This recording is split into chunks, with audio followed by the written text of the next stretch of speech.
Are you gonna be like Markiplier?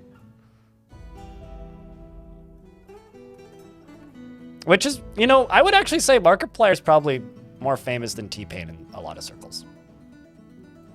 So it's a fair question. When I grow up, I want to be like Markiplier. Let's go play some Dwarf Fortress, shall we?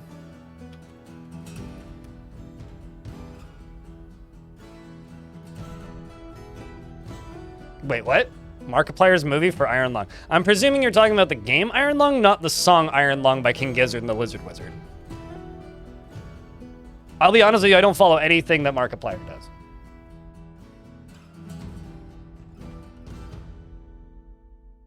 I just know that his dad's book is in Doom Eternal, which genuinely is one of my favorite things, actually. Markiplier, the OnlyFans model? Yeah, of course, the OnlyFans model. Yes, the Markiplier. Canadian Pagan, long time, dude. Thanks for the raid. Cheers. Greatly appreciate that. Elstrom.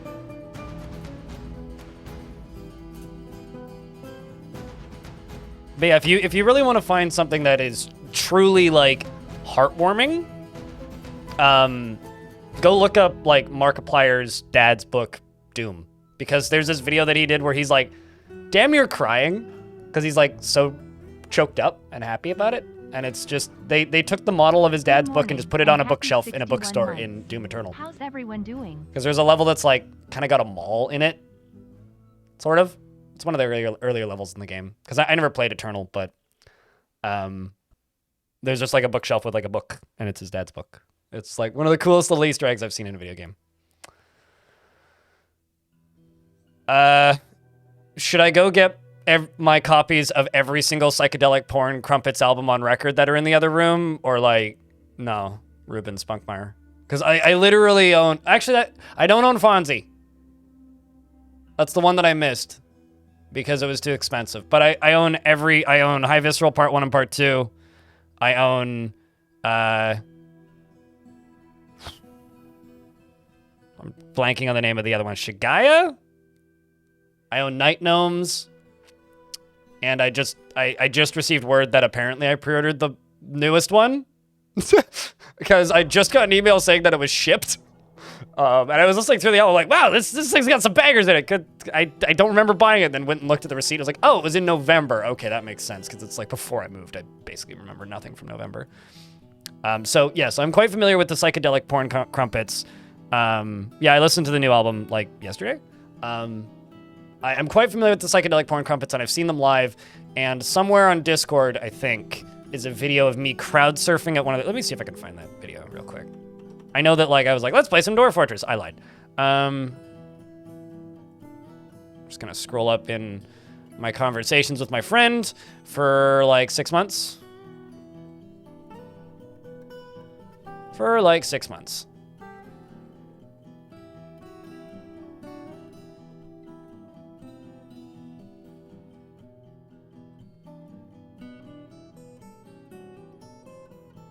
You saw them last year in Brighton? Well, I mean, I saw them in Vancouver, but... That was where somebody punched me in the side and said, this nerd went to TwitchCon because I had a TwitchCon lanyard sticking out of my pocket.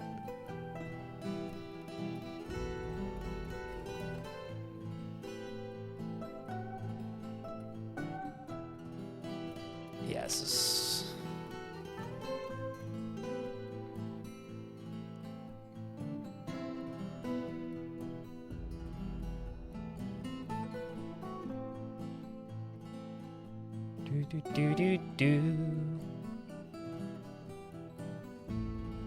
Well, there's me linking a Porn Crumpet song. Oh boy. Still got a ways to go, probably.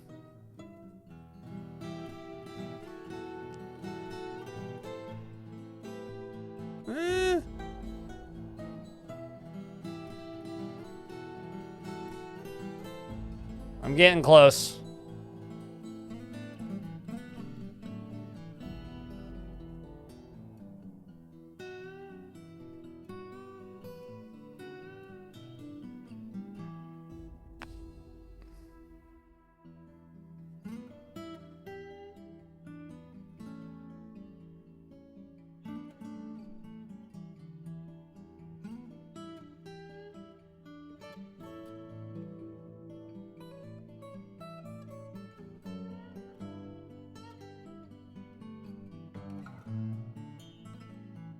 He went to TwitchCon, what a nerd. I mean, hey, if somebody, like, slaps me in the leg and says this nerd went to TwitchCon, like, that's on me.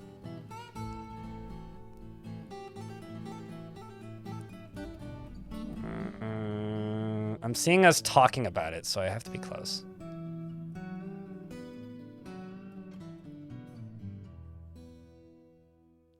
Unless I hallucinated him actually sending me that, which I don't think I did. I don't think I did.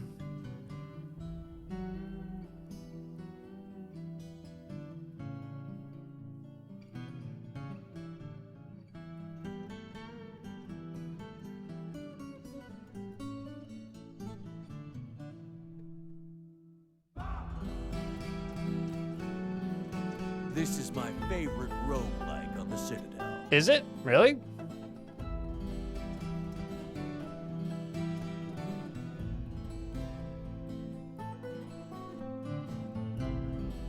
Nope, found it. Found it. It only took me like 2 minutes of scrolling up a Discord conversation, but I found it.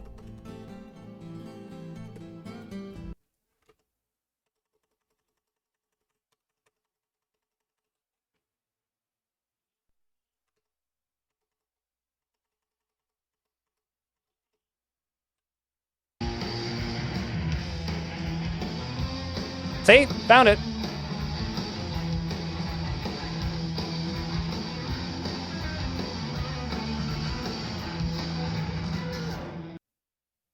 So, let me see if I can scroll a little farther and find a video of me crowd surfing. Oh, unfortunately it's vertical, but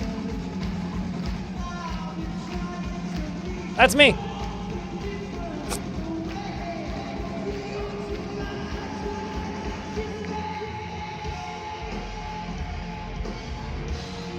Anyway, yeah, porn crumpets are good. You should listen to the porn crumpets. Although, my actual mission successful best video of me crowd surfing is this.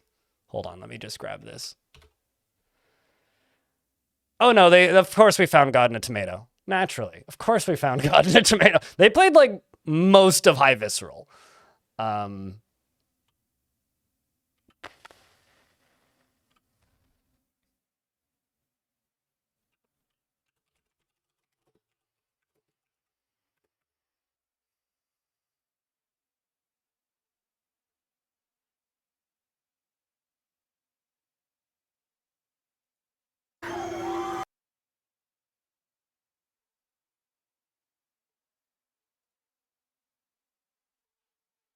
This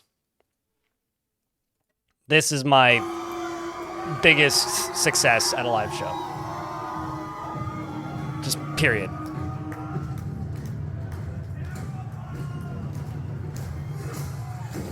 Because I didn't want to download the video and then flip it.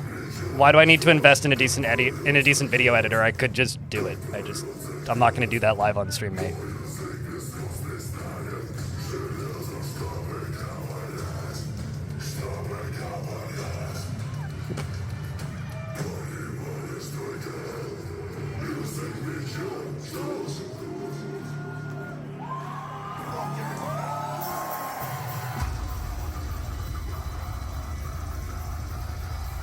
It was a fun show.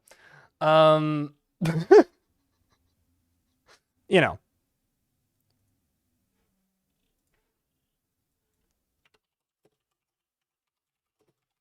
I really hope this doesn't mute my VOD. Same guy. Every now and again I have to just be a metalhead, okay? It's the law. Occasionally I have to do that. All right. You're welcome. Let's go play some video games, shall we? Happy Friday, everybody!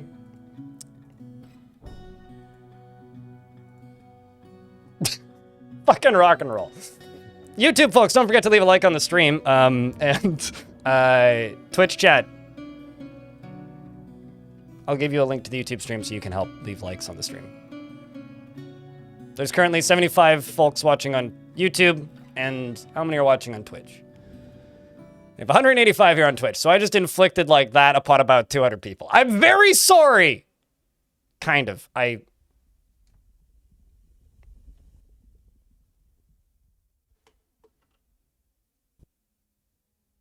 glad you're enjoying the YouTube content. Okie dokie. No, I'm not. You're right. I'm not. Definitely not. So I have a very important task to do from yesterday. This is maybe one of the most ridiculous artifact instruments I've ever received, which is Lemloroltud Taslim, which I've been informed I have to rename to Big Chungus. That was a naming request from yesterday, but this is a fungiwood bagud. It is all craft worship is of the highest quality. It is encircled with bands of fungiwood tower cap and cushioned chert cabochons. It also is encircled with adamantine as well as those gems and tower cap. It menaces with spikes of fungiwood and grizzly bear leather.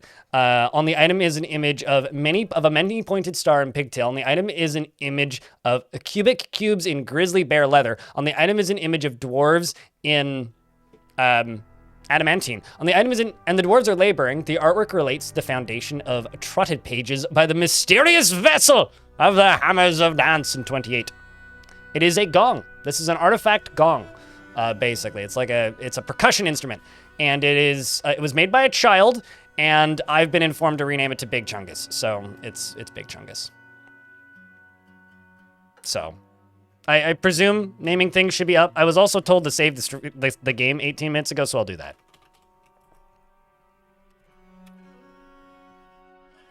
Yeah.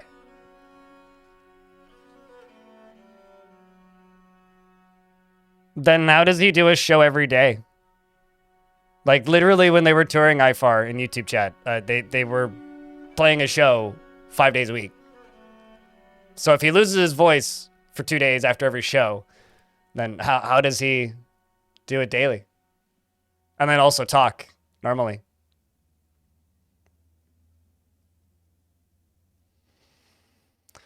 Big Chungus, a good Christian name? Totally, yes, definitely. Does the dwarf child have skill now? I don't understand the question. Like, children can learn skills in guild halls. Are you asking, do they work? They perform hauling tasks, but that's it. So who needs a tour of this fort? Who needs an update? I'll run through everybody who's named first. And then we will give you guys the basic rundown of what this fort is.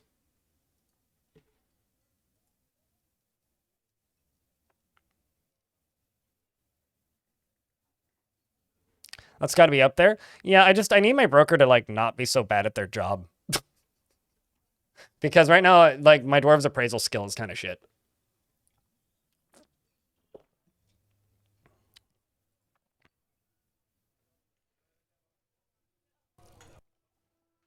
Something also that I think is really funny about this fort is people keep asking me to build, like, battle arenas and stuff. And I very rarely do it. But the front door of this fort just ended up being an arena. Like, this is a barracks that at times will have all of these squads training in it, and I need to reload them a bit because I got some more people. But, like, everybody in this fort is in a squad. A squad, somewhere. And so the result is I just have this mass of dwarven body just, like, right here a lot of the time. And the enemies walking in and just getting obliterated immediately is hilarious. What kind of dwarf would you like, Diamond? Speaking of dwarves, we've got Jack Narek, Rydern, and Urist. You know, as you do. Of course, there's always a Urist. We've got Baskribit here, who is also a were-lizard. So we need to figure out something to do with them. Tomorrow gonna move to a new home, of my own this time. Yay, I'll finally get some time to play some DF again, smiley face. Hell yeah, dude. Oh, and thanks for your work. Love your content, smiley face. Congratulations on the move. It's one hell of a step. Let me tell you. We've also got Stormwolf. We've got Enter Bunny. Round of beers to that, though. Like, congrats, dude. We've got Sumo. We've got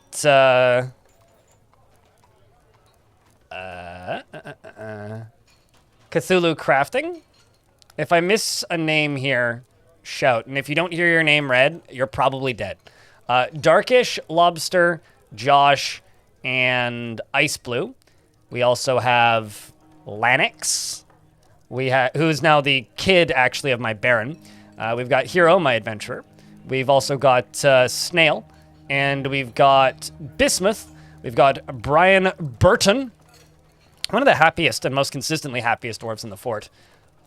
We've got Troll. We've got Alex, who's my Baroness. Troll is my mayor. We've got Neezer, and we've got Elfie Bean, Laya, and I think that's everybody. So what do you want me to name? Request a name on one of the thrones, a chair to be called Screaming Chair, just okay. You want me to name a chair? Got it. Open wide, say okay, done. YouTube chat. Think fast. First person to put 3 fire emojis into the YouTube chat gets a dwarf named after them.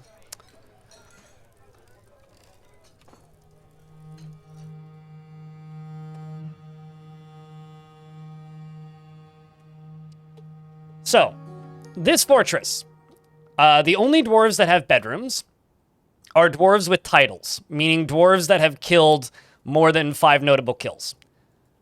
One of them is also my broker, because I was like, the broker should just have one because you're a broker. I need to satisfy a baron, so we're going to do that down here probably. And the dwarves that acquire bedrooms, such as Attis, here. Right, no, not wrong Attis. There's 2 Attises. This dwarf. The Tempted Bar. The reason this dwarf has a bedroom is because they've been given, or they've got more than 5 notable kills, which once acquired, the total name, which in this case is the Tempted Bar, they get given a bedroom. No other dwarves in the fort get a bedroom. So that's kind of the, I guess, one of the gimmicks of this fort. The other gimmick is I'm trying to build as big a library as possible. Currently, we have 684 books, and I want that number to get over 1,000. I'm thinking maybe we'll go for a higher number than that potentially, but one thing at a time. So that is kind of the plan.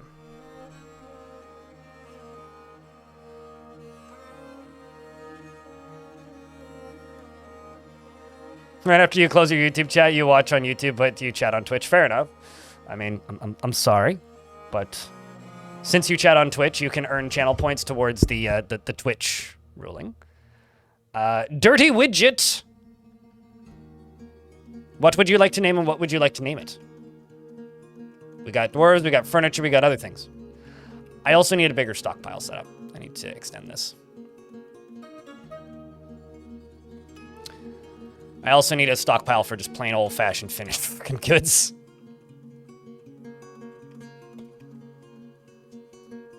Because things are just, cramped. So this is kind of the main layer. This is the upper layer with our prison. We also have our one trained jabberer. Hopefully I'll catch another one day. This is all one giant barracks. This is a massive dining hall, which is a temple to no particular deity. This is my very unfinished kitchen. We've got various guild halls around as well. I've got farming set up down here. We've got a dormitory number 1. That's my old hospital. This is my new hospital because the old hospital is a quarantine site. Nobody actually died in there. It was just the one dwarf who got bit and then some livestock that just happened to be in there. Down here, we've got a couple bedrooms, which are for dwarves that earned them early, except for you. You didn't get that. You don't seem like somebody who deserves a bedroom. The hell? We'll have to deal with that later. Let's give it to Brian. If I scroll down a little bit more, we've got more guild halls down here. I actually quite like the way this area is looking. Maybe I'll put the Baron's quarters down here. I feel like it might aesthetically look nice. Down here, we've got various tubes and pipes. I'm producing power on a lower level. These are all goblins that are getting thrown into into the Deader. These are my bears, and they live down here separately because they came from an adventurer and like to attack my traders when they trade with me, which is quite annoying. Down here is one of the areas I've mined out. This is where we're producing power, which is going vertically up. And this is producing power by having several 5 deep water and mostly 4 deep water. The 5 deep water goes back and forth, which powers this. So it just bounces back and forth, which causes ripples, which is considered movement, which powers that. So even though it's not draining off the map, it is considered movement, which is kind of nifty. A little bit deeper, this is where most of the fights take place. I can also unlock this door. This is where most of the fights take place. We have a drawbridge to lock them off if we want to. We have a row up here of battlements for my Marks dwarves. I generally put the soldiers up here or over here, and then we fight them in this area, which has been pretty fun. As I scroll down, we also fight most of the Forgotten Beasts that arrive, although there's a really spooky one down here, and currently I just locked the door because I just didn't want to deal with it. Down here is the lower cavern layer, which I don't currently have access to, and beneath that is this. This is my lava forges, so this is where most of the forging is going on, and over here we have a gate, which is currently lockable, and beneath that is, don't mind the blood, it's part of the aesthetic, and we have a spire that we're digging through, and down in here where this shit's burning for all eternity for bleh reasons, we have this beautiful, beautiful adamantine that I'm slowly chipping away at. So that is, I guess, the long and short of the fortress currently, and what we're currently doing. It's not quite the old-fashioned Dwarven reactor, but I would say it's my personal version of the Dwarven reactor. I'm also going to jump back up here real quick and go... Florg, any dwarf, any job. A dwarf named Florg. I'll go by happiest dwarf. You're a crafts dwarf / military dwarf named Florg. Florg is often filled with joy after becoming a parent, likes acting without prolonged deliberation, even to her own detriment and the harm of those around her after experiencing trauma, and she is obsessed with order and structure in her own life, with everything kept in its proper place after being caught in freakish weather. She easily falls into love and develops positive feelings, and strongly prefers discussions of ideas and abstract concepts over handling specific practical issues. She is not driven and rarely feels the need to pursue even a modest success. She tends to pursue even she is prone to strong feelings of jealousy, and she does not generally seek retribution for her past wrongs. She is prone to hatreds, and she often develops negative feelings. She has a greedy streak, and she often is nervous. She isn't given to flights of fancy, and she has a sense of duty, and she, though she still holds the law in disdain, she rarely feels discouraged, and she tends to not be swayed by emotional appeals, and she is quick to anger, and she doesn't mind wearing something special now and again. She doesn't often experience strong cravings or urges, and isn't particularly interested in what others think of her.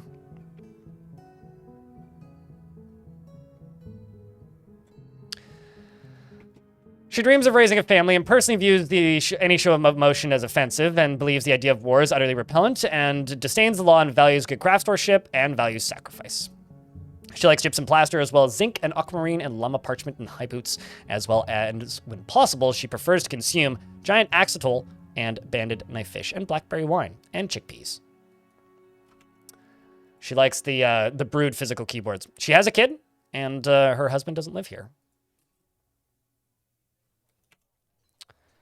Now, the game is unpaused, and we are up and running. So, goal for today is satisfy the Baron, and get as many adamantine strands stranded as possible.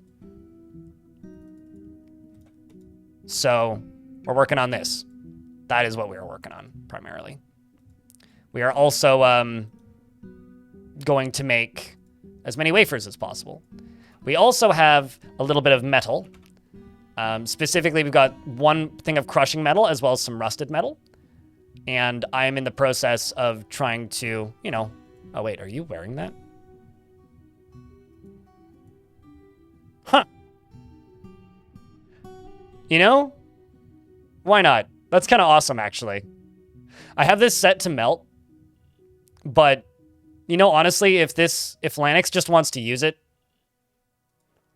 I say let him. I mean, why not? As far as using fortifications to work with pillars, it's a way to see behind the pillar, right? Like, it's kind of exploity of mechanics, but, like, it lets you see what's on the other side of the pillar without, like, digging through the pillar. So it's a technique I like to use quite a lot for that reason. Like, as an example right here, this one. If I do this, although I should probably increase the likelihood of them doing it. Uh-oh. Okay, we're getting rid of you.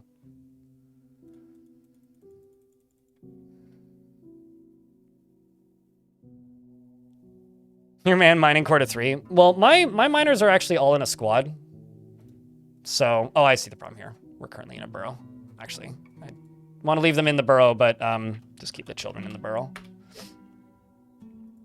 Makes it less likely that they get caught outside.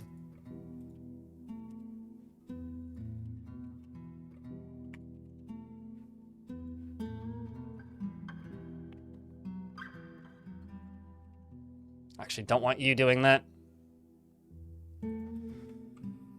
Because it's going to take them too long to get down here.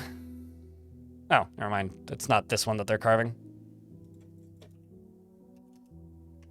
Are they going down to here? Yeah, they must be. They must be. Gotta get this water moved. Problem is there's this lava above it that's kind of inconvenient. Servesh has been put to rest. What's going on in this fort? Digging deeply. And we've got a Baron to satisfy. So I'm going to try and get... My first priority for today is to get this whole layer dug out. Another thing I want to do while we have time, because we got invaded at the beginning of this season, is I'm going to send a bunch of dwarves to go steal some books. We're going to go explore this location, and I'm not going to put this squad in, but everybody else... actually, I would like to keep one of my Marksdwarf squads around. All of these dwarves are going to go steal books for me. Big library. Digging too deeply. That's what's up with this fort. And also, I really need to get rid of this. Like, I really need to deal with this. So I'm actually going to make this into a pit pond. Or maybe not a pit pond, a water source. Let's just bucket here over there, if we can. It's just in a really awkward spot, too, which doesn't help. Doesn't help. Doesn't help. Also, I just realized I screwed that up pretty bad. Should not do that.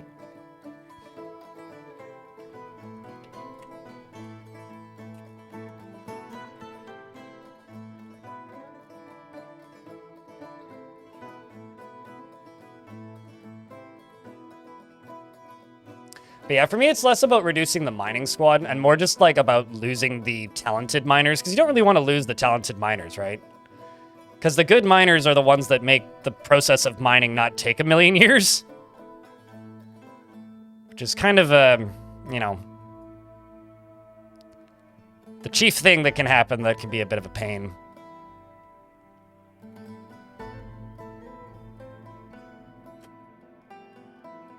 I think I can probably just dig through these two. I mean, there might be a demon behind it, but eh.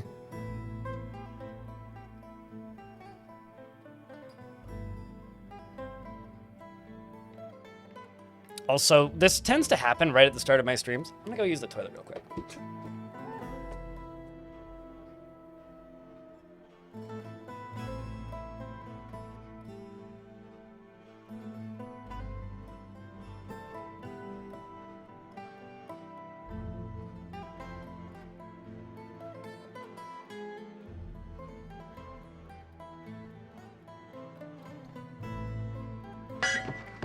Bring out your dead!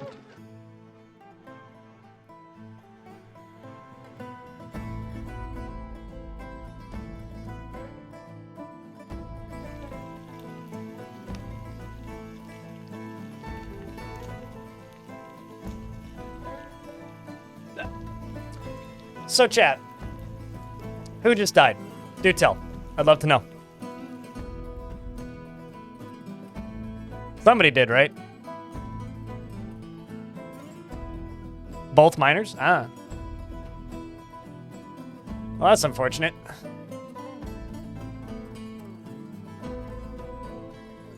Well, it's time to get some more miners then.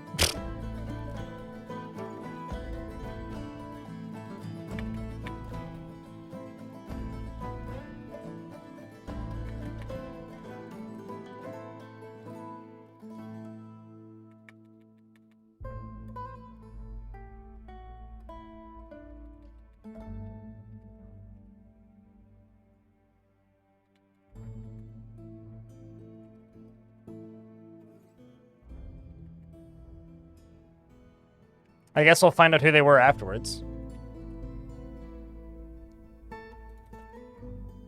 Also, that's kind of inconvenient. The depth of it.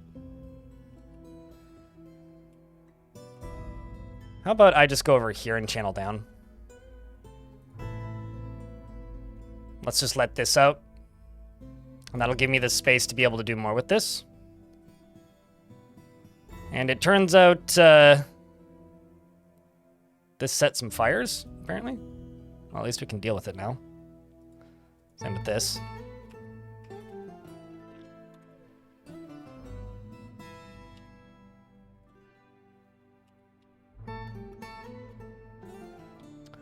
Why are your dwarves unhappy? What are you not giving them?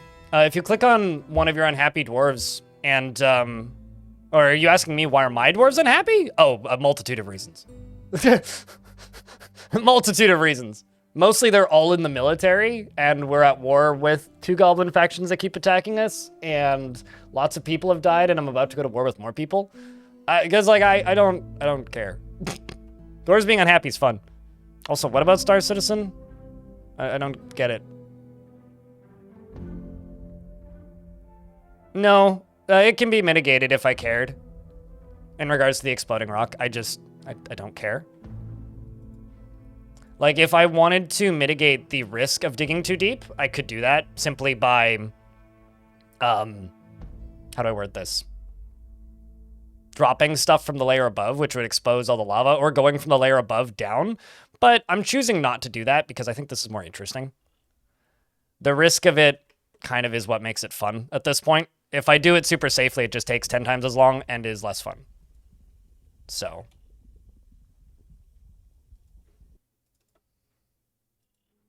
just my opinion, but 'tis still my opinion. That's a little dangerous. Little very dangerous. Okay.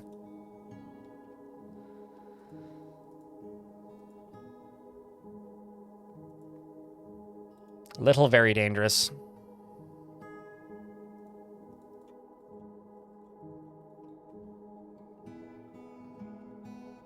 This is annoying. But the level above, do that. Ooh, I should probably figure out what's on the other side of this first.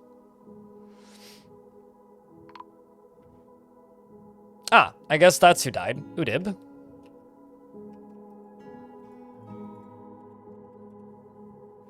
What was your middle name? Cube. Done. More pay-to-win nonsense? You know, Star Citizen is a product of its own success. That's all I have to say. It's maybe one of the only games I've ever encountered that will lose money when it releases. Unless they keep charging for ships. Like, if they actually ever get to a point where Star Citizen has a literal, real release... they will lose money. But, you know. Oh no, anyways. The people that are paying for Star Citizen are okay with paying for Star Citizen in my experience, because I know a bunch of, like, streamers, basically, who stream a lot of Star Citizen. And ironically, more than anything, they're the ones that I've met who have almost nothing but good things to say about Star Citizen. It's kind of wild, actually.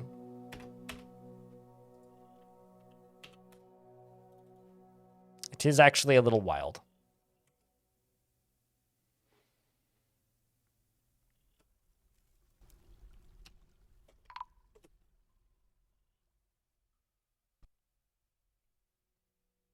More on insurance for his virtual ships than you have on it than in his IRL cars. I had somebody in my chat once. Oh, Bone Doll was found dead? What? Okay, that's confusing. Was that a tantrum? Ah, it seems like it. One of my hammer dwarves tantrumed.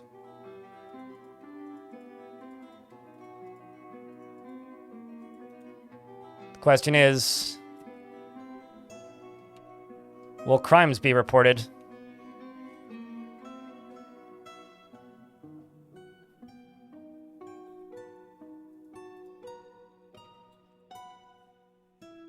Apparently, I've unleashed an echo of forgotten divine retribution.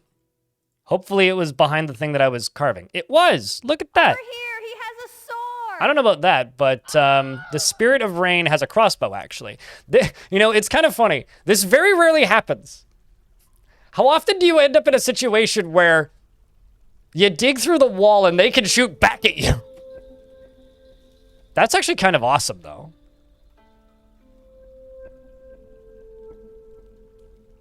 I love the idea of flashing sparks. What are you? A scaly chinchilla, because of course it is. Hold on, let me just do this as well. A scaly chinchilla in humanoid form. How you doing, Dulcan? It crackles with energy. It was created by the human god Med, the Free Leap, and is part with lightning, rain, and storms, thraldom and thunder. That's pretty cool, actually. I also need to kill it, so.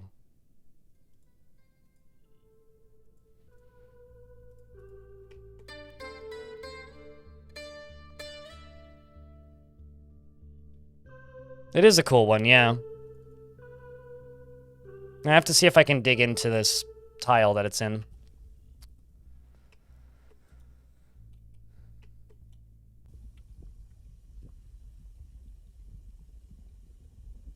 Also gonna grab this top squad and update equipment real quick because I've got some adamantine gear they can go get. Yeah, now we're talking. Got our first adamantine swords in.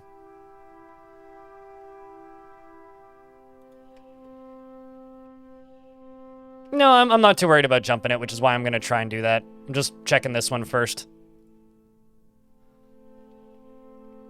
And also hoping that they won't see this. Okay, sweet. Chat, I need a round of beers for good luck for that miner because Olan here is digging directly in to this right here. Wish them luck.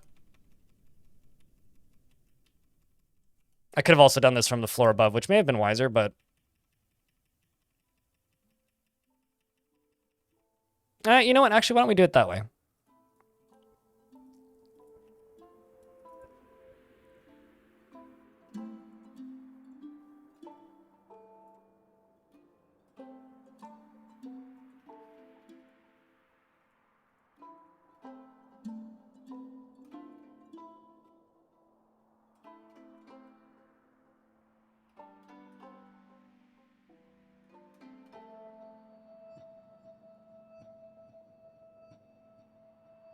Is it the wrong toe? No, it's not. I'm going for the center one right above its head. So I'm doing the one that I intended to.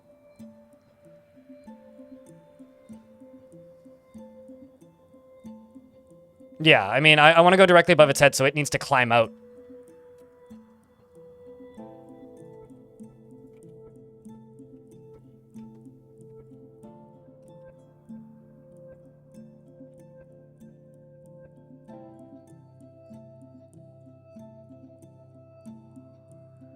Now we just need to wait for another miner to arrive, which may take too long.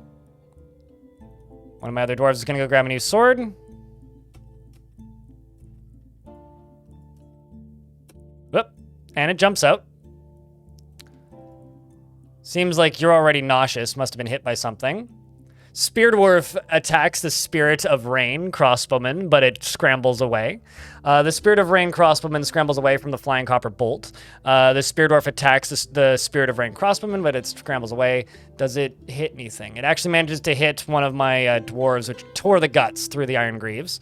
Let's move turn by turn. And it's dead. Damn, that was fast. The slippery skewers, Urist, the spear dwarf, gets a bedroom. Flanked brass.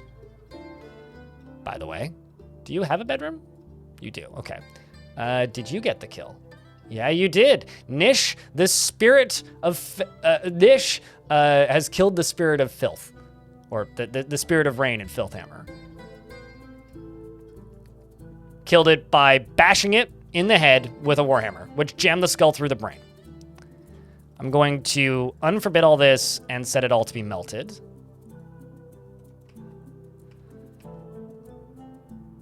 Which I think is... Yeah, this.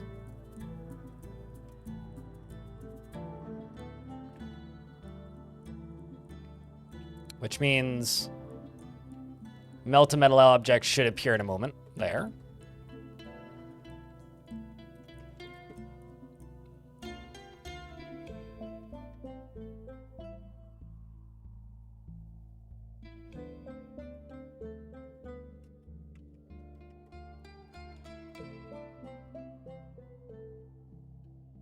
What are the bolts made of?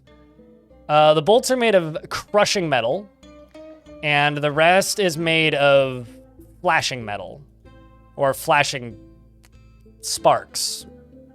But crushing metal is the thing, and then crushing metal is the crossbow. So I can melt down the crossbow, and I can melt down the other part. And then this can all just get mined through. And this over here can be smoothed and fortified, and then this can be fortified. This up here can also get mined out, and this can be smoothed and fortified. So can this.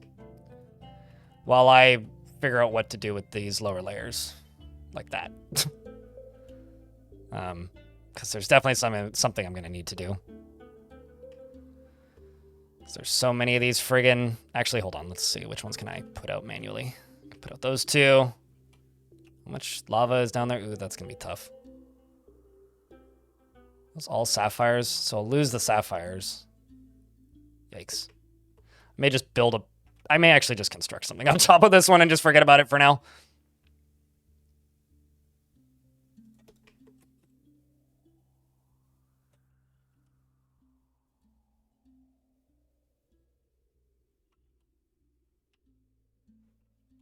This one that's annoying.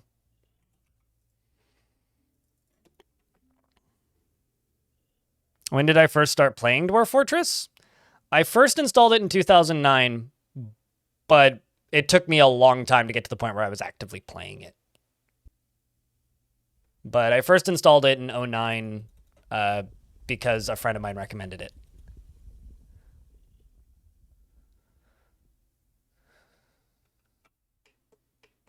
It took a very long time for me to properly get into the game.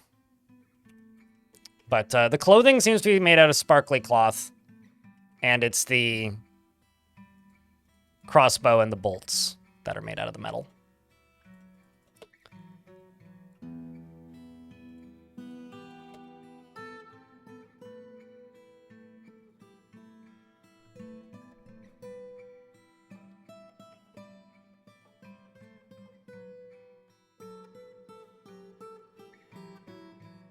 Gonna go down to there and do the same thing. Gonna go up to here and do the same thing. Kind of want to dig through this. Also gonna go up to here and block that off.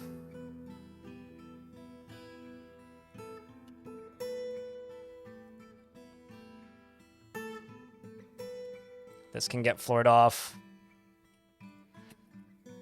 And let's start putting this shit out.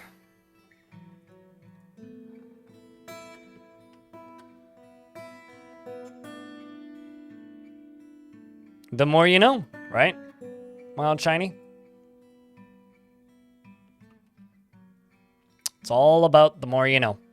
This game kind of is a knowledge game, right? Like, if you know enough, it all just kind of starts to make sense. Okay, I'm gonna need to make some buckets, I think. Although I'm not sure I even have any wood currently.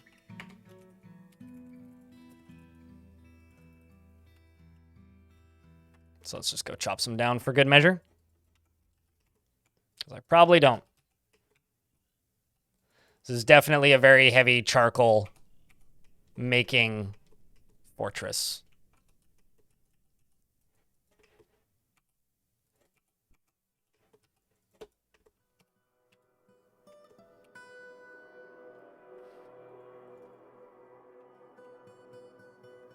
I'll set that manually. Okay, so you've just got water in it. Okay, we can dig through that. You're clear, so I can just dig through that. This one up here should get marked. This one down here should get marked. This stuff's getting constructed on. Now I just need buckets. The hours melt by. It is kind of crazy, yeah, how effective Dwarf Fortress is at just being a game that you can kind of just pluck away at, you know? I think a lot of games fit into that kind of feeling and vibe, but some more than others. That smoke is pretty brutal. Some ads are about to play. When the ads are running, I will pause the game. That's awesome. You first bought the game when you saw a video from you on YouTube about 2 years ago. Wow. Yeah, no, it's Dwarf Fort, like, being completely frank, I didn't properly learn the game until like 2017, like properly. I knew enough to like survive a year in the old version before that. But 2017 was when I started playing properly. But for me, it was this weird relationship of every 8 months, I would read an article about this game or hear something about this game or read about one of the bugs that I'm sure all of you have heard about and read about over the years. And I would be like, well, that's cool. And then I would install the game and try it again and go, nah, and then uninstall the game. Or try the game and be like, okay, well, I got further this time. Anyway, something else distracted me now. I'm going to go focus on that. Rinse, repeat, ad nauseum. Probably a similar experience to a lot of people, honestly.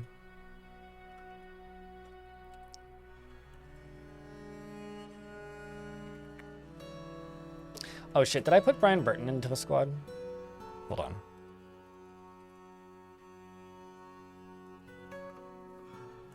No, I didn't. So you should go down to here and chop down these trees. Should is the keyword.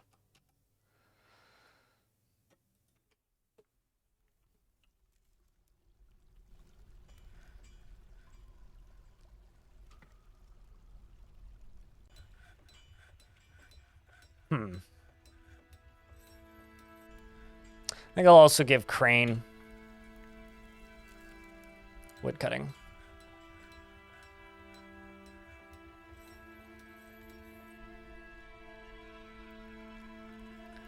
The old UI was beautiful in a very budget way, you know?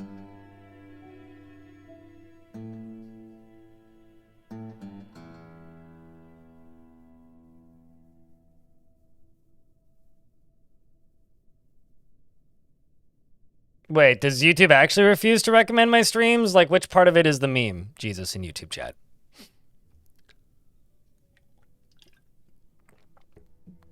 I really wish that YouTube just had a better URL system for streams. If YouTube had a good URL system for streams, I would like streaming on YouTube a lot more. Like, I hate the fact that every time to make a stream, I have to schedule it, make a thumbnail, and title it. It's like, if it just had like a youtube.com/blindIRL or -live or /live or something, life would be better. Hello there. How are you, Massmaras? You got recommended this? Well, I'm glad somebody did. I'm glad somebody did.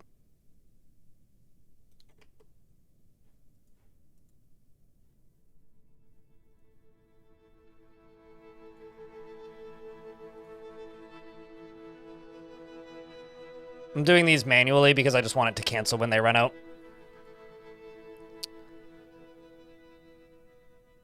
Also, okay, slightly curious what we're using. Oh, look at that. Of course, it's the mine carts again.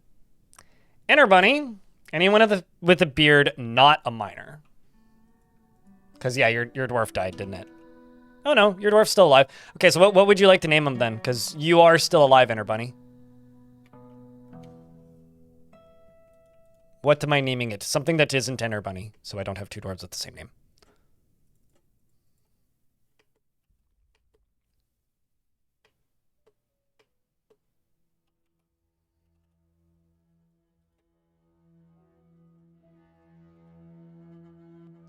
It's cavern floor, open space. So if I dig into this, it'll flood the whole fort. So I've got to be cautious with that. Tager? Tager.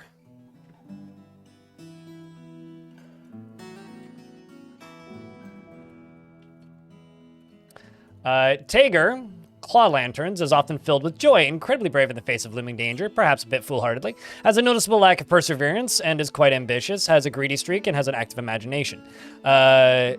He is moved by art and natural beauty, and he is troubled by this since he dislikes the natural world. He doesn't often feel envious of others and occasionally overindulges. He can sometimes act without deliberation and becomes very focused during conversations when he's trying to remember something. He rolls his eyes when he's exasperated and he needs alcohol to get through the working day and doesn't care much for anything much anymore.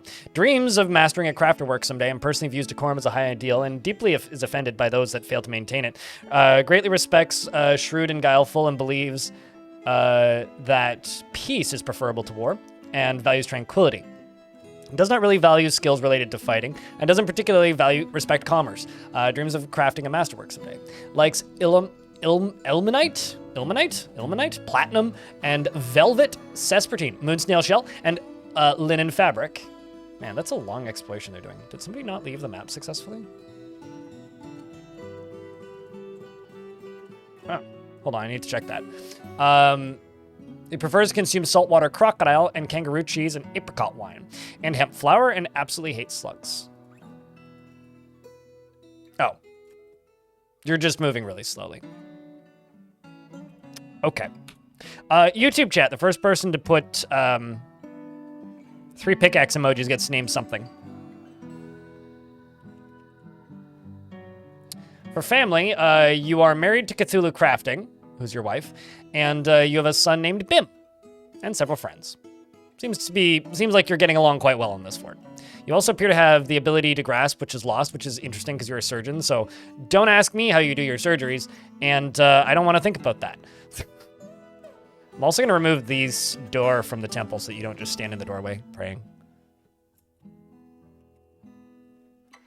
I also have a ghost on the map. Again, surprise.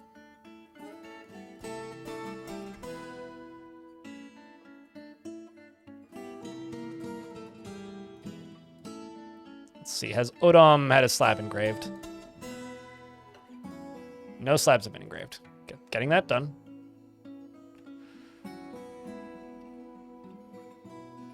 Uses his teeth naturally.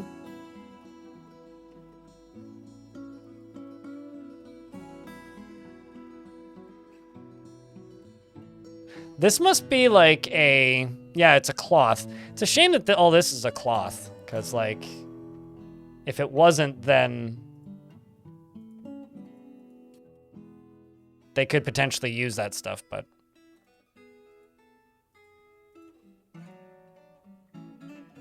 Oh well.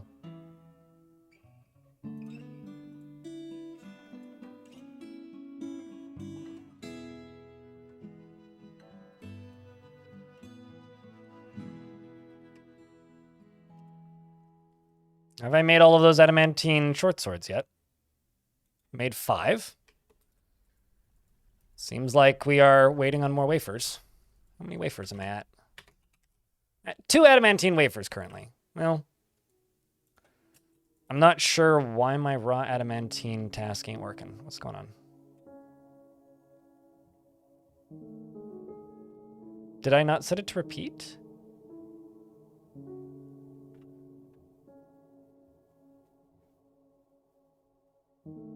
I guess I didn't. I thought I did, but...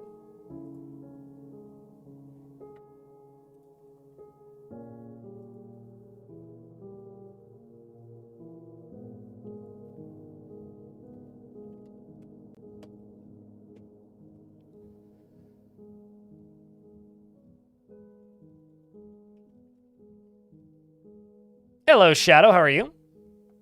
Uses his teeth? Yeah, that or he's got a very, very, very opposable nose. It's a very flexible nose. The Waxmaker was taken by a Fey Mood. Or he's like the creator I Play With Pencils, and he just like holds the tools in his teeth. As YouTube chat was suggesting. We also have a jeweler's shop that's just been claimed. And a strange mood happening at said jeweler's shop. Mildly curious as to what you go grab. We'll have to check in on that in a little bit. Because it is possible that is going to be an exceptionally expensive artifact once again. I'm also going to go here and make 1, 2, 3 more craft store shops here to speed up this process. Because turns out strand extracting is like a very time-consuming job. So chat, it's Friday. What's your plans for the weekend? Or chats, plural. You up to anything? Working? Existing? Trying to survive? Got any fun plans?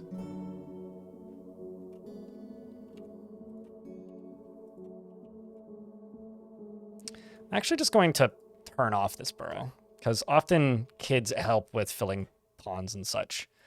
And having the extra hands to put stuff away may actually be helpful right now. There is a non-zero chance that this is the layer with hell stuff in it.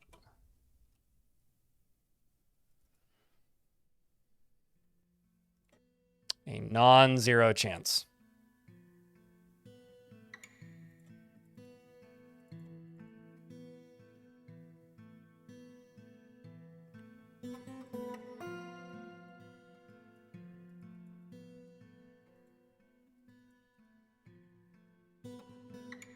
Fun tube, potentially, because like that could be it.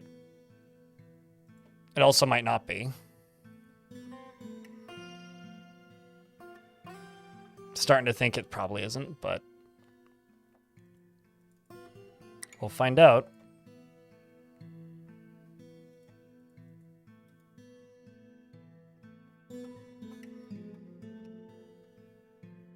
There's another layer beneath it, so perhaps it isn't.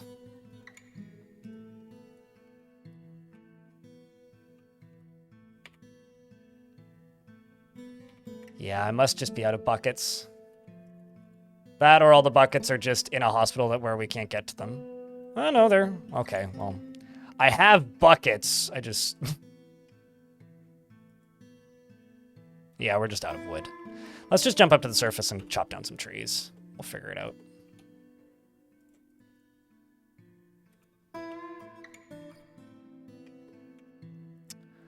It appears my squads have returned.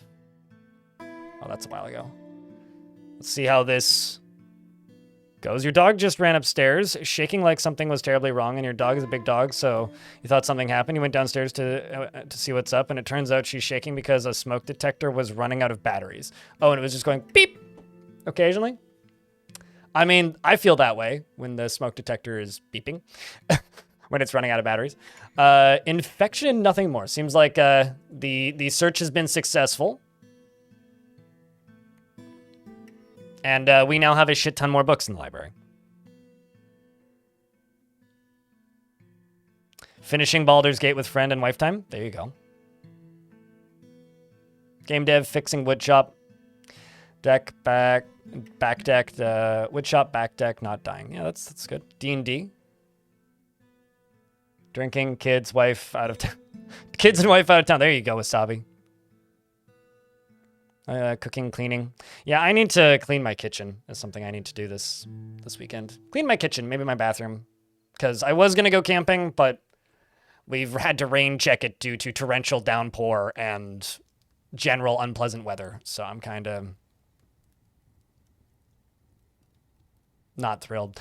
Is anybody else concerned about the fact that I'm stealing books from a temple called the Righteous Church? That is like the most... one of the more MLM sounding places I've stolen stuff from.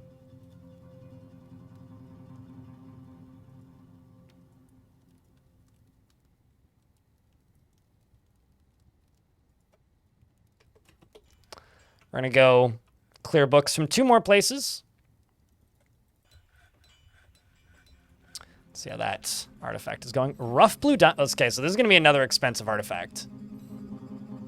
Because so far they've grabbed rough blue diamonds.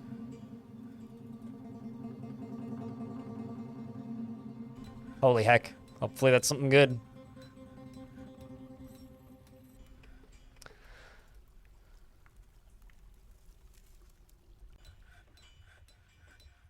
Okay, so you are smelting stuff. You're making adamantine wafers.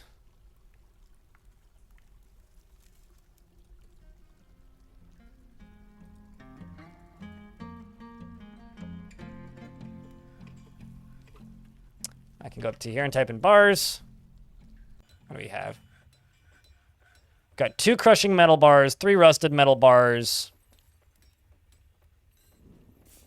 And I think that's it. Yeah. Or fancy stuff.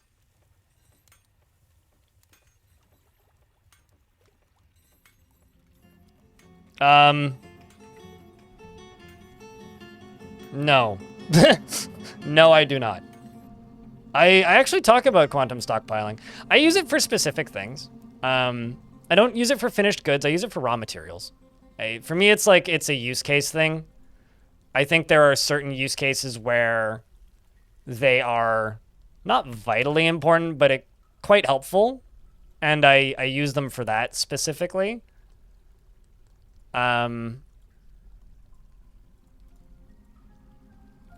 Also, if you're wondering why I'm melting these, it's because they ended up in stockpiles I don't actually want them in. So. That was the one I removed it from, not those ones. But, yeah, it highly depends. It's very much a use case thing for me. Let's just get rid of that. Get rid of that. And get rid of that. Let's see what's going on down in here. Let's mine through this, mine through this, mine through this, mine through this.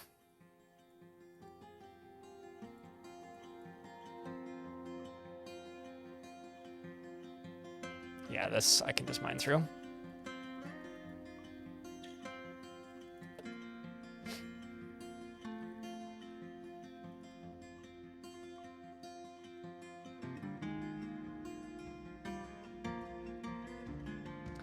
These dwarves keep getting stuck because of this. You know, actually, I'm gonna do this. Just build a wall around this fucking thing. Just not worry about it.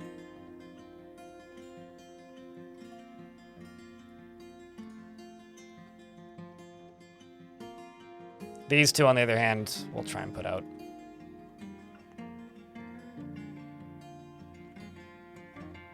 They don't. I really, really, really like bins, actually. I go out of my way to use bins. But again, I only use them for specific things. There's certain situations where bins are extremely useful, and then there's some where I would actually say they're largely useless. It's a very convenient water spill. Shoutouts to that water spill. Thank you, water spill, for making my life better. All of a sudden, in a lot of ways. Although, actually, let's not dig through this first. I'm going to go over to this, and I'm going to kerplunk this right here. That was lovely. Thanks, game.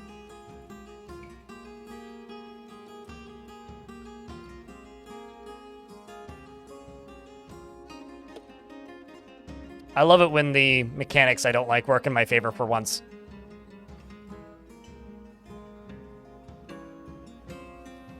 How many layers must this pillar have? Exactly the number that it has. I mean, the map goes down to -12, so if I were to bet, hell probably starts on this level, the one below the one that we're currently on. So, not too much deeper.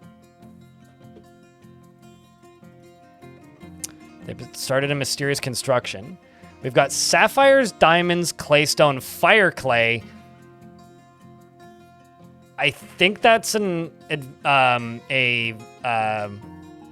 forgotten beast, but I could be wrong. Pigtail cloth, raw green glass, and more bones. and silty clay. Any bets what this dwarf is going to make? Attis, the waxworker? Because that's going to be an artifact of value.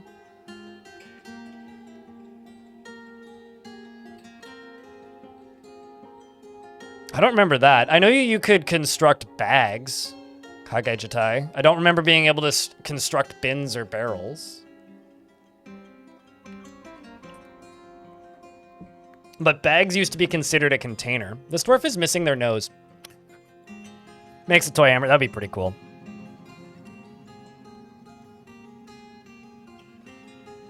I once got an artifact mortar. Also, Awakira Spearman, I totally asked somebody to post pics in the YouTube chat and then completely forgot to look at what you actually wanted.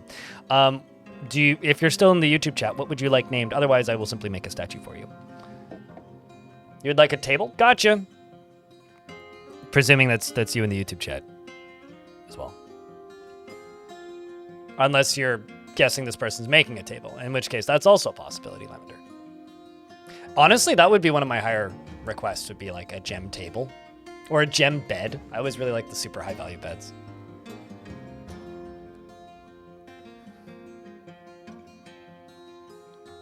Name a bald dwarf Korka.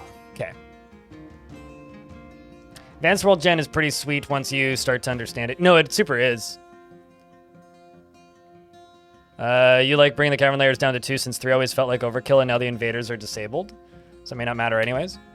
I mean, your game will run better because like there's some limits to how many creatures can be on the map at one time. The game has some hidden limits. So the game might actually run better if you have less cavern. I know that like one of the conventional pieces of wisdom back in the day was a bald dwarf. Actually, it might be kind of hard to find a bald dwarf because everybody has helmets on. How do I find a bald dwarf? In a world where everybody's helmed.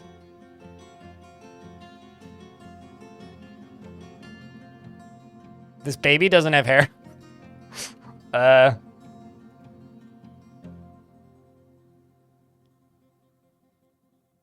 Everybody's hooded or helmed.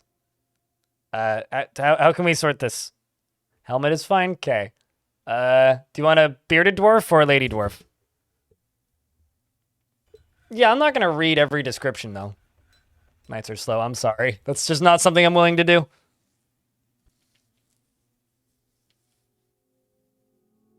Beard? Okay. You're getting this dwarf.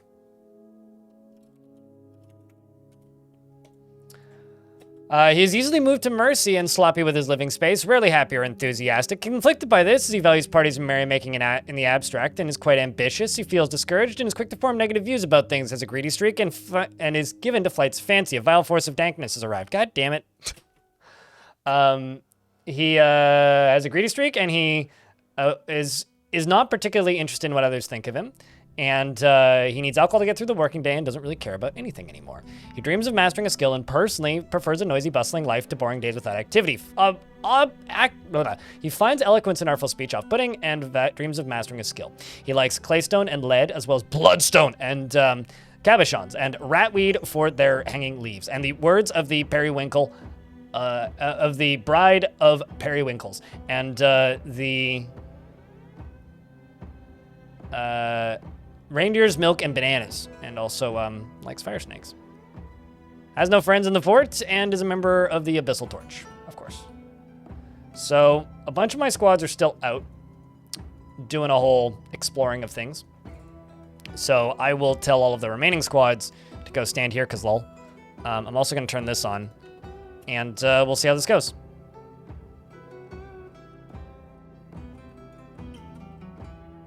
I mean, it would be 425 summer, wouldn't it be?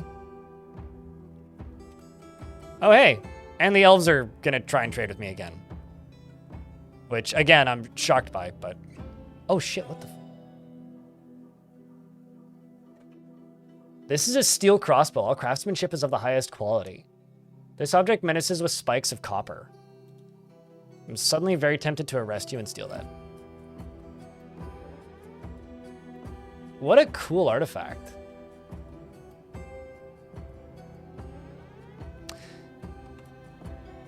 Hold on a second.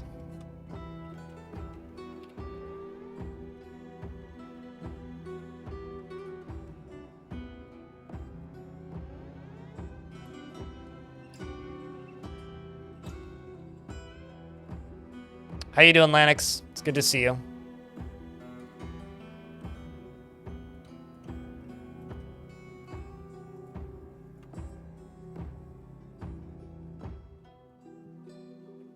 Just gonna try and load the World and Legends viewer. I want to see who made this.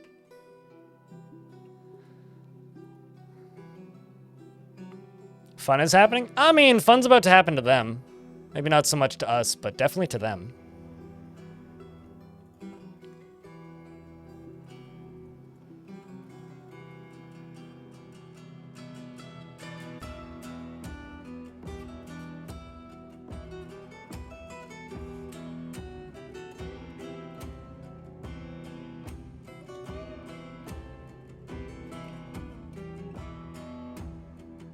Is it loaded yet? Still loading. You recently generated a world and you're, oh, I have to go manually find it again. Oh, there it is. Never mind, I don't have to manually find it. Let me just go here and say art and craft artifacts. What's the name of this thing? It is, where'd that elf go? There you are.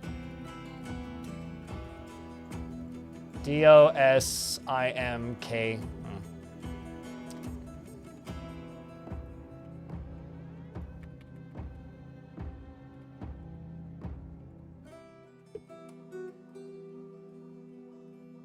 DOS. Okay, let's try MATMATM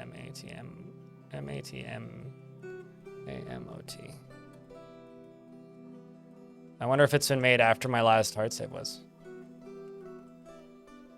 Yeah, it must have been.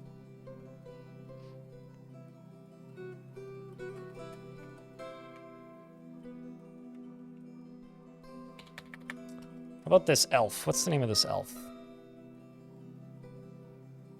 YONALI. Skin Bears. Society, historical figures. I go here.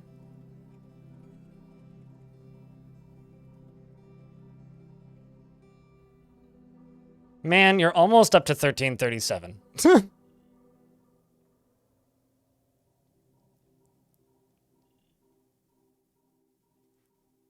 Legendary comedian. This elf is really funny.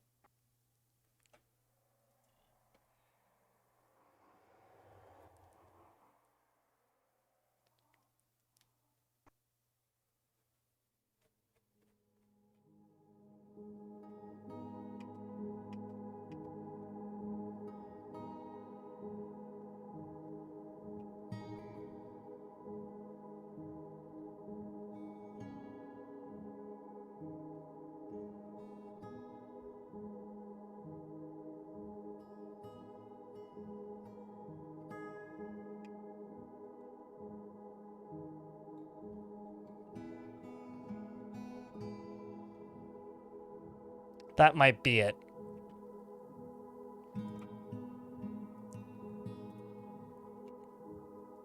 So I'm curious. Yeah, that's it. It's Wise Prowled the Bent Pleats. So this was originally made by a dwarf named Kumil Glorygirders, whose goal was immortality and died being struck down by a cave dragon. What faction were you a part of? Okay, so was member of the Raw Diamonds.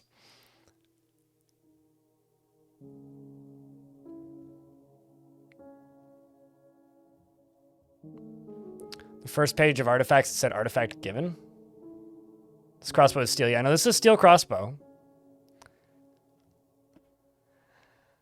I'm kinda tempted to steal this artifact from this elf.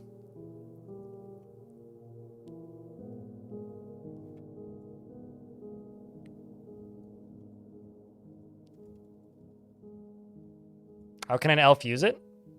Because it was given to them. Same way anybody would use it.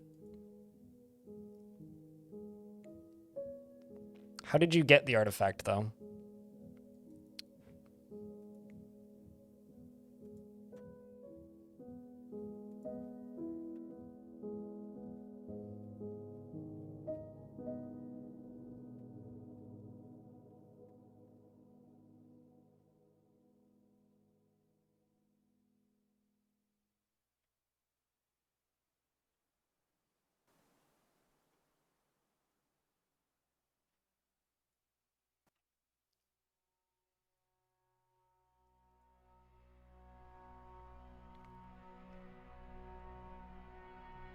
Was found by an elf named Dawn Squid in Glacier Chute.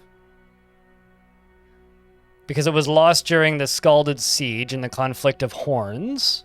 So it was lost during a siege in this place, and then was found by an elf, and then acquired by an elf, and then offered as a gift to Yonli, this person.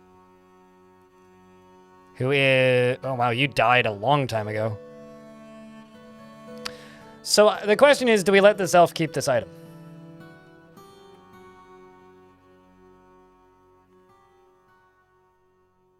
Or do we try and take it? I'd say a dwarf made it.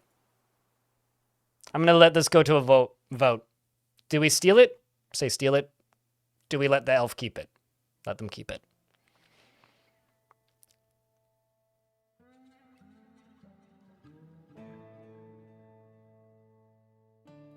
You had a queen that was a night creature for last year. They were a legendary weaponsmith, but spent all their time in the temple. Oh, that's cool.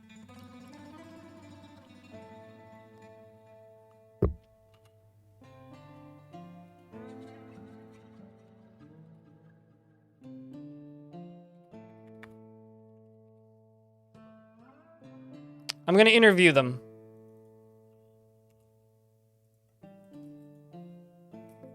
But also, we've got this fight happening, which we can't forget about. Because there's goblins on the map who are now entering the fort. And there's... Uh-oh.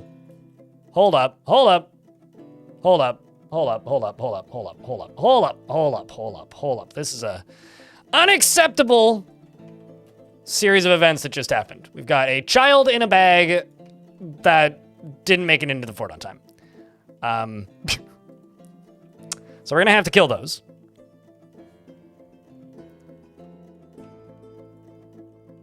She does, actually. That or we just let them... Actually, hold on. Is this child angry? Hold on. What's your name? Deagle. Okay. Not that mad.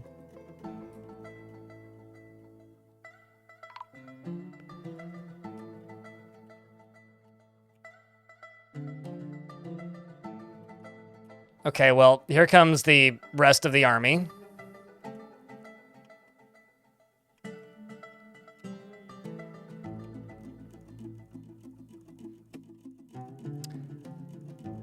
I'm gonna say that this goblin is going to escape because I don't want to clean that up off the surface.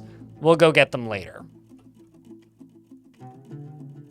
But we're still gonna have to clean this up off the surface because my dwarves have encountered most of the siege on the surface anyway, and a kidnapper has made off with the dwarven child Digel Adil Shmeb. Now we have, oh no, a dead dwarf on the surface. We also have somebody to go rescue. Well, that's a shame. Chat, can I get a round of beers for the lost child, who we will now have to go save? And Attis the recruit has created Cordamastis, a blue diamond amulet. A child just got snatched, yes. That is way cooler than a table. Chat, can we get a proper round of beers? You can do better than that. Type in the word beer, the beer emoji, or my beers emote for the best successes. Not sure why they keep leaving. I'm sure they're going for the bolts up here, actually. So I will just forbid this for now.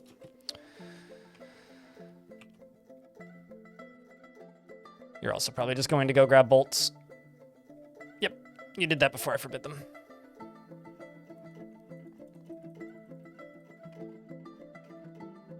Much better, chat. Much better. Now the question is, where's the rest of this goddamn siege? Getting close.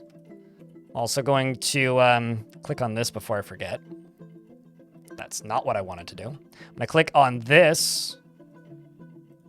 It's also not what I wanted to do. I'm going to click on this and that. So we can deal with that ghost that's in the middle of my army right now. Oh, come on, kids. Get underground. Oh, I see. You're in the process of leaving still. Not even sure where you're going. All right, let's just send all the dwarves up here. We'll just deal with them on the surface. I didn't want to do this, but we'll do this.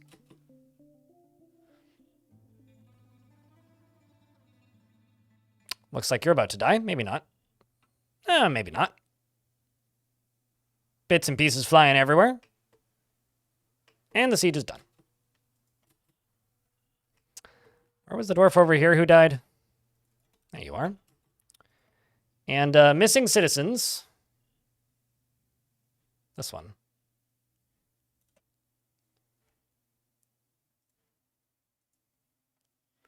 We're going to send my best squad to go deal with them. Go get them, Pocket Sand.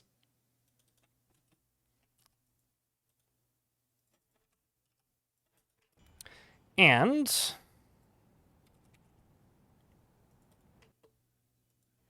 there you are.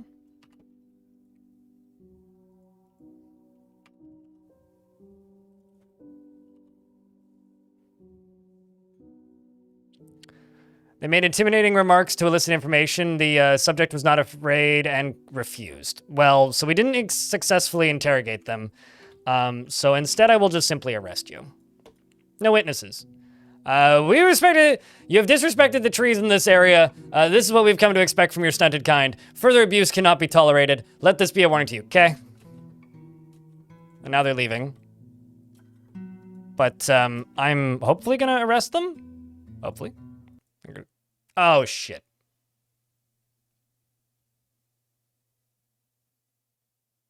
I found a crash.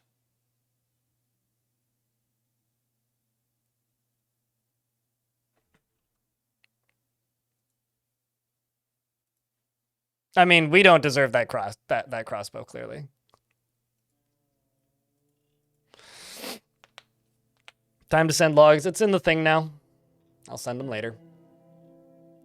I guess arresting them and then clicking the convict screen makes that screen buggy. I could just tell them to kill him.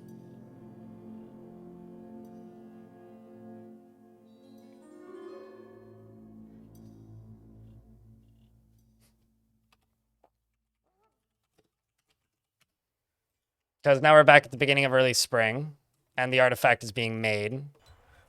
You're still there.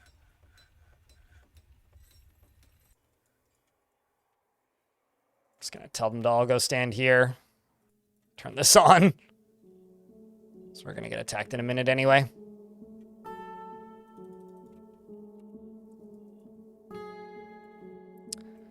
But you do still have the artifact. I'm just gonna tell them to arrest him. Diplomat.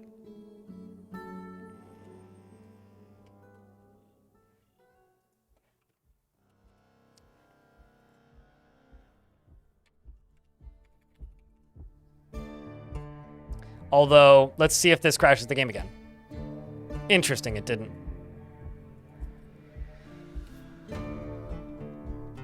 No sentence pending? Tisk!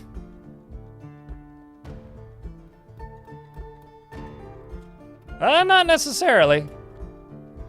I mean, Kiddo here is still putting logs away. This dwarf is sleeping.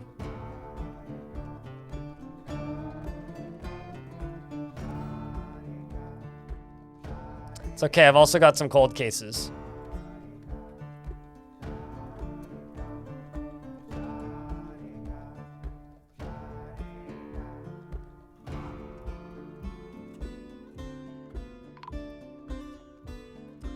I don't think that Digal is necessarily safe, though.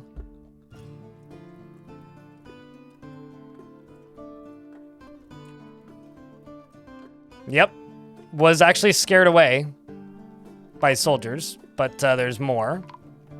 And more.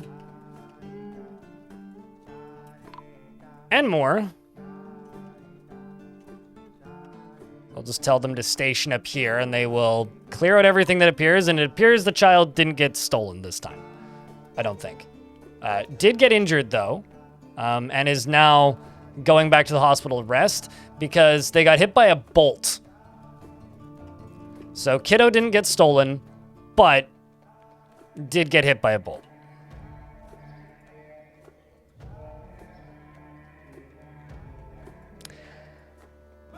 I feel weird killing this person. But I want that crossbow.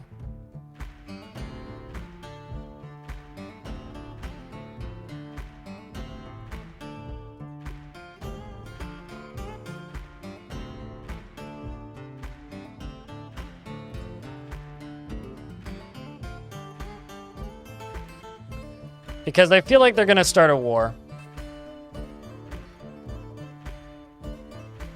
So might as well hit first.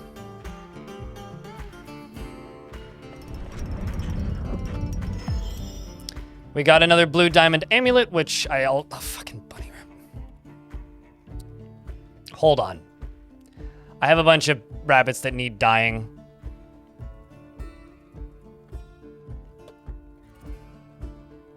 I hate rabbits so much in this game.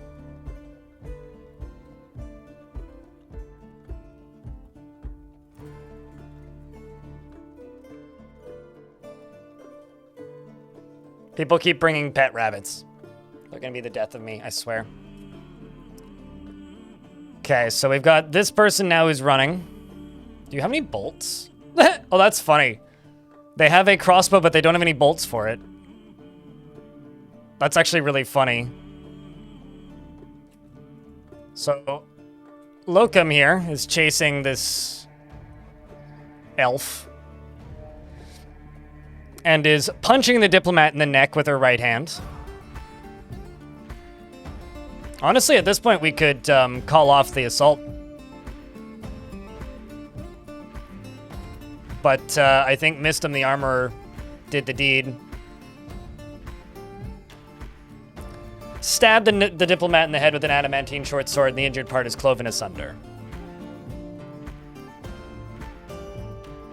Okay, real life rabbits, lovely. Video game rabbits can die, and I will be happy. Although I will say, oh, that's crazy. Necromancer Experiment Bone Ring. We've now acquired this artifact. So my Marksdwarf squad, or one of them, this dwarf in particular. Actually, maybe not. This Marksdwarf squad. Let's go you right. Oh, I have to wait for them to return.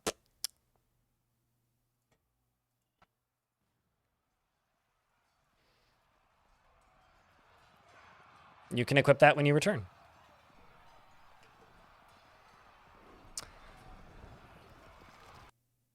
You're carrying a dwarven artifact. I mean, yeah, they're like, we don't like your tree. We don't like you chopping down trees. And I'm like, I don't like you walking in here with a dwarven steel crossbow. I am planning to go to war with them anyways, so. It is part of the fort.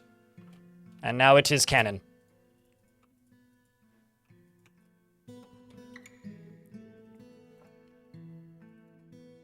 To Wa we go. Or to Wario.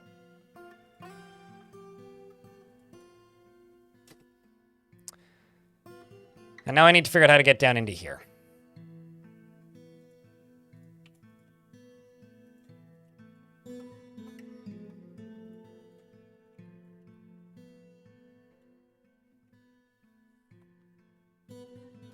Actually, what I might do is dig through this. Forbid this. and then build a pump right here. Oopsies. I need to actually build the pump instead of right-clicking immediately. And let's turn this off. Crowcosm, thanks for the Prime sub. Appreciate you. Well, I mean, it's illegal in my Dwarven society, so I don't care about other Dwarven society.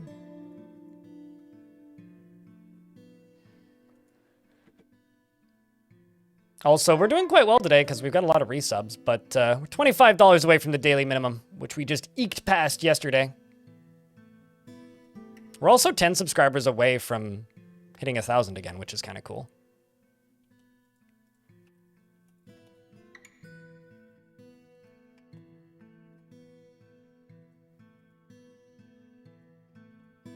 Just get rid of these. So that artifact I really need to look at. I'm just going to throw a pedestal in here. Well, actually, okay. I was going to start making a Baron's quarters. I'm thinking about just doing it right here. Like just digging out this space and then making the Baron's quarters back here.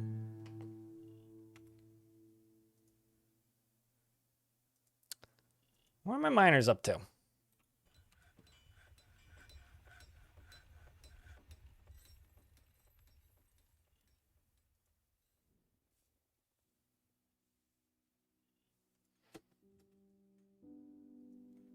Go dig.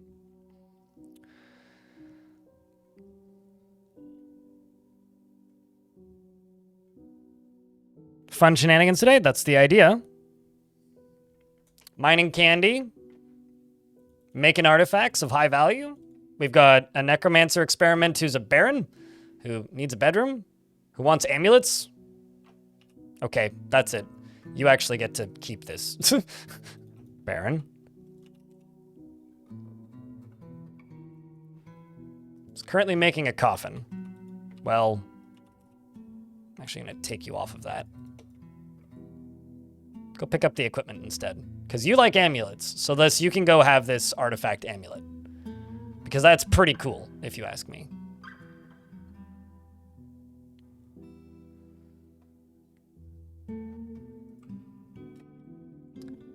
This is a blue diamond amulet. All craft store ship is of the highest quality. It is decorated with pigtail and round, brilliant cut green glass gems and fire clay. This object menaces with spikes of desert titan bone. Oh, it's desert titan bone. Desert titan bone. On the item is an image of a voracious cave crawler in sapphire.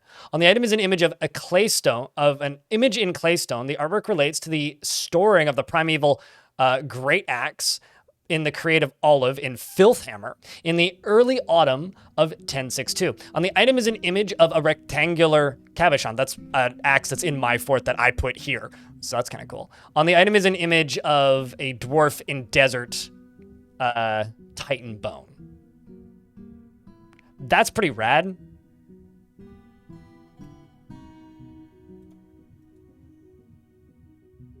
That's pretty rad.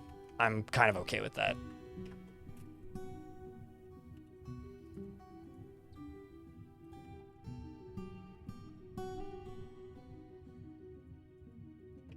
This will be office and dining room up here, and then back here will be throne room.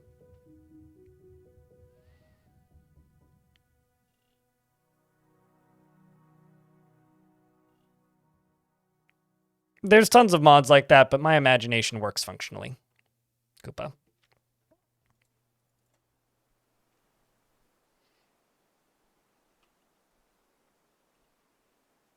I'm quite happy with the images that they have in game. This is claystone.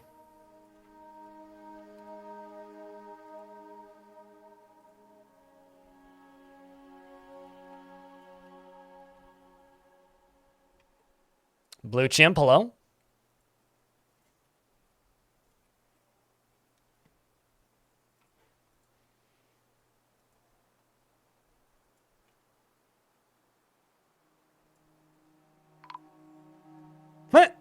An elven caravan has arrived. Well, we should trade with them.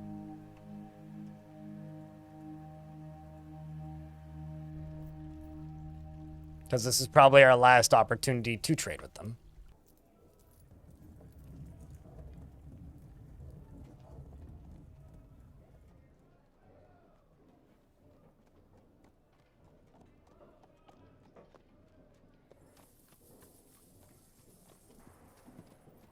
Don't mind the dead goblin right there. Just kind of in the middle of everything.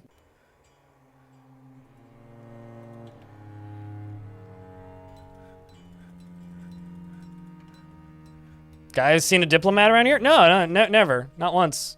I don't even know what a diplomat is. Don't look at what we're hauling.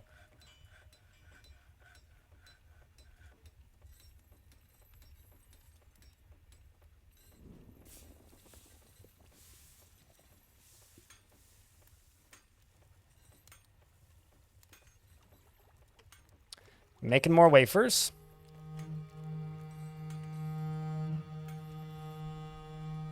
Getting that constructed slowly. Oh, there isn't any way down in here? Okay, I can't dig through this then.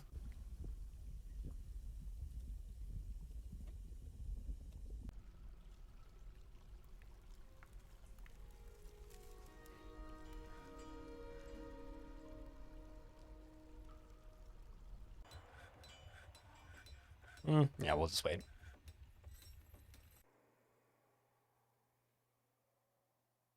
One of the nice things about Dwarf Fortress is you can watch your stream in 160p and still know what's going on. Yeah. Some rain-covered wood. What could go wrong? I mean, not much. They'll get a fever for a little bit, and then it'll go away. The, spooky, gooey, gross rain here is actually not that big of a deal.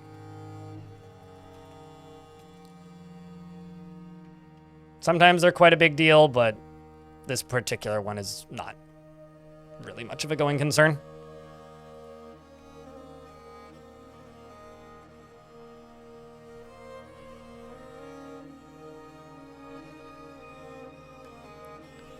I'm also going to do something else real quick.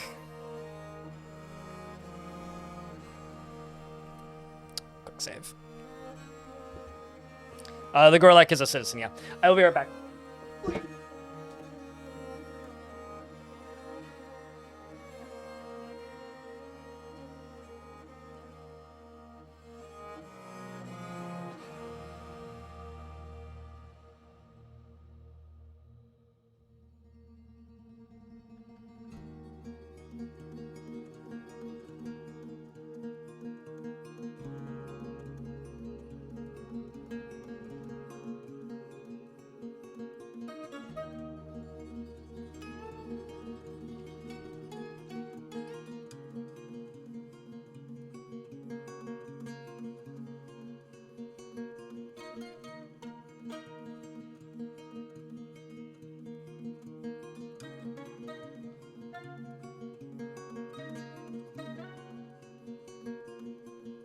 Just went and closed all my windows because it is raining outside and actually kind of cold. And also now, in case the game crashes again. I'm not worried about crashes, but like that was a weird one.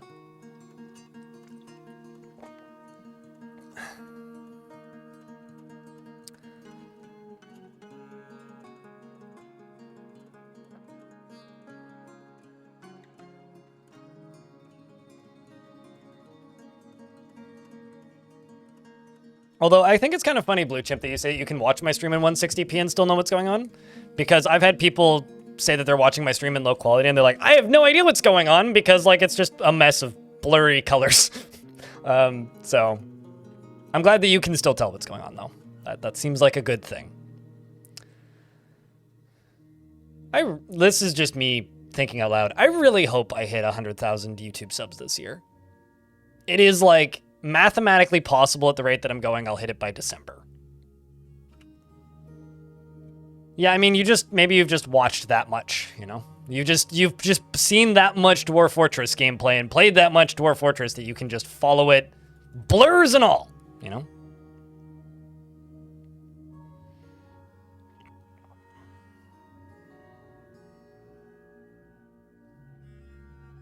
I mean, not everybody has amazing internet all the time.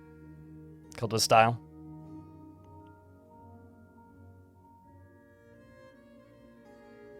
I'm the best Dwarf Fortress YouTuber you found. Well, thank you. That's very kind.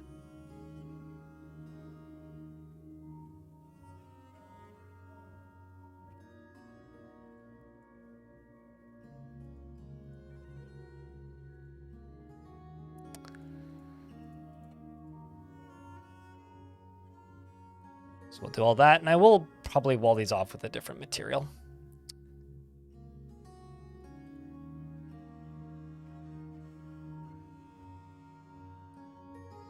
Irvad still hasn't left the map. Why haven't you left the map?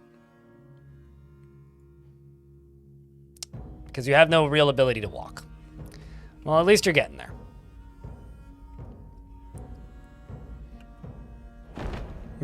Forgotten Beast named Issa Erifoma Anusarani. Sure, that's come. A humanoid composed of amber. Aw. And it has wings, and it squirms and fidgets. Beware its webs. And it's in the layer that I currently have sealed off for various reasons. So I will likely leave this down here, but it says that it's fighting with something. It killed a Ruthrer. Well, good for it. The Abyss of Echoes. You can live in that cavern layer. That is an empty cavern layer. There's literally nothing in it. So I just kind of leave him there. Like, you know, like, what are they really going to do?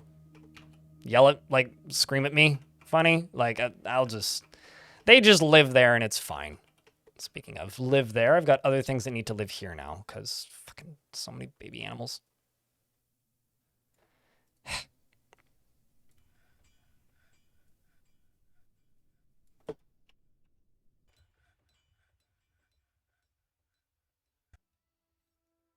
Okay, let's see. What do they have that I can buy, if anything?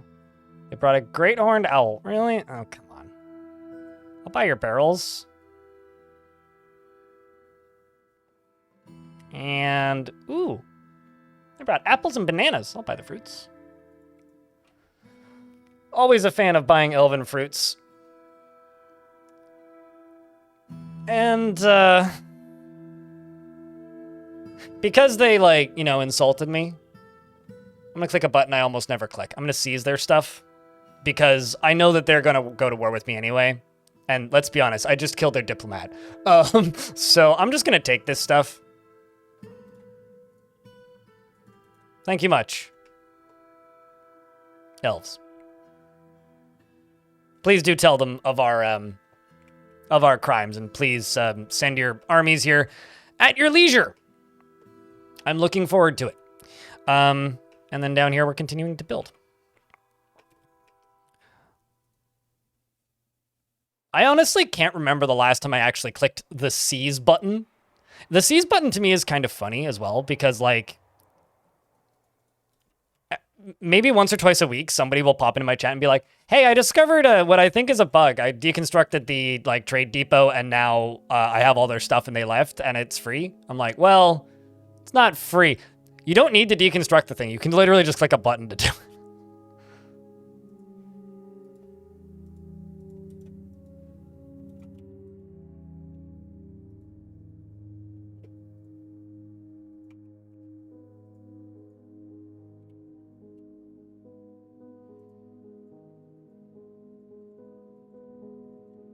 Basically, you don't need to worry about rebuilding your thing after the fact.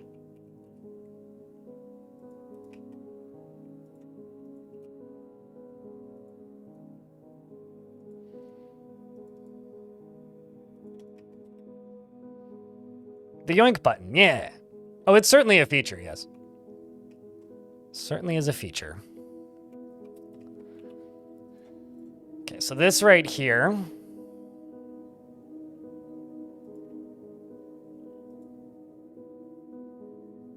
Can just get clay stone.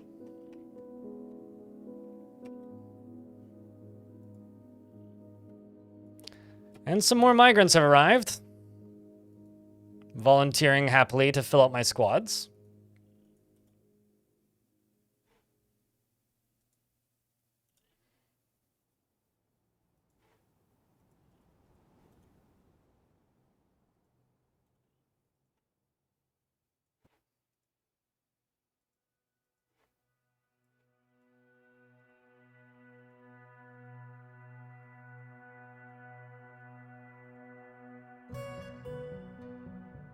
Got a bunch that currently aren't on the map, but we'll just make another militia captain. They can use metal armor too.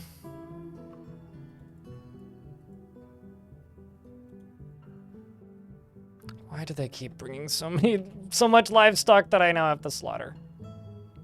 Why? Why?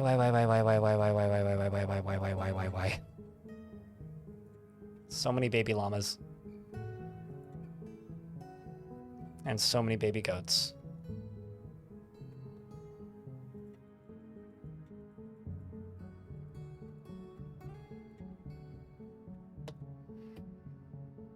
You only have 4,000 meat, you need more. Well, I mean, it's mostly, like, Forgotten Beast meat, actually. But, yeah, I definitely guess I do need more. Let's also go up to here and see if I have any slabs I can place. I do. How's down here going? That's done. Excellent.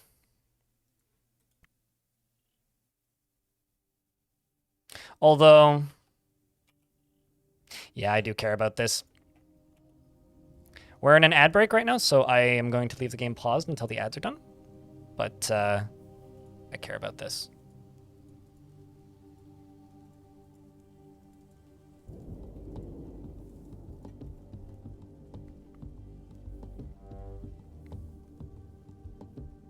Needs? I think you mean implies the existence of. Killed with style. It's just like the C's button implies the existence of the B's button. Or the D's button.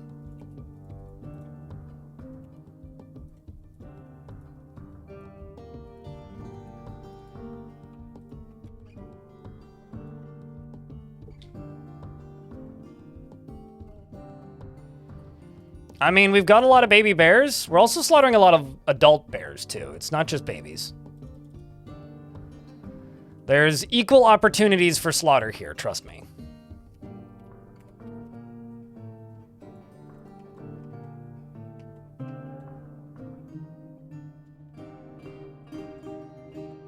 So this front area up here is going to be a dining hall.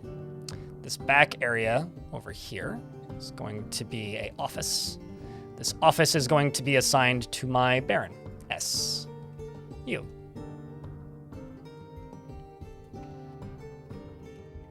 Which is not high enough value, and you also need amulets.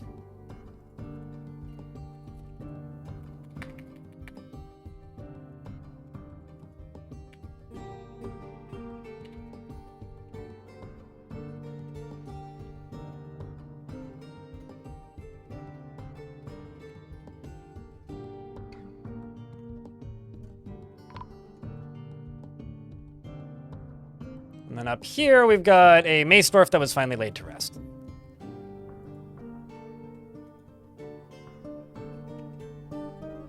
And then up here, this will probably end up being a dining room. Not sure. To figure out what it ends up being.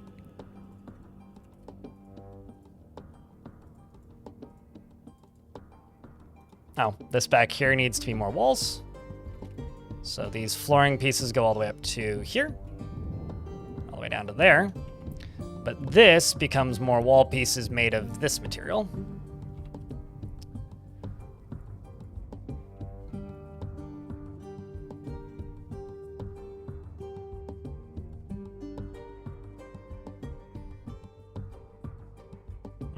No, actually, that should be rock salt.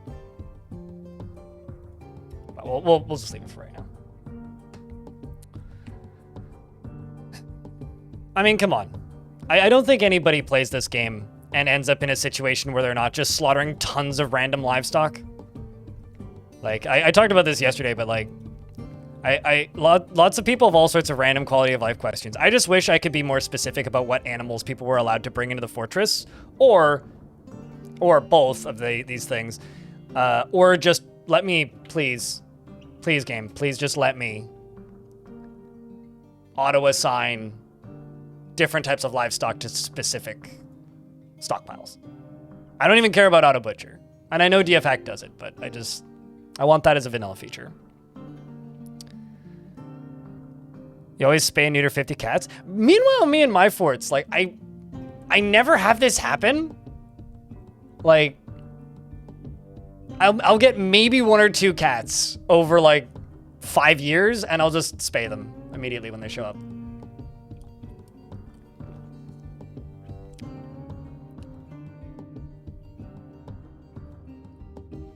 You know, just like auto-assign all grazers to this and auto-assign all birds to this or egg layers to this kind of deal. Like, that's all I want. Let's see where we're at here. Aside from it looking kind of like a junkyard. 700 books currently.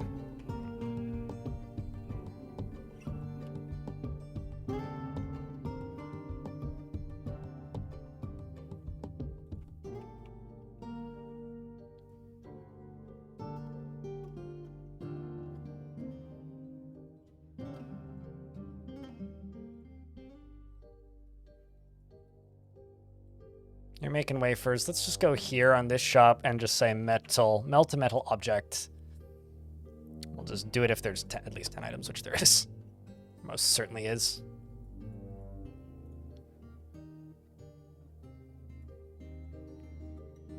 I have a lot of iron, it turns out.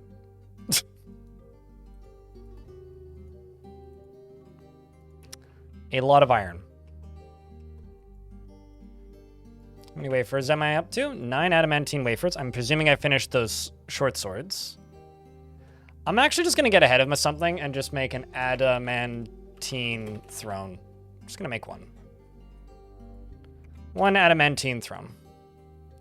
And I'm also going to go here and I'm going to make adamantine helm. We'll make 10 of those. Because we're working on these as quickly as we can.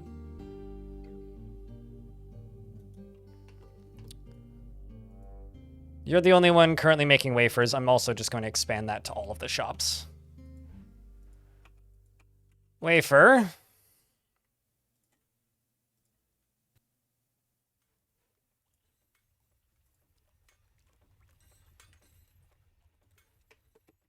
Because I've got quite a few adamantine strands lying around, it turns out. Candy armor is good. Here's the thing about candy armor. It's very light, so it's a weight thing. Armor doesn't really matter what material it is. It's less destructible if it's a tougher material, so it gets damaged slower if it's a tougher material.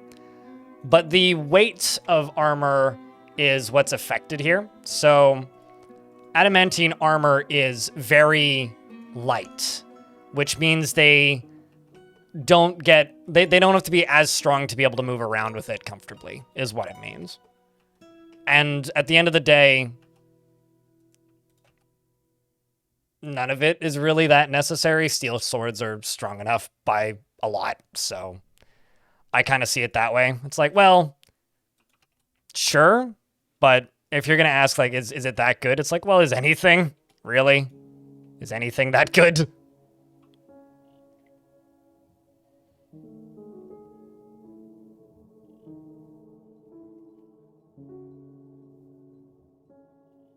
Just set up some linked kitchens to a meat-only stockpile so that you only cook with meats. That might help a bit.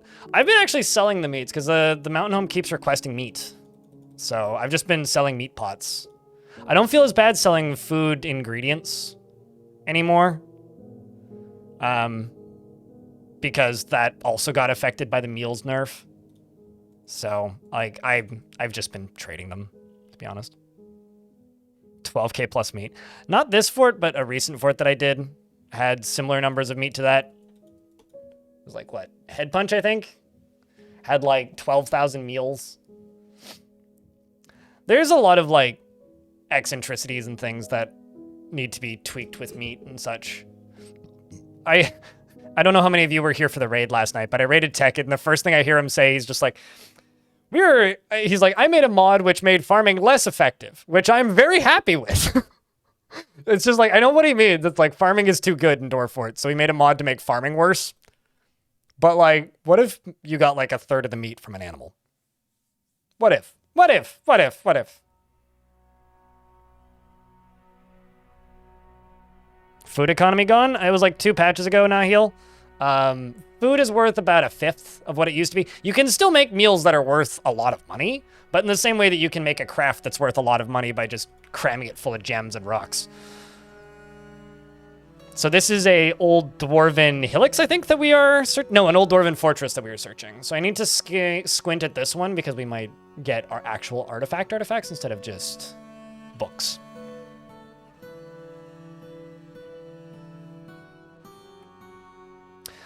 The other thing that I wouldn't mind is just like, don't bring any grazing livestock to this fortress, thanks.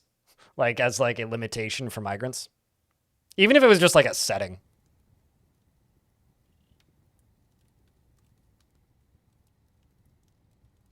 Then the dwarves will just be sad that they don't get to see their pets because they had to leave their pet bunny when they came to this fort. Frost Little. Doesn't sound like a book. My friend Meal. I like meals.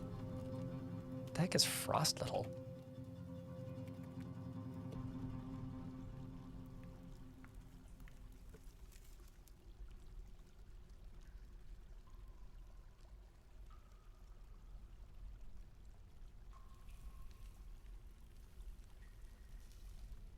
I presume it's...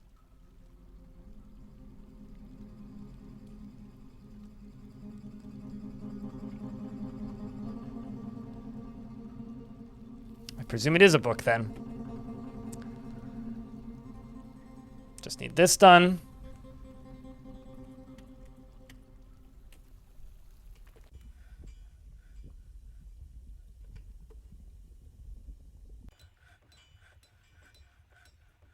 Looks like they've made a whole bunch of adamantine helms already. So I'm gonna get you guys... Ooh. To update this. I honestly like making adamantine helms because they look really cool. Like, to me, adamantine helms are one of the most obvious adamantine armor pieces you can give your dwarves, and I like my dwarves to look cool. So one of the reasons I like making adamantine helms for them is they just look awesome. Like, look at that. Like, it is half aesthetics for me. Same with adamantine shields. It's like a large portion of the reason.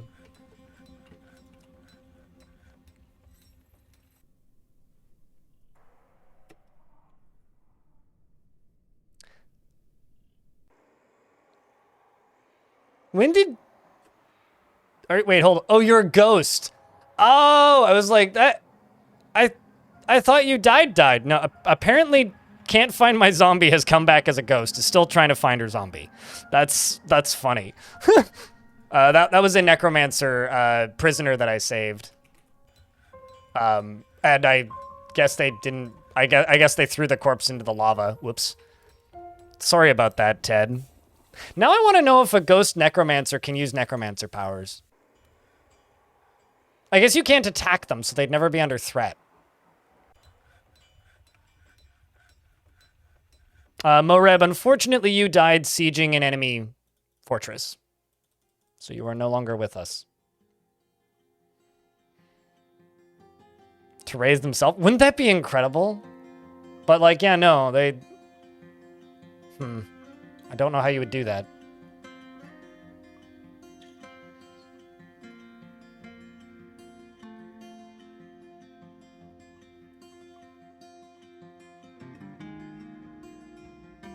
Oh shit, I was like, why is this minecart just full of objects and there's nothing underneath it? It's because they destroyed the track stop, I presume. Name something Russell.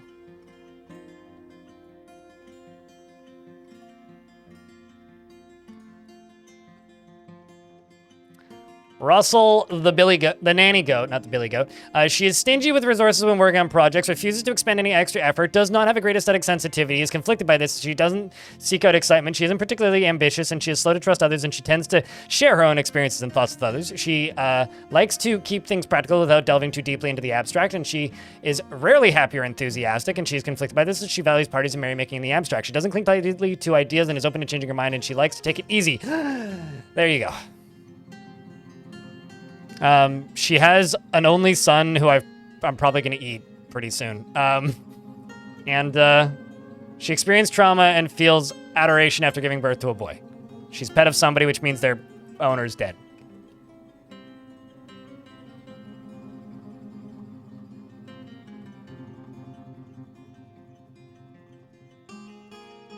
Also, Lee Russell,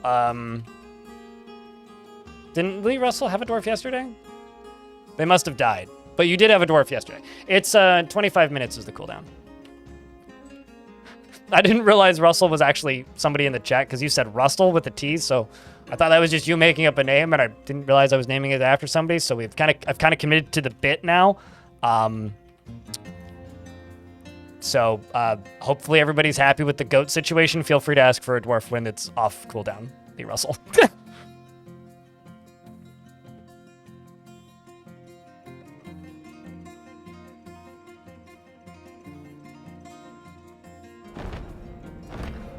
Oh.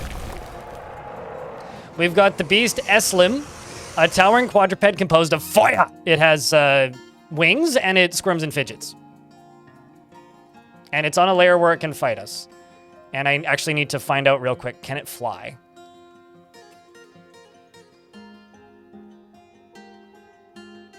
No, doesn't seem like it. Okay, so I'm gonna go here. And I'm gonna go... You, and you. There you stand!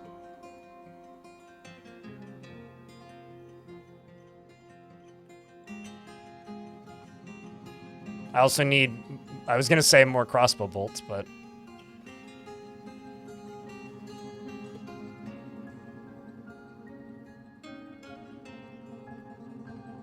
Just got too many that are forbidden.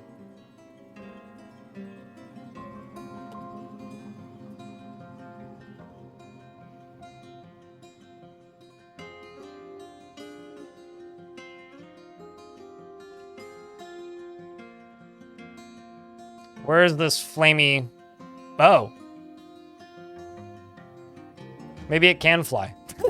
I guess that answers that question. Well, okay then. I have to move my Marksdwarf squads up here. Sorry about the, poor instructions. And also I've got bad news potentially about that goat.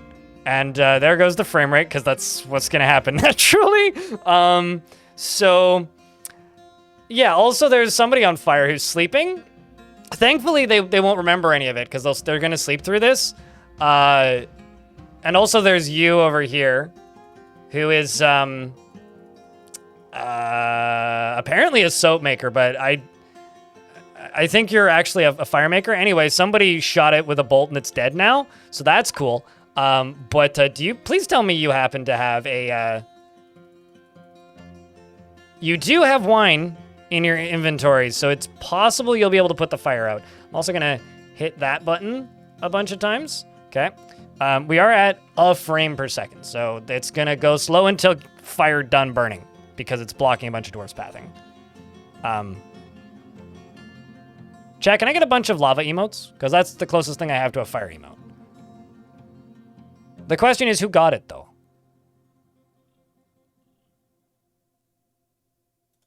Trying to close this menu.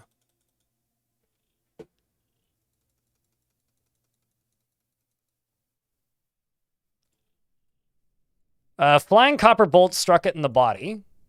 Okay, so who fired a copper bolt then?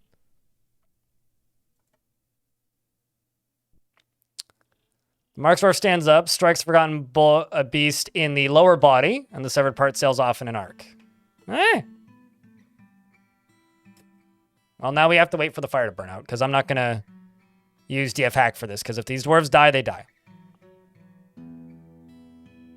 Is it bad that I'm happy that the livestock are all burning?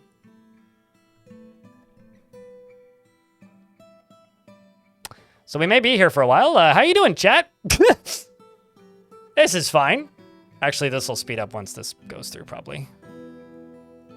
But it's this that I need to clear from smoke. Well, actually, I could just clear smoke, which would speed it up. Let's do that. I don't want to save the lives of anything, but...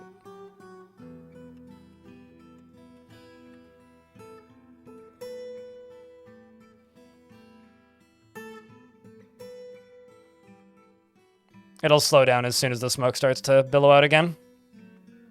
Yeah, this won't last too long.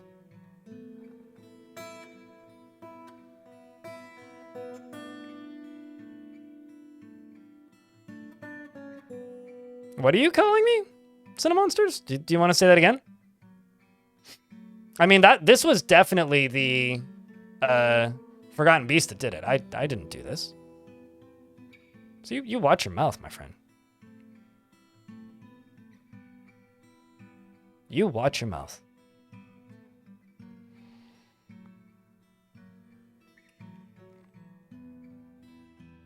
Yeah, it would probably become an intelligent undead or like an unintelligent undead gen. Yeah, and the ghost would probably still remain a ghost. Negligence? Yeah.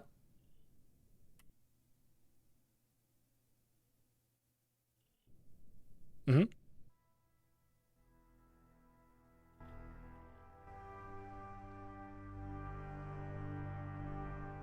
I mean, like, disasters happen. You don't need to insult me over it.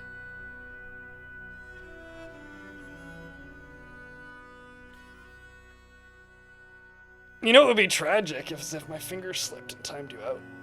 That would be tragic.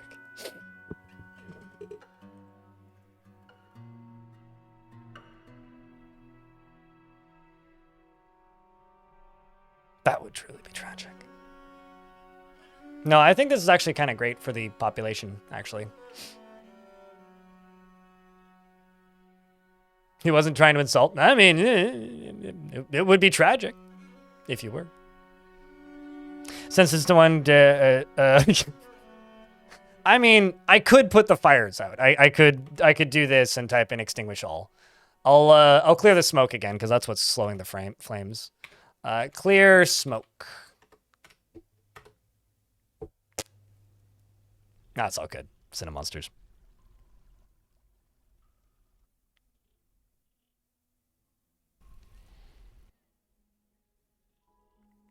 I don't know. The one like necromancer funsies that I really like is if a necromancer resurrects the limb of somebody who just lost a limb to a were creature and that person has been bit, then the limb becomes a zombie were creature. And so, like, if a necromancer were creature shows up, rips a dwarf to shreds, and 5 limbs fly off of them, then you suddenly have 5 zombie were creatures. Truly one of the greatest nightmares one can experience. Does smoke actually do anything? It blocks pathing, so they can't path through it. Dwarves can't see what's in it, so if there's a monster standing in it, attacking them from within it, they can't fight through it. And it makes dwarves unable to breathe, so if they stand in it too long, they can just die of suffocation, but usually that doesn't happen. The big one is it blocks line of sight and pathing. This is, of course, presuming that a... Drown the fort to stop the fire. With what water supply? This isn't the ocean fort. I don't have unlimited water, dude. I mean, I have a tiny trench in front of me, which has a little trickle of water in it to produce a little bit of power, but, like, I don't really have any way of putting this fire out without using DFX. I'm not going to. Just think about, okay, I'll get right on that. Yeah, totally. Use the 500 drink. Well, I mean, this dwarf could still... Actually, this dwarf did just put out their fire. I think they did. Yeah, this dwarf put out the fire. You see that, that's floating around it? That's steam from evaporating alcohol. So this dwarf just, like, their water skin evaporated, and that dwarf just saved their life. It just saved that dwarf's life, potentially. Unless they bleed to death, which could also still happen. Nope. This dwarf just lived.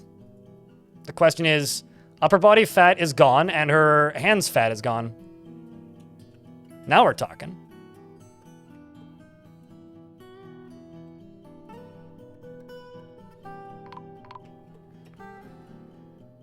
Laya's been found dead. 3 children burned. See, now this is the actual crime. The livestock, well, that sucks. 3 children burned to death. 3.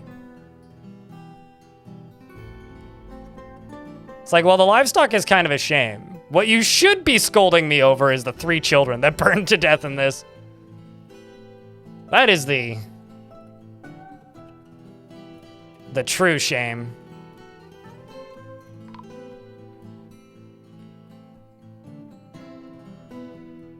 The children had it coming, man. You're like you're talking like the people that will, like, you know, blow up an oil tanker to help fish and, like, kill people in the process. And also do more damage in the process. Oopsies. I also saw a fast die in there, but that may have been an animal.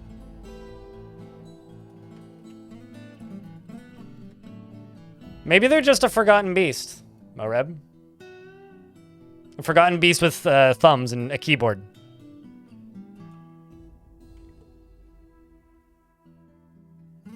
Grizzly bear cartilage is burning. That's grim.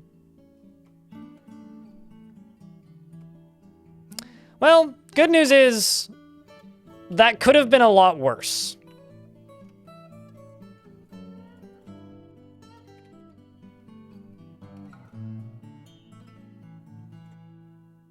That could have been a lot worse. Fractabellum, don't ask anything about the 4 children that just burned to death. How was your stream today? What were you up to? Welcome, Raiders.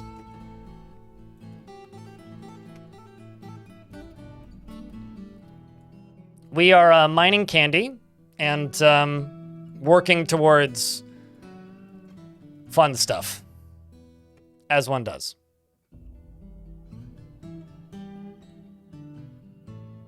And also trying to go to war with everybody.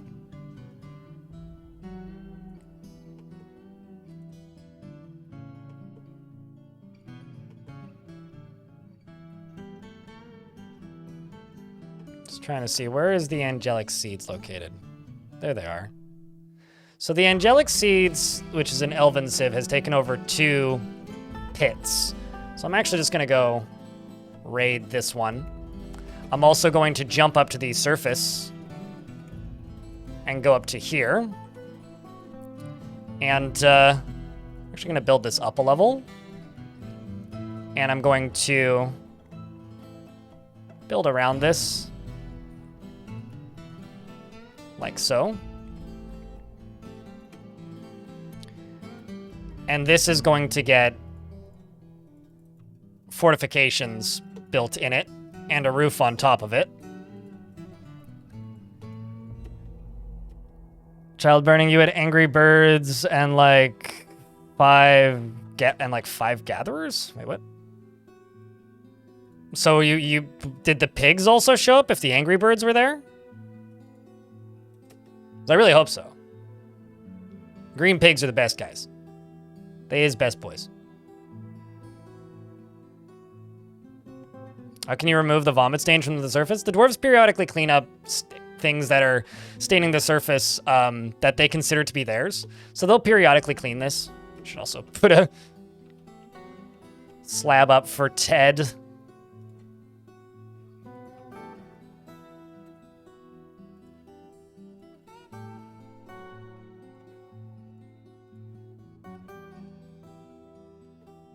I don't want Ted to cause problems and resurrect more things.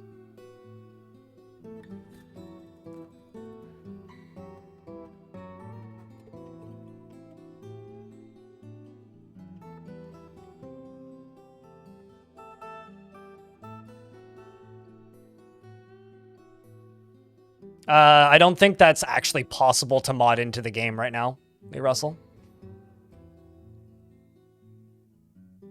Dwarf Fortress is a very frustrating game in some ways when it comes to modding, because it runs in its own engine, and a lot of that code isn't surfaced, so you have to reverse engineer it.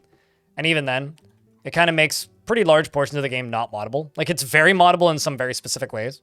Like, adding stuff modularly to a world before it's generated is very moddable.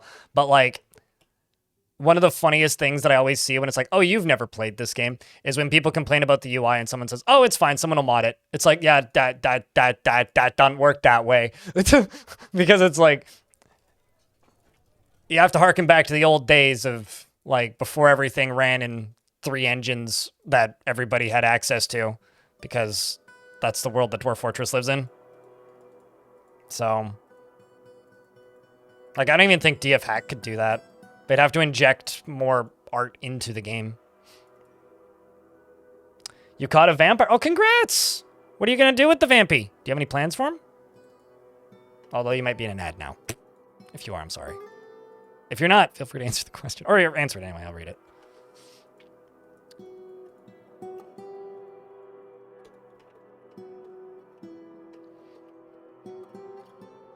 Okay, so this has been given to... Wait, hold on. This up here. More phthalite.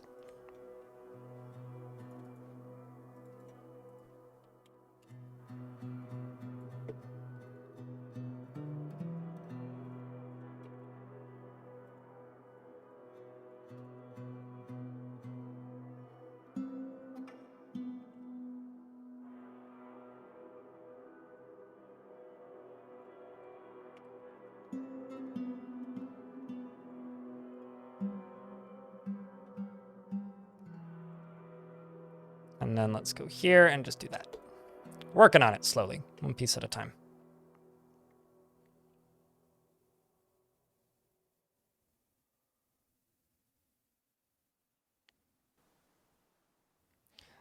The things that are the most moddable are the things that aren't. Well, they aren't, and I genuinely think it's one of the easiest to mod for the parts that, yeah, objects, entities, items, plants, and nails, especially before the game required graphics as well, right? Or if you're okay with, like, using, like, MS Paint placeholder art, you can do a lot with a little, with almost no knowledge of modding in Dwarf Fortress. But, you know.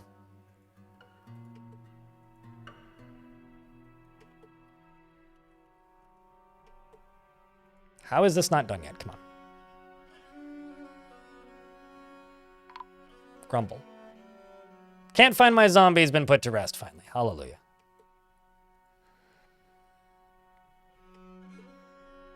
Why is that dwarf's helm crying?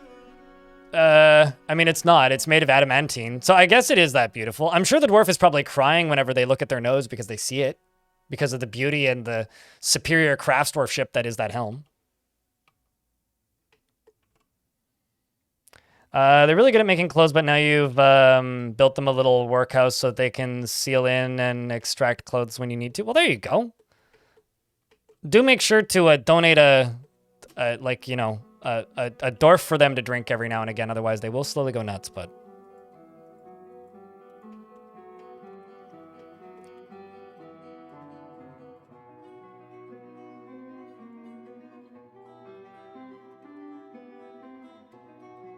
The amount of dwarves here that I need to memorialize. It's actually gotten a little nuts.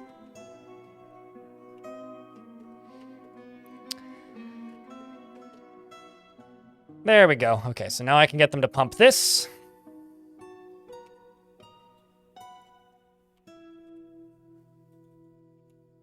Just need them to operate that pump. And also deal with that ghost.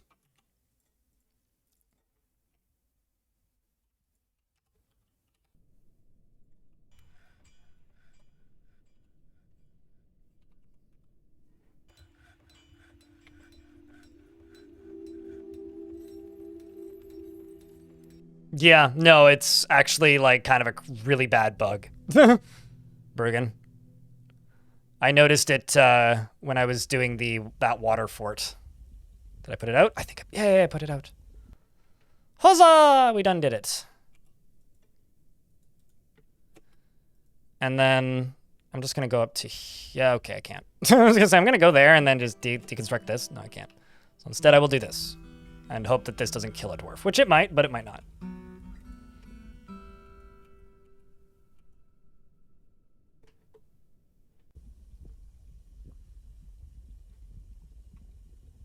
I'll just do the few that we have left.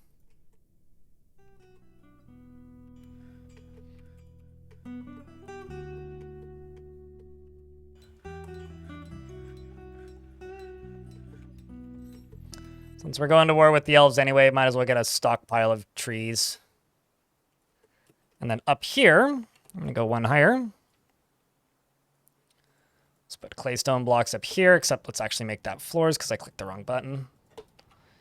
And down here, you can just have, ooh.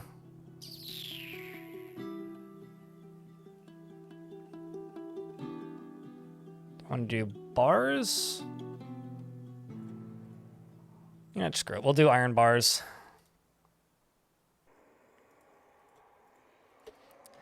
And I'm going to put a hatch cover right there and a chain.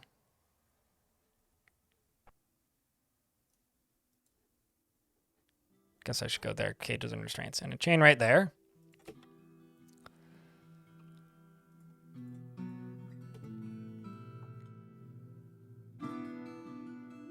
Is that mud texture now? This is an evil liquid that is raining because this is a terrifying biome. This is a nauseating filth. This is not mud. That would require quite the talent to get mud all the way up here. Like, now that the more I think about that and look at it, the more I'm like, yeah, that would be like not that easy actually to get mud up here. But no, this isn't mud. It's much grimmer than mud.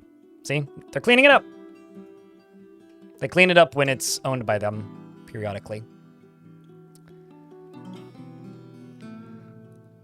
Be such a weird thing for them to replace too, because like the mud texture looks fine.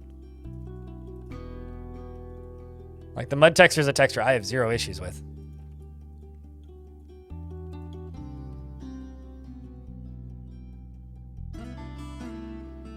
So I'm going to put a...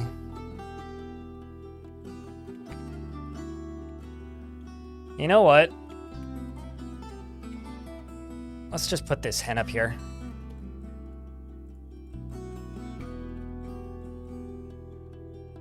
And not slaughter you. I'm also gonna go to down here. I'm just gonna go 1, 2, 3, 4, 5. I have no idea why this is still burning.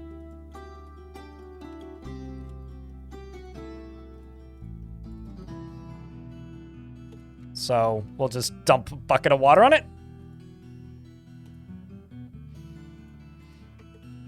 And I'm also going to throw in some tanners because I've got a bunch of butcher jobs that aren't getting done, so it's leading me to believe that I must have unexisted my butchery industry. Got that ghost that I still need to memorialize.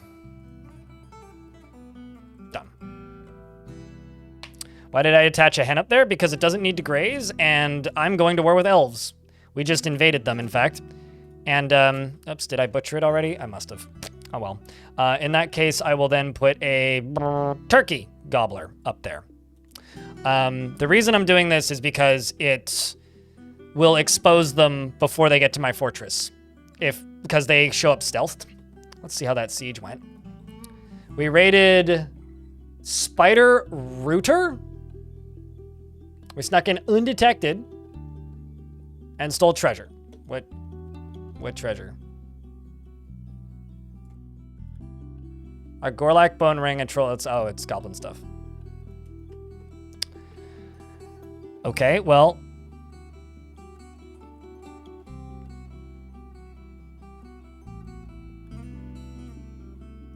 Let's just go hit this thing.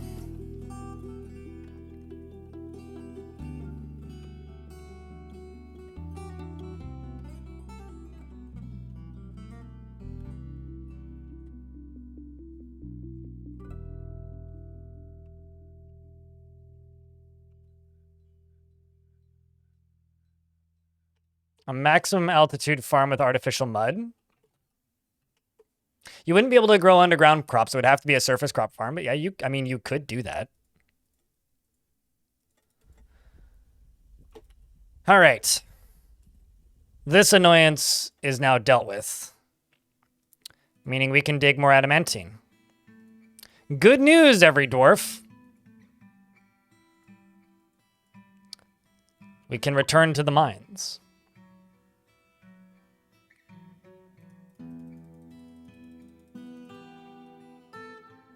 We, in fact, can return to the mines.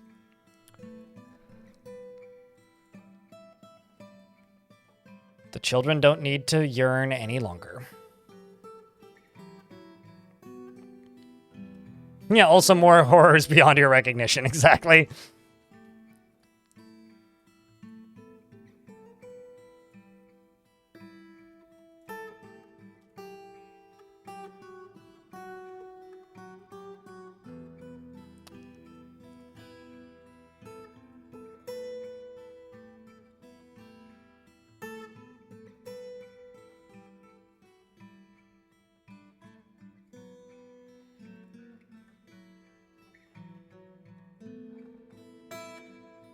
There we go. We'll have some semblance of consistency down here.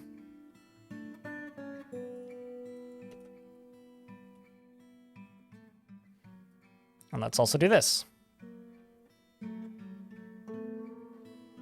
It's very possible it could come to town in about 10 seconds, Tibby. It's certainly possible. Perhaps even plausible. Nope, not right now. Because it could be like right here. It could have been right there. Because I've only got like 8 more layers beneath. Actually, we go down to what, layer 12? Yeah. So 8 layers beneath where we are currently.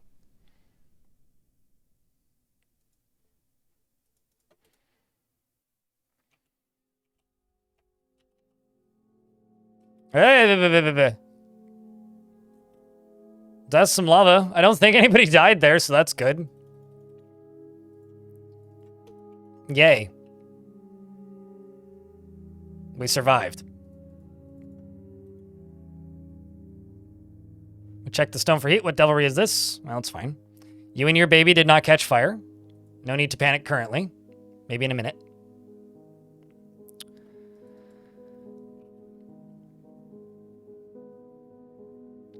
We're actively looking for the circus. We're going to find it as a result of me mining the adamantine. It's going to happen. Why is there a baby down there? Because Mom's carrying it.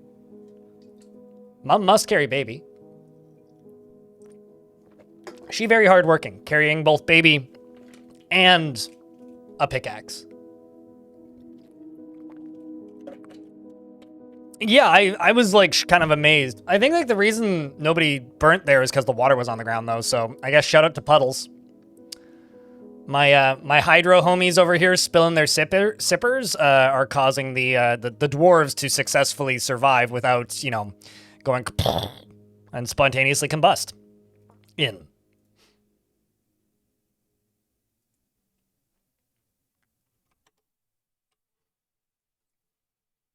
I'm not familiar with the Bugs Bunny bit, but I believe it.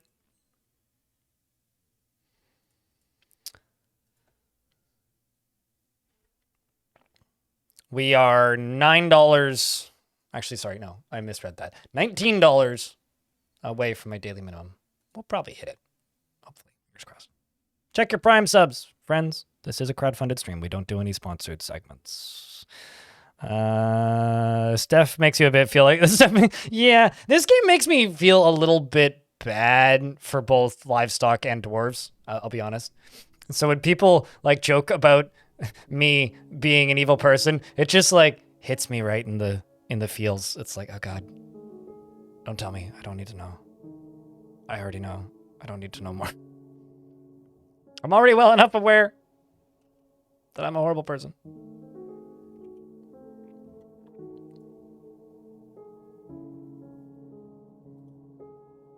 There's definitely some water back here. Oh no, it's just actually it's possibly just the water above it.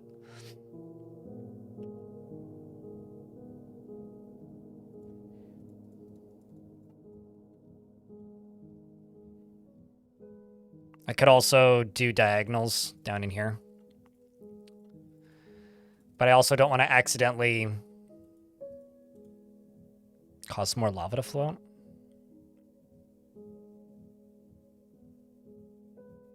They're not seconds away from combusting. I mean, it's the reason that you should have water skins and flasks for your dwarves. Because water skins and flasks, I know that this doesn't make any sense because liquids should, like, liquid alcohol should probably cause fire worse. But in Dwarf Fortress logic universe, dwarves that have a water skin or a flask, the flask is a chance to put out a fire that is combusting them. Also works in adventure mode. You can like put out fires on your person. So because of that, like, it's just a reason to make sure that all your soldiers have flasks. Let's also real quick, since we have time. 1, 2, 3, 4, 5, 6 squads are going to go explore that location. All of these dwarves are going to go explore that location.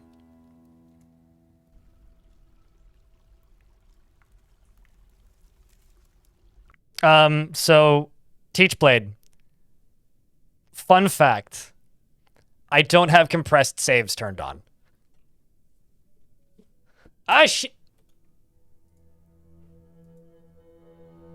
Like,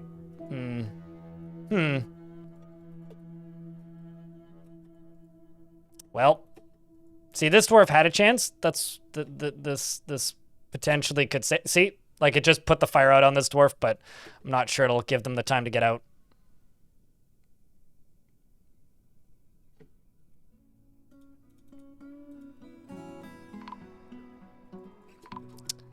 It also appears that there be some thieves in these parts.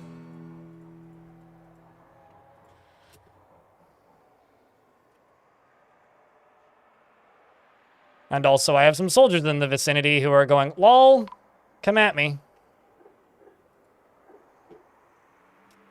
And pump operator was found dead.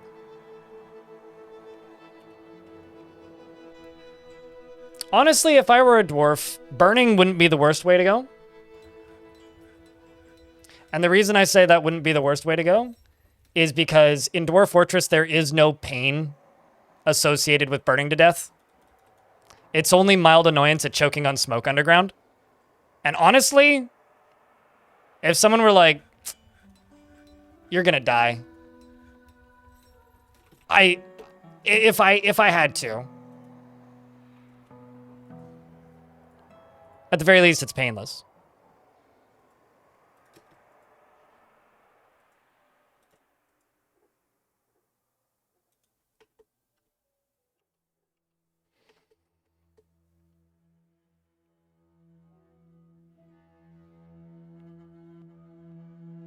Why does it take forever to save for me? Look at the year.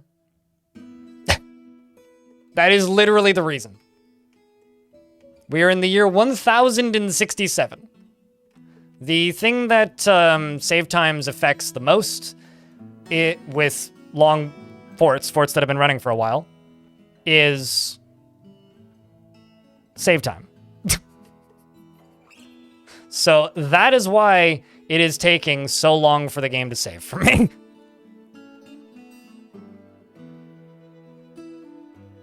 Also, this isn't my first fort in this world, so that's also not helping.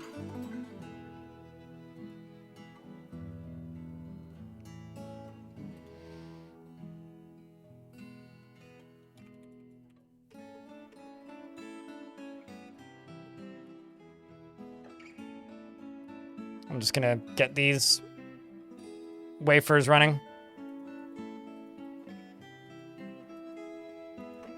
Because I can.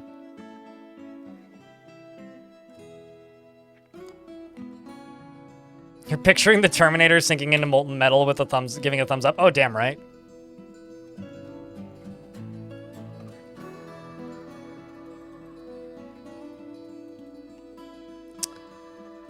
Speaking of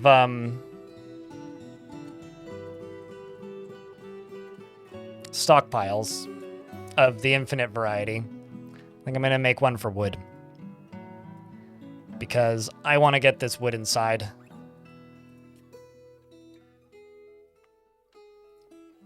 And ideally, down here.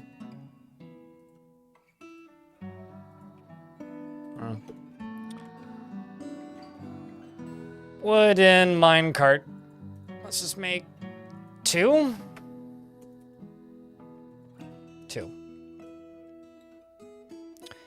And call this wood. You're gonna go right here. You're gonna load wood. You're gonna load wood from a human caravan has arrived. Wow, they actually brought wagons. And I guess they have a way in. That's good. I need to watch that in a sec. Let me just finish this. You're gonna load from there. And get rid of all these. Done.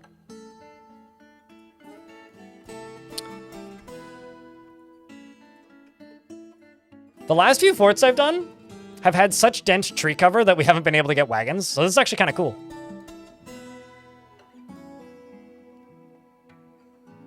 You know, there's nothing dirty about that sentence today. Unless you are a big ol' pervert. So, that's all I have to say. Congrats. I appreciate your input, though. And that is, in fact, that's what she said, Joe. She what did say that. She what did say that. Oh, that's fucking neat. That they're actually just parking at the bottom of the ramp. That seems a little buggy, but I'll take it. Human caravan has arrived. There's much to share. Oh shit, they're giving me news. Well, that's cool. We went and pillaged a place down here. Let's see how this went. Who are you calling old? Well...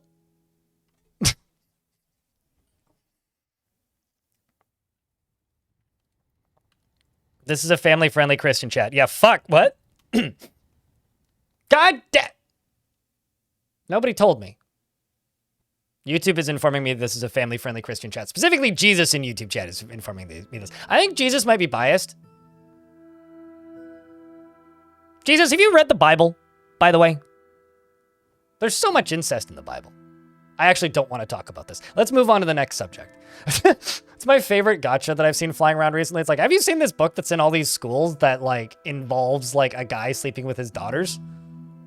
It's like, that's disgusting. It's like, yeah, it's the Bible, you nimwit. So we looted treasure. The Attis' tactical planning was superior, but the elves had a positional advantage. Frick! Yeah, right.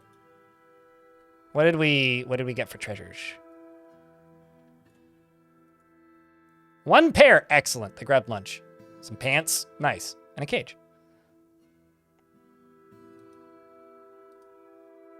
Jesus has been reading Islamic theology and is very open to new ideas. You know, in reality, Jesus was probably cooler than people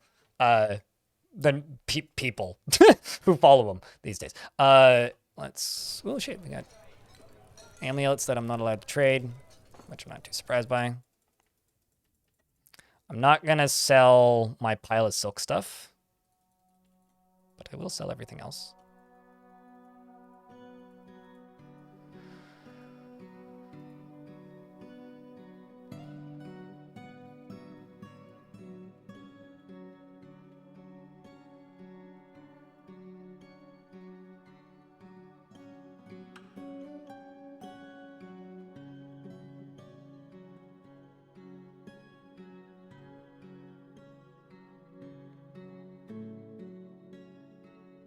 Boop. And get rid of this.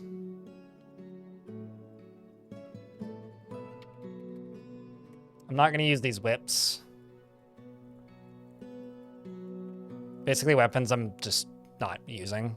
And don't really care about melting down. I'm just going to get rid of.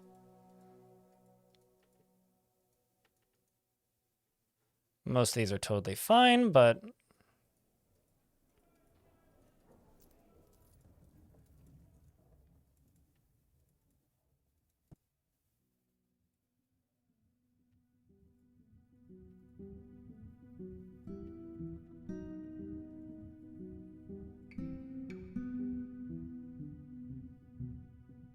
Like, I'll just keep a lot of these. And what's the other thing I wanted to do? Just gonna sell a bunch of meat barrels. Maybe also a rendered fat barrel. All right, now we wait. You mean when there's a will, there's a smith?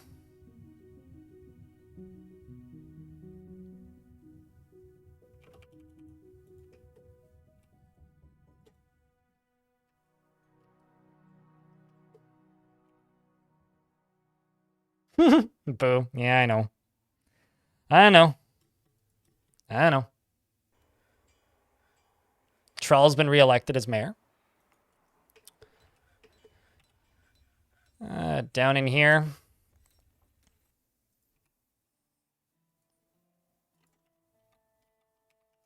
I also need to check news and rumors.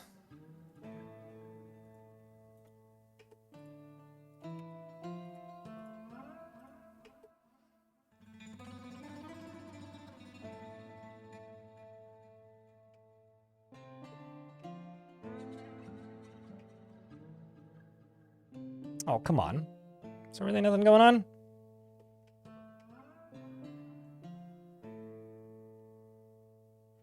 I also need to see what human civ this is. The Geared Kingdom. So I need to go to war with these guys. The Geared Kingdom. Because, if I'm not mistaken, I saw that. Stratharis, I'll check in a second. Oh, no, never mind. The sensitive confederacies. What about, my mayor?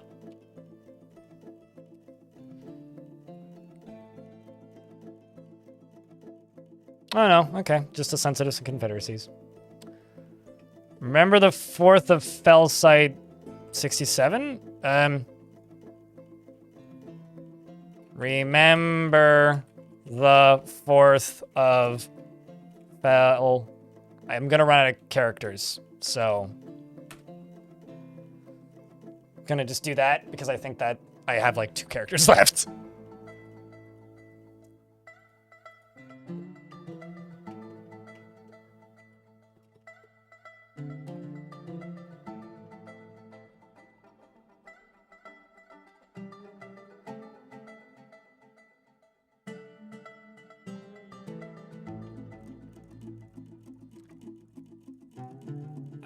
Let's also go... They just wanted armor specifically, so...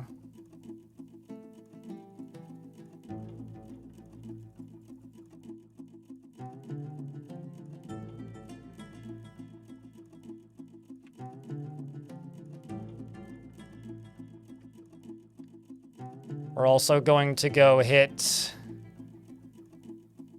Desert Hate again. We're gonna go pillage, or attempt to. And some migrants have arrived despite the danger. You'll have to see it. I'll have to add some more dwarves into the squad soon.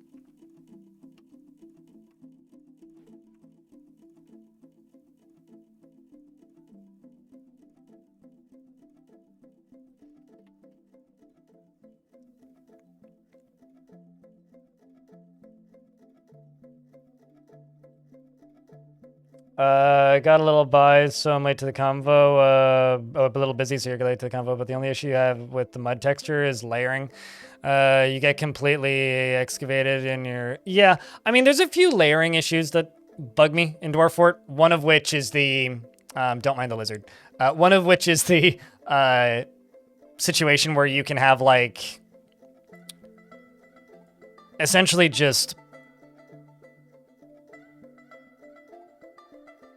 like bridges with water on top of them. Like that will always kind of bug me because I want to see the water on top of bridges. So yeah, I mean, mud's the same way. I wish that the moss would grow on top of the mud and stuff like that. Where's the lizard? The lizard! Lizard. There is the lizard. The biggest lizard. This guy.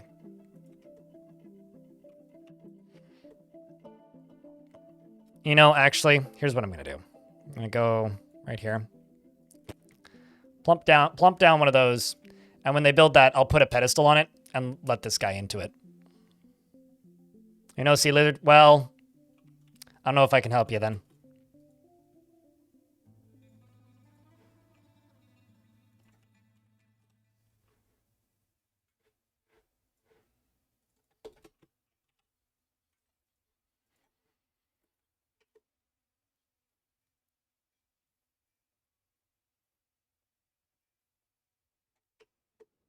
You know, when they add wizards to this game, I need to make a lizard man, like maybe a chameleon or something, or some other lizard person, into a king, and then name him Gizzard, so that we could have a King Gizzard the Lizard Wizard. That should be an achievement.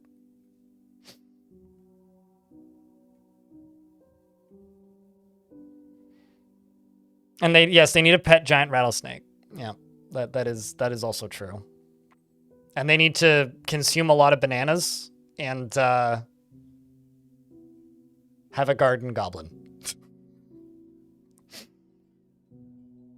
Well, I mean, the robot never stopped, right? That's the actual point of the song, right?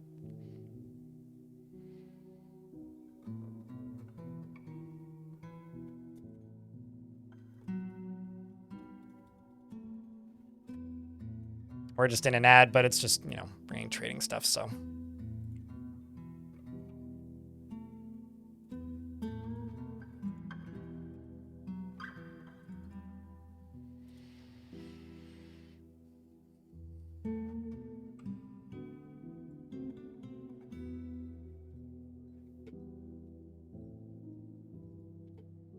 Just gonna buy all these bars. I realize it's a lot of lead and stuff, but what else do they have?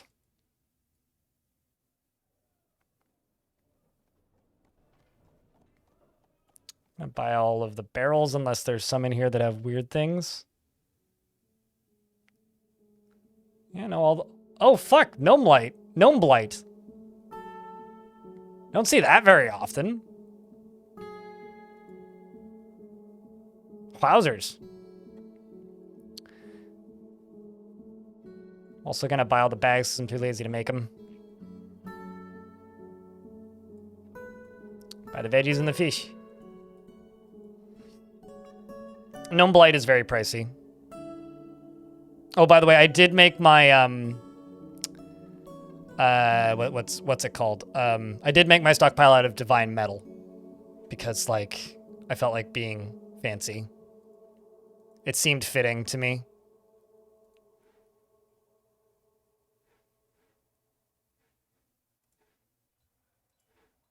Got some issues with dwarves not wanting to leave. They probably got reassigned to new things after arriving here. So if I just swap you up for something else.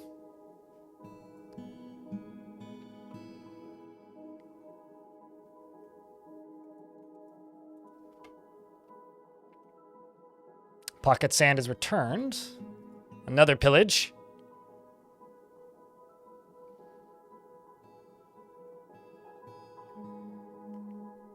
Addis bite paddle. The attempted bar, and we were outmatched. A goblin outmatched us, in fact. A dwarf used to silver fences was struck down. A dwarf missed him, was struck down. Attis bite paddle was struck down. No. Rydern was struck down, the tick of cackling. I just lost my best militia commander. Well, time to rebuild this squad. And get them back into the world of training.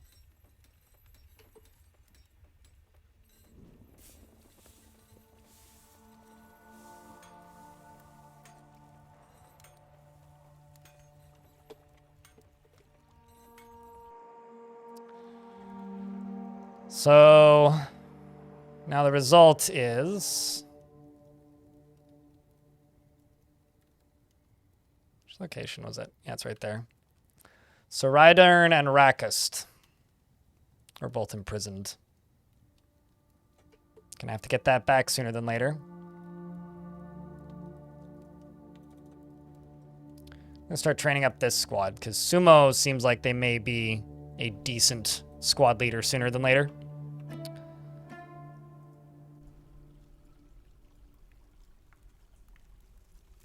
Dwarf is naked, finishing up reading a book. Please go get back to combat training, thanks. We'll just trade for gems.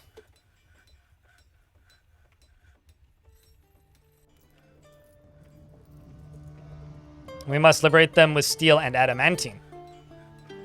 The greatest candy of all Dwarf.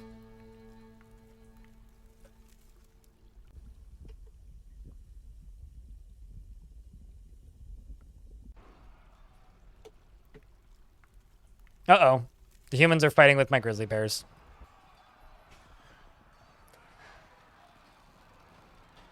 Well...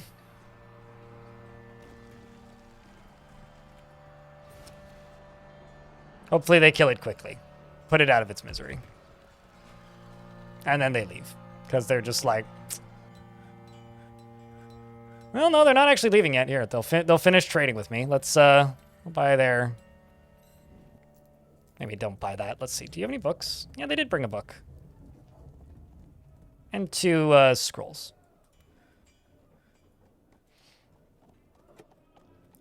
Pro tip, if you just do this, it stops bringing items. Usually do battle axes. I usually do swords. Swords, shields, and helms, and a throne. I try and get a throne made pretty quickly, because thrones are what you need to become the mountain home. So I try and do a throne pretty quick.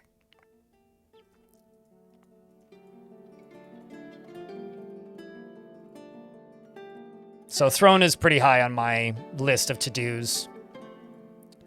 Whilst digging too deeply, there's probably lava behind this.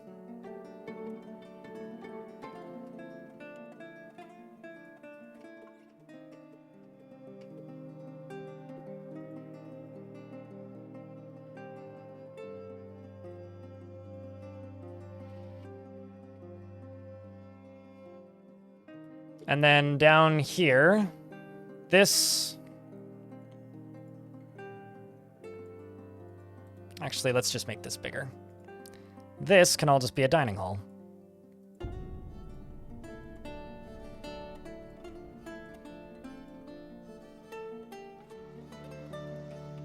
Do I have tables? No, I do not. Iron table. Iron throne. 20 of each. Be able to make those nice and quick. That's still burning. Where was it? There it is. This seems wrong, so let's just put out the eternally burning cartilage. You've never seen adamantine. Well, you're gonna see adamantine in this fort, because we are actively digging into it.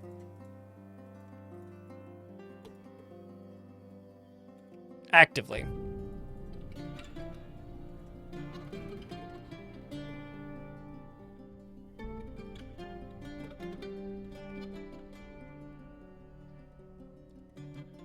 I was gonna say, did I screw this up? Because, like, no doors are going down here, but you are.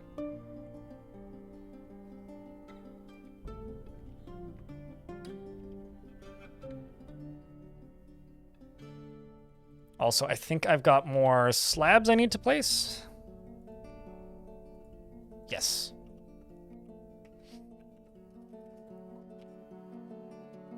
How many people have never dug through the candy tubes, chat? Because the Dwarf Fortress community is really silly when it comes to spoilers. Basically, it's like one of the most spoiler-averse communities I think I've ever encountered. And for some reason, people seem to think that if you call something candy instead of adamantine, then it makes it more fun. Because then you can talk about, like, finding stuff that's behind candy without actually saying what it is. And I personally could care less. Runaway dwarves. I personally could care less if, like,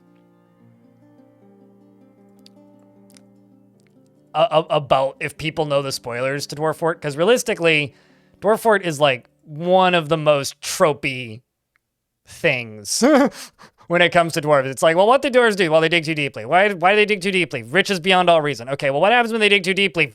Fucking steam monster, or fire monster, or steel monster, or other big scary monster. So it's like, I don't know, you put 2 and 2 together with basic like fantasy tropes and you'll kind of figure it out.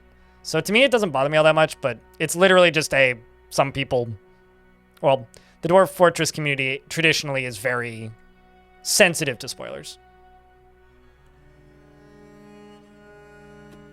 Speaking of sensitive to spoilers, something evil is emerging from the exposed pocket. I'm just going to disable all of this. What are you? You're a rove beetle fiend, a very large beetle.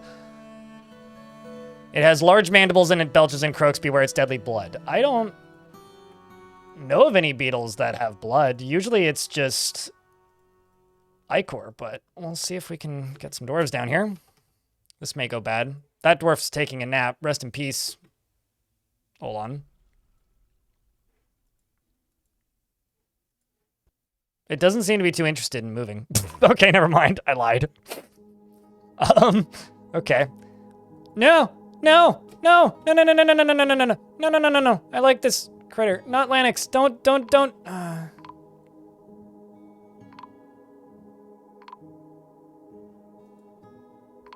Damn you, creature.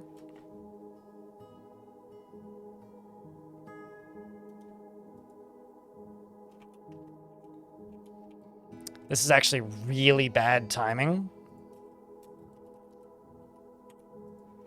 Because I don't really have any well-trained dwarves near here. Meaning this thing's gonna have a fucking field day. Save the game, I'll do that after the fight. This is gonna be bad. Okay, they got it.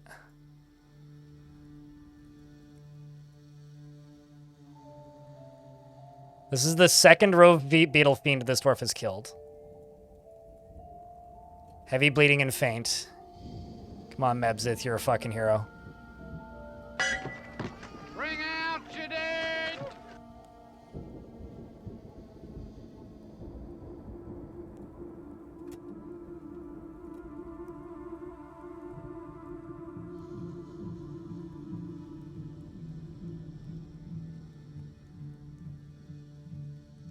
Well, when it says very large, that's how you know it's going to be a bad one.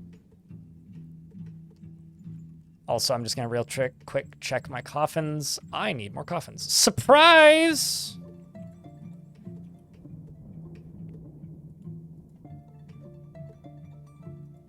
%, I need more coffins. Okay, well, let me just dig a bunch of coffins and then I'll do that save game.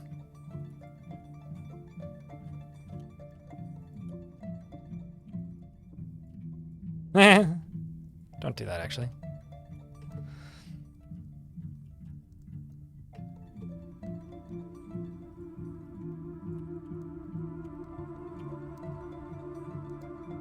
I'm actually just going to do this.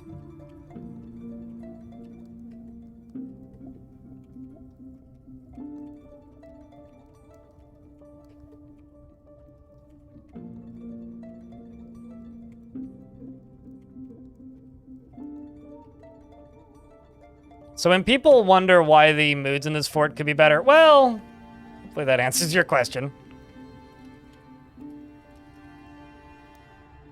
Because we're having fun in these parts. Oh, wrong tool.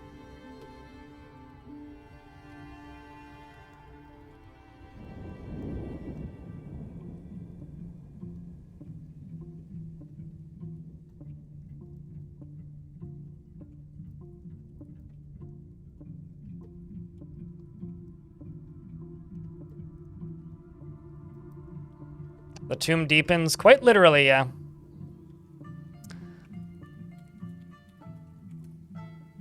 I'm not going to save scum anyways, so you don't need to worry about it, but...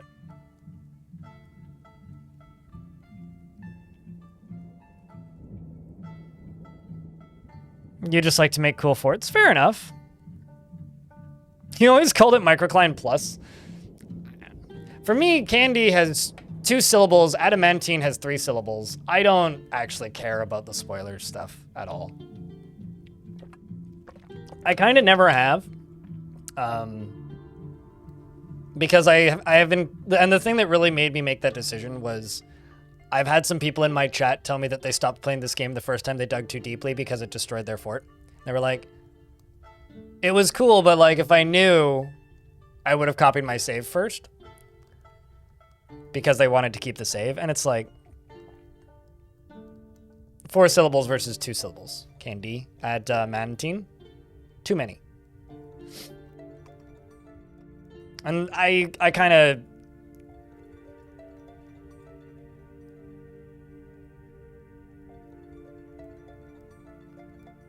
Adamantine. Mm-hmm. But yeah, and that's just kind of the methodology I use behind it, and why I don't care so much.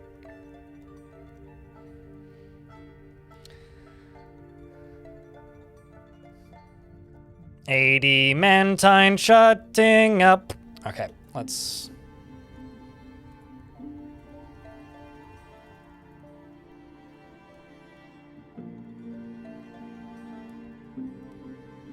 Let's also unforbid all this crap.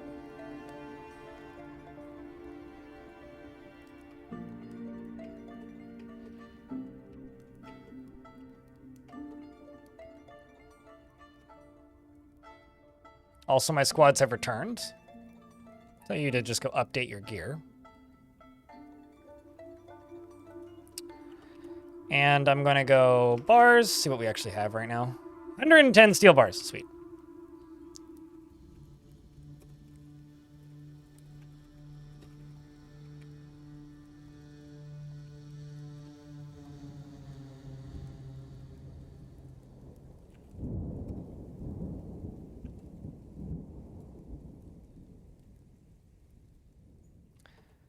Two, 4, 60.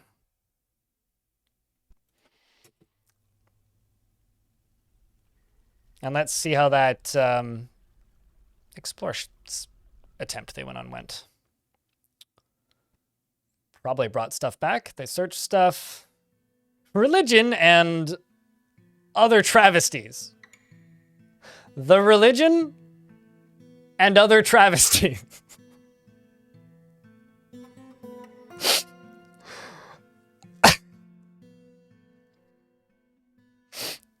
That is the first book that we stole, chat.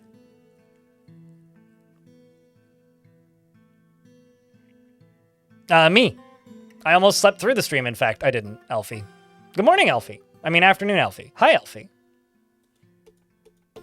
You know, honestly, I think that you've earned the break from the computer. So I think this is a positive thing for you.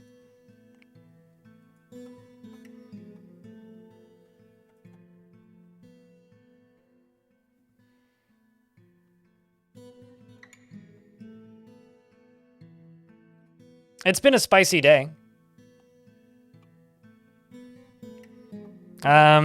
Jesus, what do you... Twitch chat wants to know what you think about that book. Religion and other travesties. Whoopsies.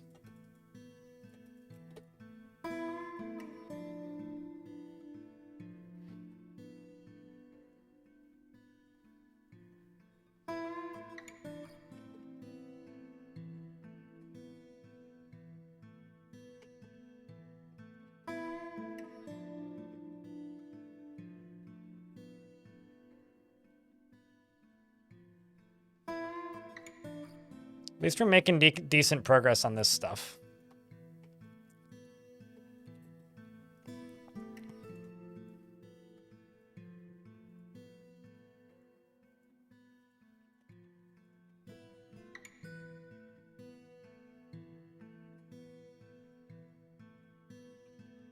Then I'm gonna go 1, 2, 3, 4. 1, 2, 3, 4, 5.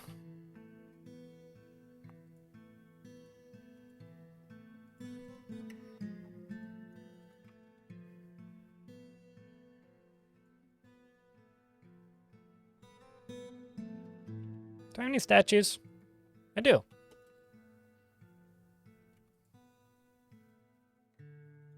It'll take them a little bit to get that done, but they'll get to it eventually.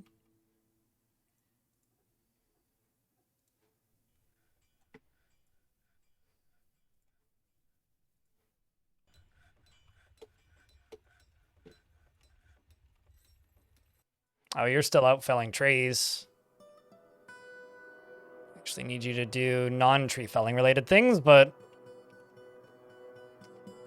this down here is going to get a thingy assigned to it.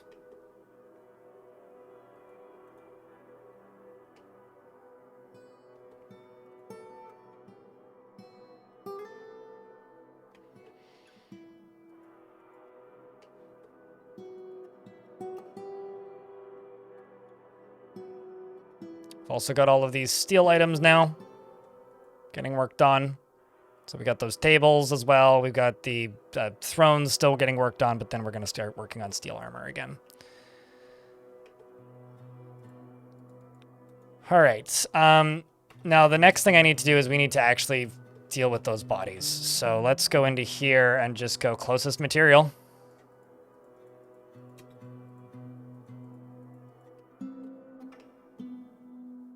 Jesus says typical elvish propaganda. I would say human propaganda because God just like acknowledged the existence of elves, which is crazy. Or Jesus just acknowledged the existence of elves, which in and of itself to me is kind of crazy. Not only that, but said it's typical, implying not only the existence of elves, but also like that their habits are known in the real world. Which is crazy to me.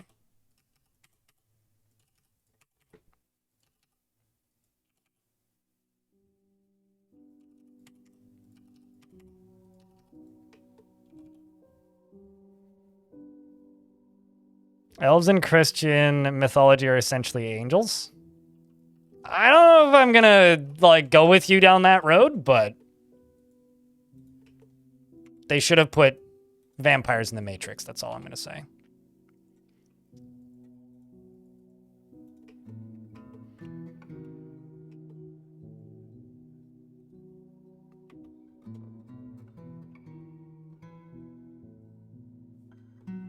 Are they actually loading? Yeah, okay. So these, if you ever think that like traders are stuck in your stockpile, click on the stockpile and scroll down to the bottom of the stockpile. And if you see items disappearing, they are loading them. It just, they literally have to physically move them all into their wagons or carts or whatever they brought. And it can take a while to physically do that. So, you know. I mean, yeah, I've played Bayonetta. I know what biblical angels are.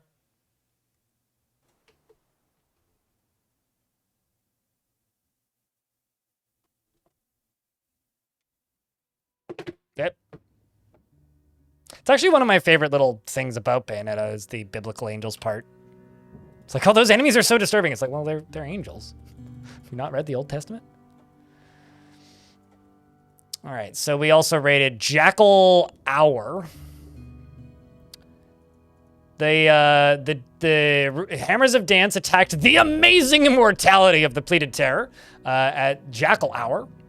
Sumo led the attack. Sumo tactical planning was superior to the Eye of Doffa Kalasi, blah, blah, blah, blah. But the defenders had a strong positional advantage.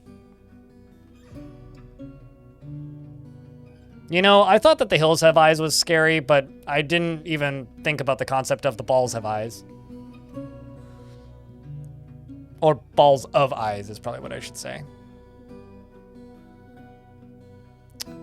Led by the Dwarf, Sumo clashed with 4 goblins and Jackal Hour, slaying them. Well, they're doing work. Well done, Sumo. Sumo has also earned a bedroom.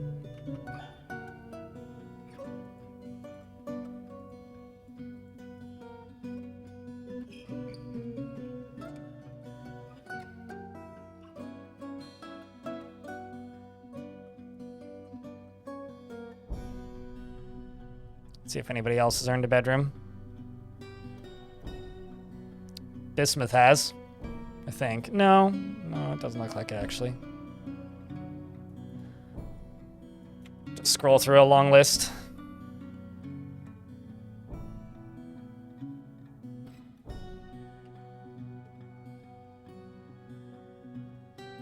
It is becoming an amusing bit that Jesus in the YouTube chat.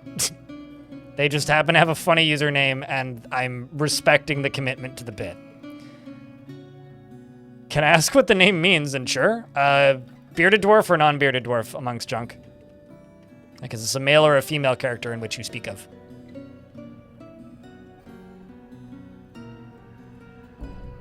Or how would you like them to be represented is maybe a better way to put that.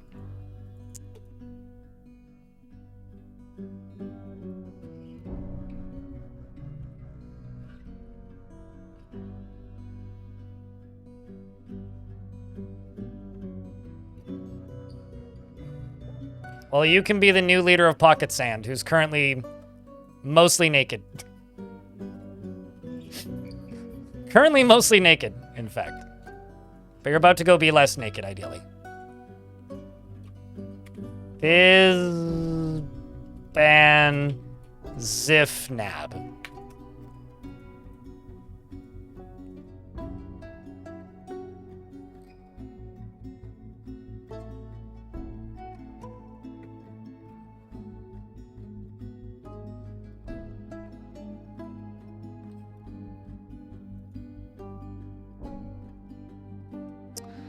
He's not the type to fall in love or even develop positive feelings, is stubborn and has a tendency to go it alone without considering advice of others, and does not have a great aesthetic sensitivity. He is conflicted by this as he values artwork and its creation. He tends to form tenuous emotional bonds with others, and he tends to avoid any physical confrontations. He works to square this natural tendency with his respective martial prowess. Holy shit, the dwarves are pissed.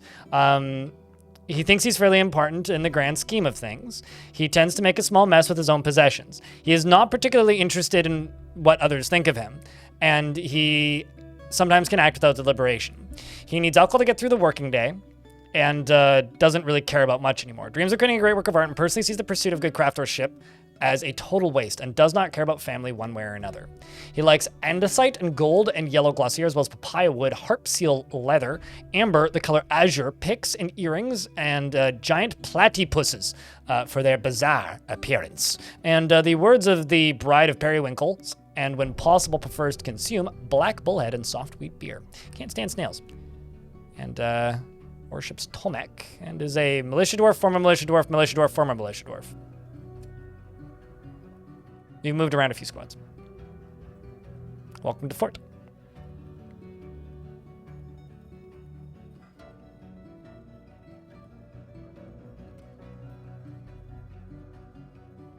No, it's not, but like I made a joke once, Jen Badabam, and I just made I made a joke and they've committed to the bit, which is why I'm respecting it, I guess, is what I should say. Like, it's one thing, you know, if you make a bit, or if you make a joke and then it just stops being a bit, but the fact that, like, Jesus has a YouTube account that is named Jesus and is still running with this bit is funny. At least, that's why I find it funny.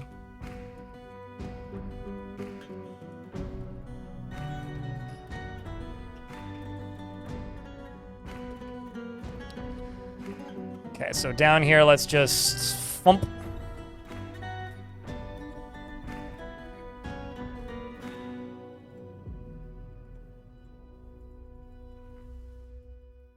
You know, this is actually probably a pretty damn efficient way to get a lot of tombs out of the way real quickly. I mean, look at... Ugh. Such a depressing moment. It's quite a popular name in Spain. It's not pronounced Jesus, though. It's pronounced Jesus, isn't it? Forgotten beast named Golzru Tongo Dust or something or another has come. A enormous skinless salamander. It has a pair of branching antennae and a bloated body. Beware its webs. Where is it? Okay, so it's in the layer where I can't get to it, the one that's now just run by Forgotten Beasts. Well, fight as you will. Maybe we'll see another one appear and kill it. I think Urist is still alive? That's also a hard question to answer. Urist, Cog, Urist, McUrist is in fact still Uristing as Urist does. Webs are very heavily countered by bolts, Crow. Which is usually how I would deal with these, but I just cut off access to this cavern layer because there was a pretty damn scary one. And I was just like, you know what? I'll just let the cavern critters live down here. So we have a king currently, which is Gozer. I should have looked at the kills of the other one. It's kind of a missed opportunity there. We're in an ad break, so I will leave the game paused until the ads are done. I'll actually do a quick save here. Oopsies.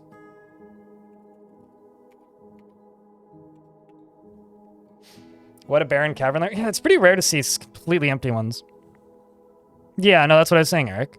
Jesus. It's like naming like your kid Mohammed.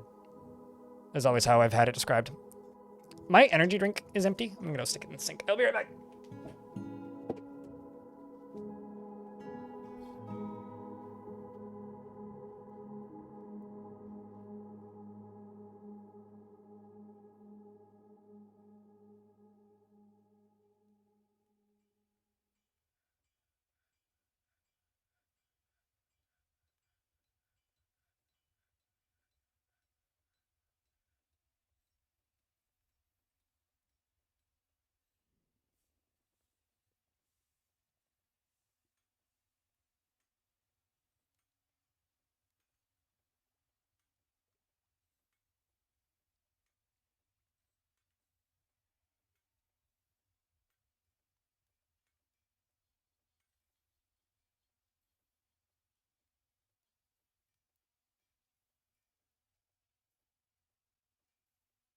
Done.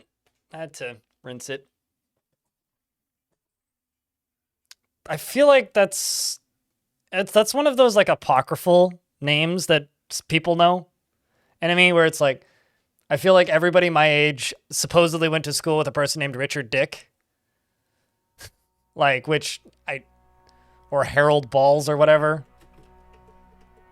But I honestly don't believe anybody when they say that.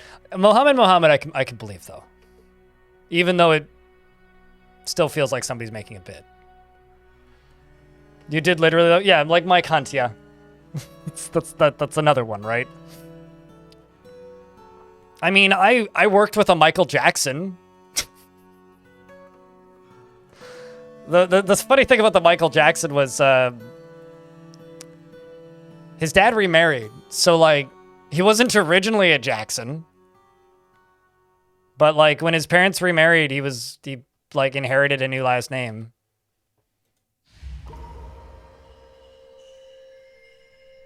Kimball the Clother has been possessed. Which means we're going to get launched when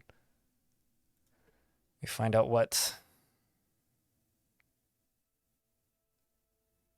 I wonder if it's his parents thought they were funny or if it was just a different time and people like had less dirty senses of humor. I think it might just be that. To a point. Bones, yes, okay. I can make bones appear.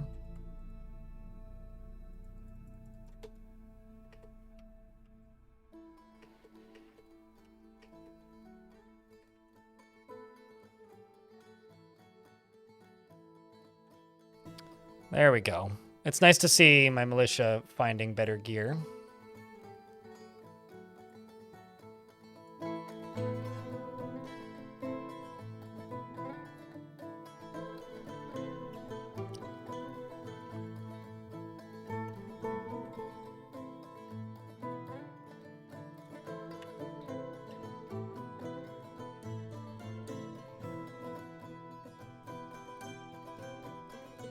I've never seen Office Space.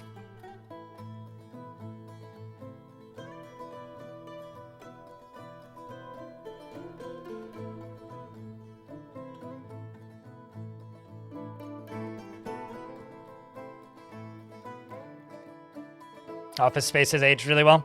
It's like a 50-50 chance for a lot of those old shows, eh? It's like, maybe it'll age really well, maybe it'll age so terribly it's unwatchable now. Who knows?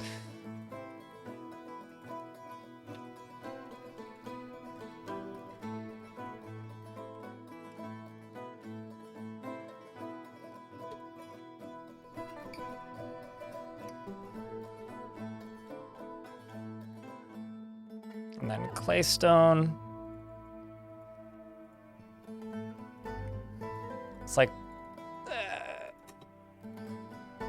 You feel that way about Rush Hour? Has Rush Hour not aged well? Oh no. I really like Rush Hour, but yeah, I can believe it not aging all that well.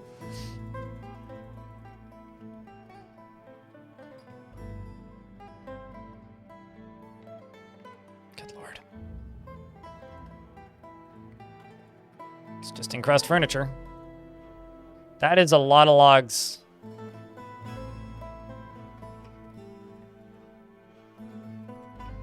One, 2, 3, 4, 5, 6, 7, 8, 9, 10. It should be enough.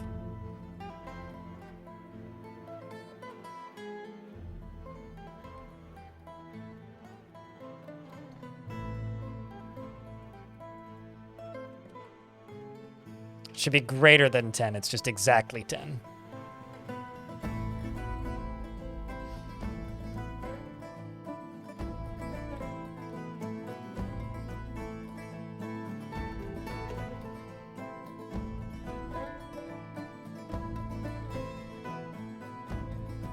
Rush Hour is a time capsule.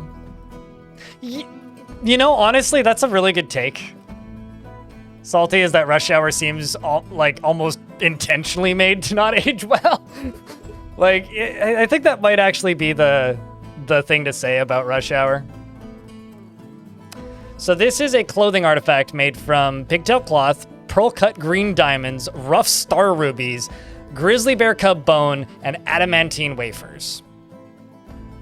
Whatever it is, it's going to be worth a lot of dwarf bucks. Like, a lot of dwarf bucks.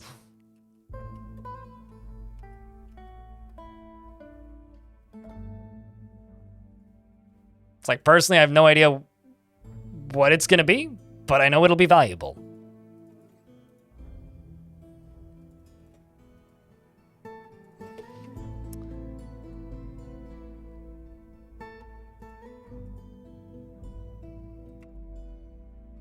Fakerton, thank you for the Prime subscription. And also, thank you very much for the first notification of money in 2 hours. With a couple more of those, perhaps we will make today's minimum. For those of you who don't know, I have a daily minimum, which is, if I make that, it means that I made minimum wage if I stream for 8 hours.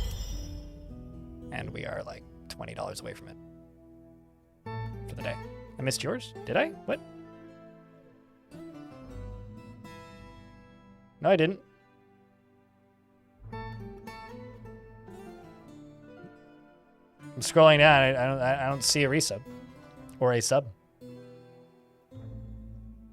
also didn't forget to name something, so I'm not sure what you're referring to. The clother has created a pigtail headscarf and offers it to the Abyssal Torch. I think you need to refresh the stream because I don't get it in any notifications unless you click the share button, but thank you. So I didn't miss it if it didn't pop up.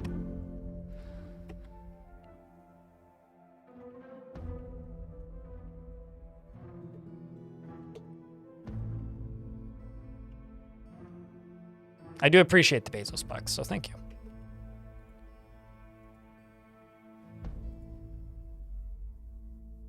Andromeda, thanks for the 10-pack. Well, that'll clear it. Cheers, mate.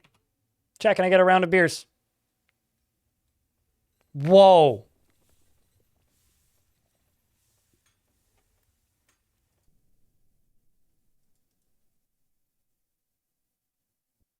This Forgotten Beast is sleeping. I know that might sound really silly, but Forgotten Beasts don't sleep. So that means that this Forgotten Beast got covered in some other Forgotten Beast thing that made them sleep.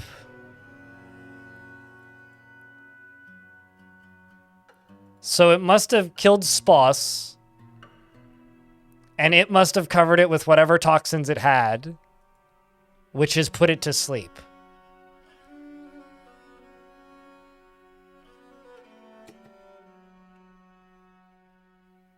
That is cool. And his toe is mangled beyond reckoning. It could have been dust or gas or like the thing they spit.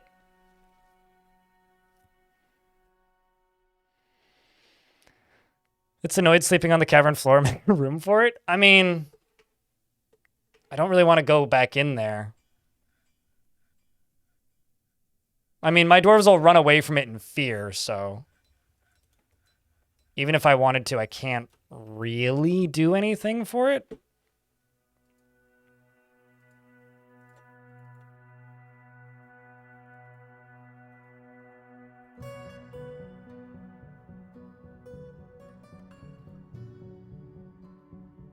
Base needs a bed and a cabinet.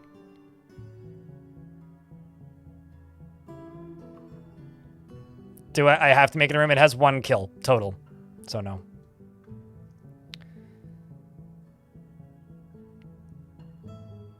Why stop there? An office and a dining room. It would be neat if only I could assign an office to a Forgotten Beast. I'd have to make own it or some other hacky nonsense, and that certainly wouldn't be good. There you go. PC. Games. Thank you very much for the 5th month. Welcome back. Appreciate the Bezos bucks. Hey, chat, that's almost a hype train. Needs $1 in bits.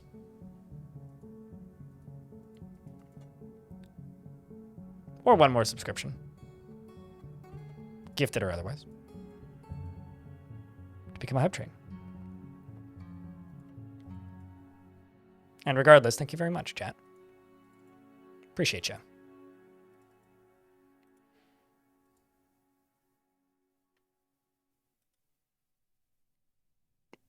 Thanks, Elfie. Chugga. Thanks, Andromeda. Seriously. All big number, woo. I mean, I think that means... I think we hit 1,000 subs, actually. Because we were, like, 10 away last time I looked. I guess we've lost more today. So we're at 996 subscribers. Also, thanks for the $1, Ilmirin. Okay, we checked for heat. What devilry is this? That should be fine now.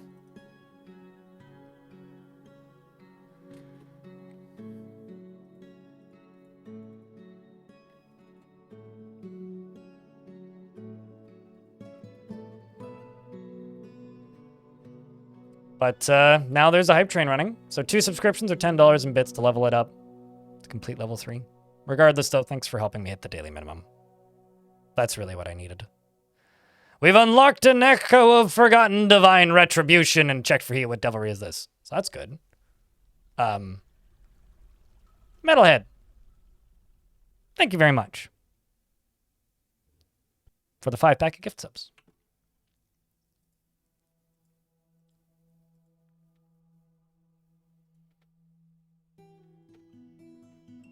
We're just going to tell a big squad of people to go stand right there, and we'll give them some time to get there. This is a spearman, apparently. It's using a wavy, blazing metal spear. It's got a rectangular blazing metal shield. It's got a helm, amongst other things. So that's pretty good, I say. So I can channel through this once all of these dwarves are down here and stationed.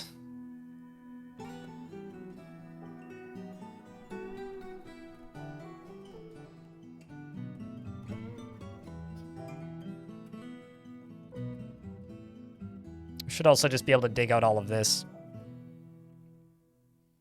Kill it? We absolutely will have to, yes. Can we name the beast Sleeping Beauty? Yeah, I can't say no to that. That's too funny. Wait, chat, I think we have to name the beast Sleeping Beauty, don't we? Right? Like, Baltirian, like, YouTube chat suggests this, and I think this is a perfect term, so... Does this mean we need Snow White to show up and kiss it? Or Prince Charming?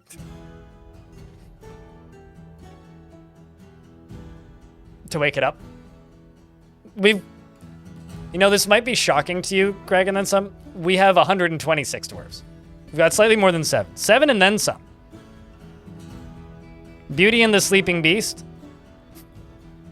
I don't know. It's the one where Voldemort killed Darth Vader, I think. Rad book. Right around the time that, you know, Spock said, "You know the Force, Luke." Use the Force, Luke. That's probably what I should say. These bits don't work if you screw up the reference. You dummy. You know, something I should check. How big is this save file? Let me just tell you, as now I'm like,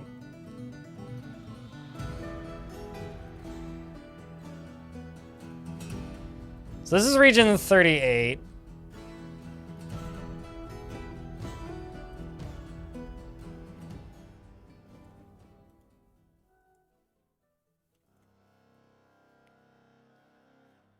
Guess how big this save file is, chat? It's 100 gig, or sorry, it's almost 900 megabytes. It's almost a gigabyte. It's a pretty big save. Force of Darkness, which is also Vile, has arrived. It's real great timing, guys. We're all preparing to fight underground, and then you guys make me go all the way back up to the surface?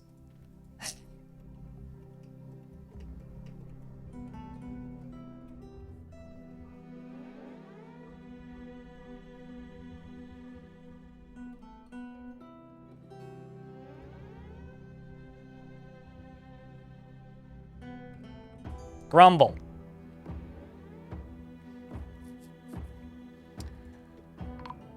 Minute and 13 seconds left on the hype train.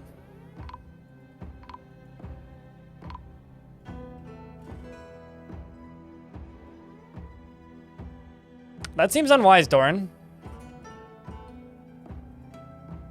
I told you.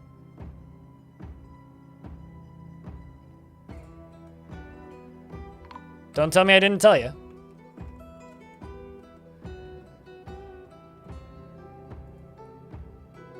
Five subscriptions are needed to level up the hype train one more time. But regardless, I just have to say thank you for helping us get this far. Kiddo, turn around. Kiddo, turn around. Turn around, or don't. Okay, fine. I could have turned on the burrow. I super didn't. Devil Dawn, thanks for the 5-pack. Appreciate you. Hey, wait, what? Okay, somebody named Cyril. Okay, my soldiers are getting impatient, and honestly, I am too.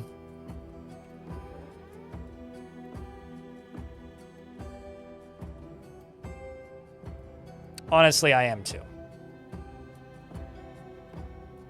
Jesus Christ. Somehow that dwarf's lungs got destroyed, which is unfortunate, but we'll deal with that when we get there, because for right now, I got this guy I gotta deal with.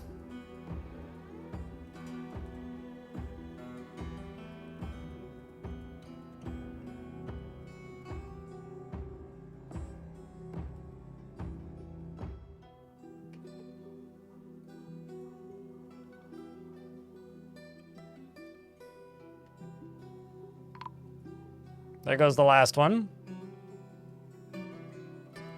Hype Train has leveled up once again. Needs 11 subscriptions or $54 in bits to level up again. But thanks everybody for all you've done. We've definitely hit the daily minimum today. I'm also going to do this. I'm going to do this. And I'm going to grab you and say you are a miner now. I'm also going to place 2 balls right here.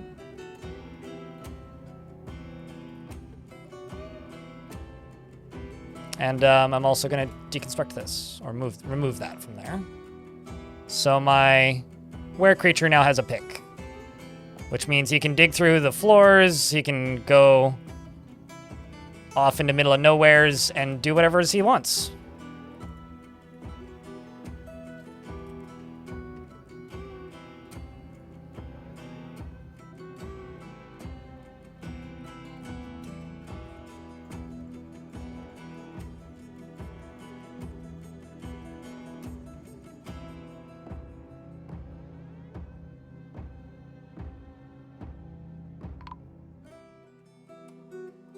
I mean, that's depressing, Squid Coder. That's all I have to say. What was that? Because I don't even want to talk about it.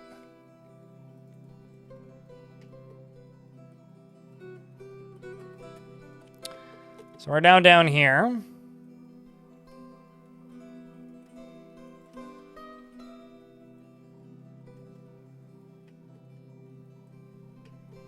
And never bring it up in my chat again, Squid.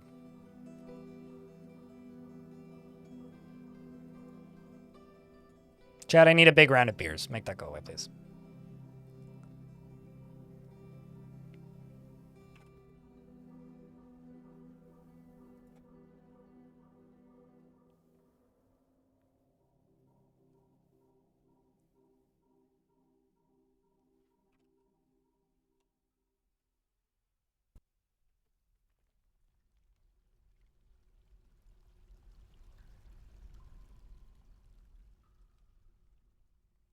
Just have to go take all their gear off first.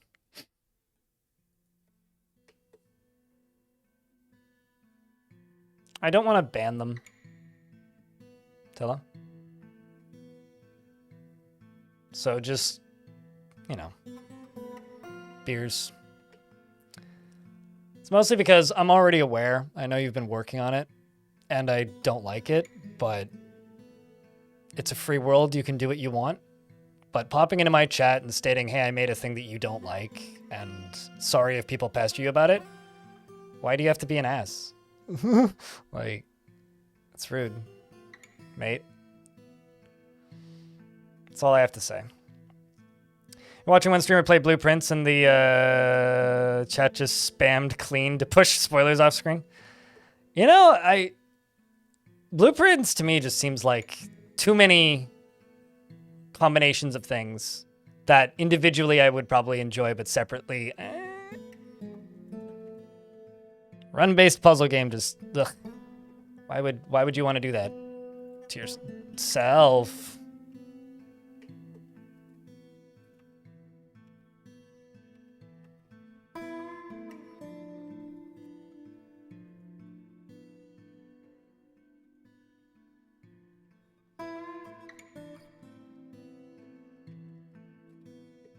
Oh, I see the problem here. It's still turned on. Thank you much for the train, chat. $1 in bits and 23 subscriptions.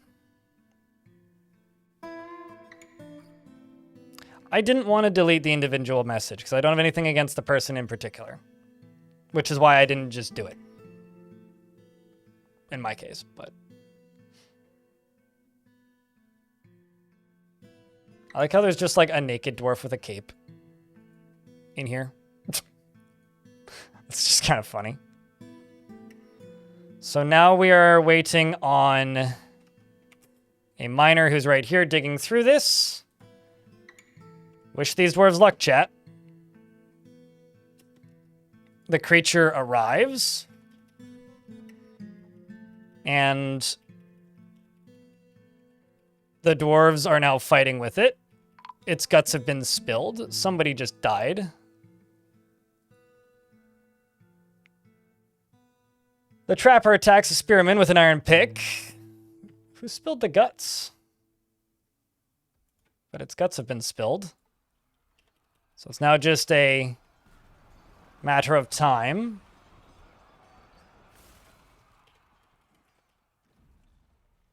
I'll just move all of these stationed dwarves down here.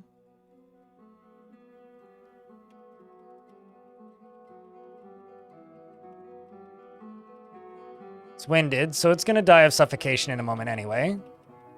Just waiting on the... Oh, possibly. Maybe not. Sure. Why not? Moreb, Jesus wants... I need to figure out how to say this. Jesus in YouTube chat. Moreb wants to give you a dwarf. That's the word. Series of words that I was looking for. And the dwarves push it into a wall. And it is now dead.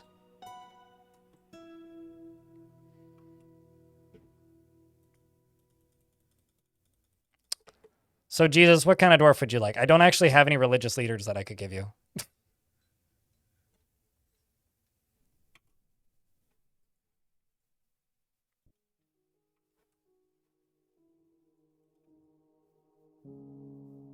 Got 2 pretty injured dwarves. But we've got dwarves coming to recover the wounded. Already hauling wounded even.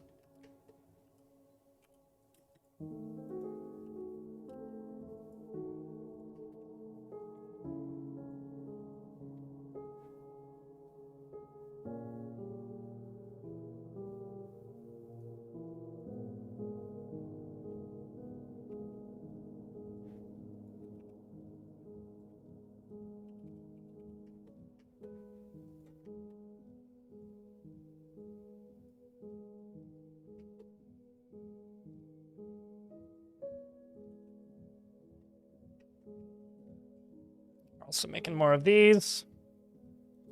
Naked guy with cape. Okay, so problem number 1. I don't know who that was. Problem number 2. I guarantee you they're already no longer naked. Okay, never mind. They're already named, though. They are still naked. But they are also named, so I can't give you this dwarf. Also, they're naked because they've lost their ability to grasp, which is really funny. So... I can't give you that dwarf. An animal caretaker. I have a singular lady animal caretaker. I have a lady trapper. Do I have a carpenter? Jesus was a carpenter. Sorry, I'm going against what Jesus asked for. I guess I'm going to hell. He relies on the advice of others during decision-making, is very trusting, and tends to do things correctly each time, is somewhat quarrelsome, and he is bothered by this since he values friendship. He personally feels envious of others and is not particularly interested in what others think of him. He doesn't seek out excitement, has a tendency to consider ideas and abstractions over practical applications, typical, and is often acts with compassion. He isn't particularly ambitious, and he tends to be a little tight with resources when working on projects. He enjoys the company of others and needs alcohol to get through the working day. Well, okay. Jesus, yeah, sure. Son of a carpenter. Dreams of creating a great work of art and likes Billin, Gauchionite, and giant ibex hoof, the color pink, and cabochons, as well as crossbows, boots, mittens, and polar bears for their strength. The sight of the pantomime of flutes, and when possible, prefers to consume copperhead, snake, and whip wine. Worships Enurus Nebumbangaleth Tolmec.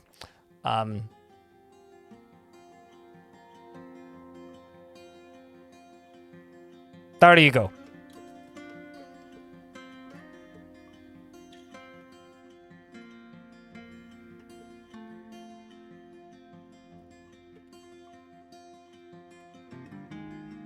I also need to make sure that I've got tombs available still. That'd be kind of amazing if we already used them all. Holy shit, I think we've used them all.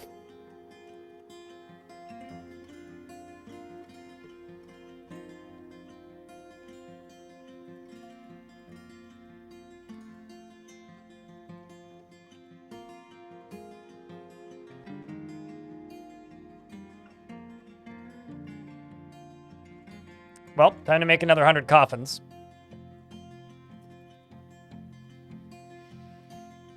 Actually making 80, not 100.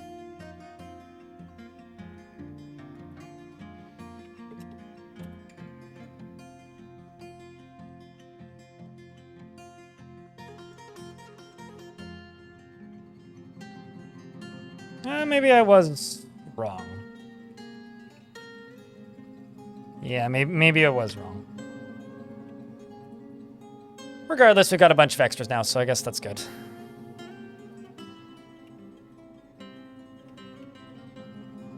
Also got a few dwarves in hospital. One dwarf in a traction bench.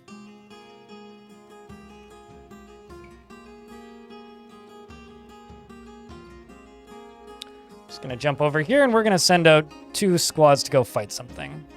Send you and you. They're just gonna, let's go pillage.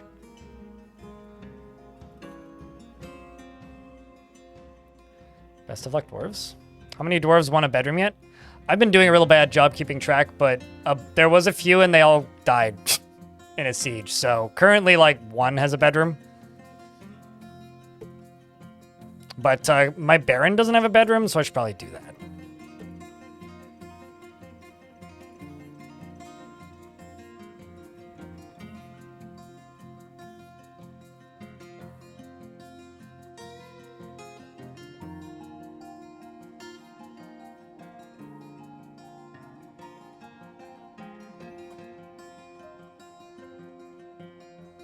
There's big turnover in this fort. It's got something to do with the massive amounts of constant death. Generally. Something to do with it. I'm in an ad break right now, so I'm just going to let that finish.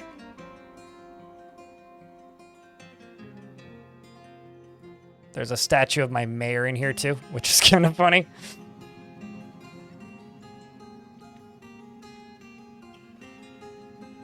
You have big smooth rooms with tons of coffins in it. I mean, hey, you do your tombs the way you do your tombs, and I'll do my tombs the way I do my tombs. I've got 30 adamantine wafers. All right.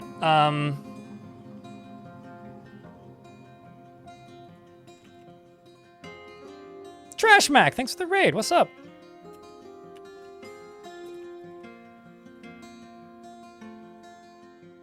Let's do 10 adamantine spears.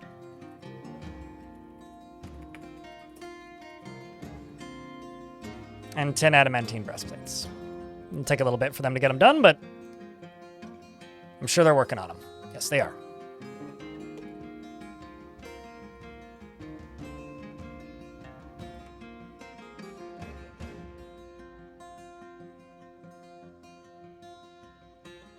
But how was the stream today, Trash Mac?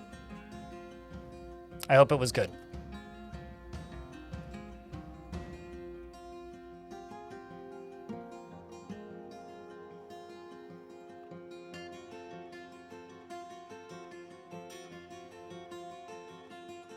We're doing the digging deeply and greedily thing. And I think I also need to go get more flux.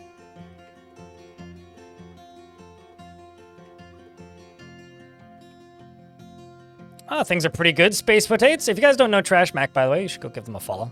They played Dwarf, so gets a thumbs up from me.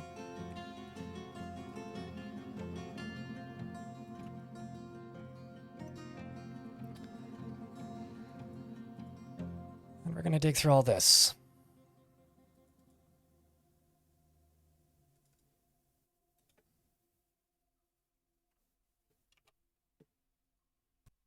I've also got a bunch of dwarves in hospital still.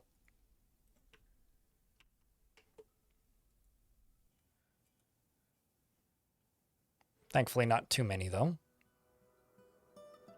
Something's rotting somewhere. Oh, it's mostly down here. Oh, that's grim.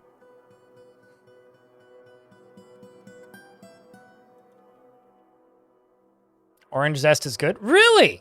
Who knew? I am shook. Surprised at this concept. Oh, I should have seen that one coming.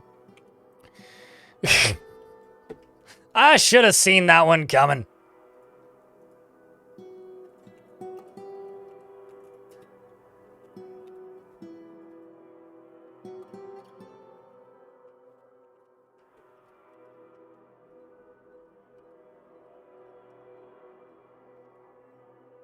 Like, I don't know about a mile away, but at least a couple of feet away. I should have seen it coming.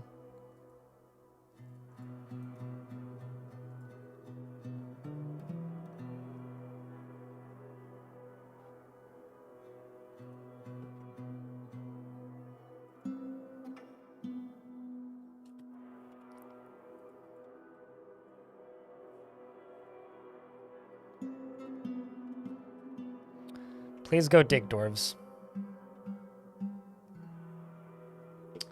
But welcome, Raiders. Space Potate, of course. And JD Moros. Fuck allergy season to hell. Yep. No, I agree. I'm currently on some pretty tough allergy meds, actually.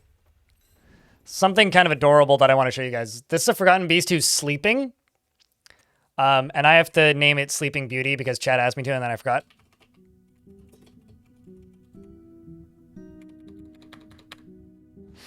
But, you know. What's ended up happening... Actually, did you say Beastie? You did say Beastie.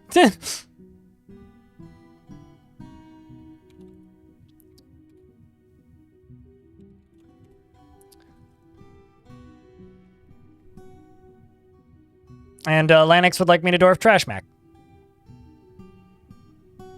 Trash Mac, what kind of dwarf would you like? But yeah, essentially this sleeping butte is, well, got covered in some sort of forgotten beast thing that made them fall asleep.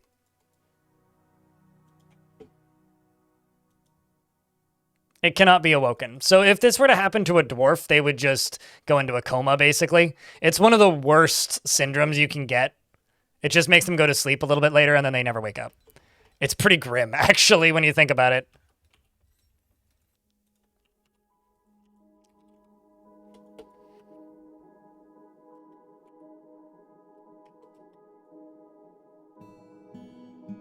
This is odd.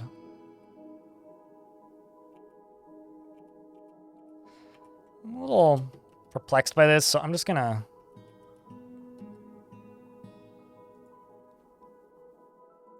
build some stairs all the way up and down.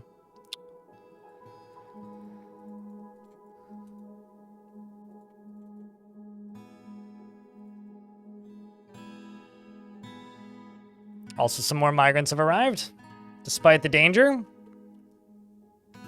Build a cage under it. You literally can't do it. The dwarves will just attack it, right? Like, it is still a forgotten beast, which is still openly hostile. Like, if I go into the room with it, the dwarves will just kill it. So there is nothing I can do with it that could catch it or protect it, and I honestly don't care to. I could try building something underneath it and then cave it in, maybe. But, like, I don't really see the point. Or I don't really know if... I don't know if I agree that the risk is worth it. Cave walls around it would probably kill it. Unless they were, like, really close together.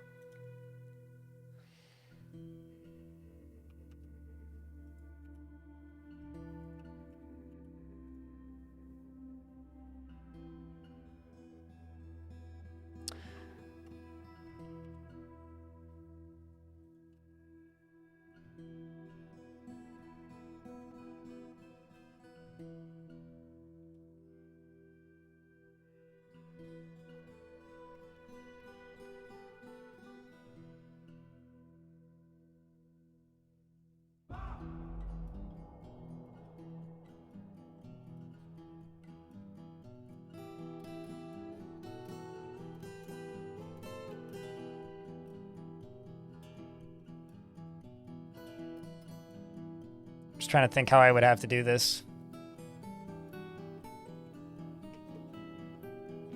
This area may actually connect to another cavern layer too.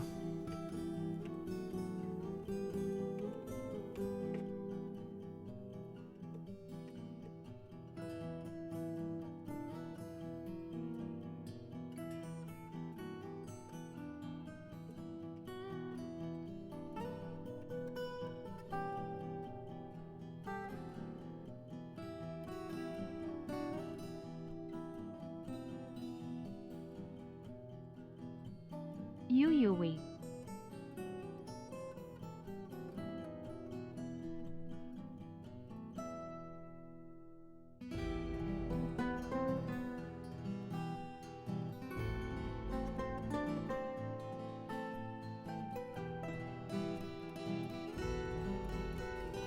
Trying to think. If I do this, I can't have anything constructed there yet.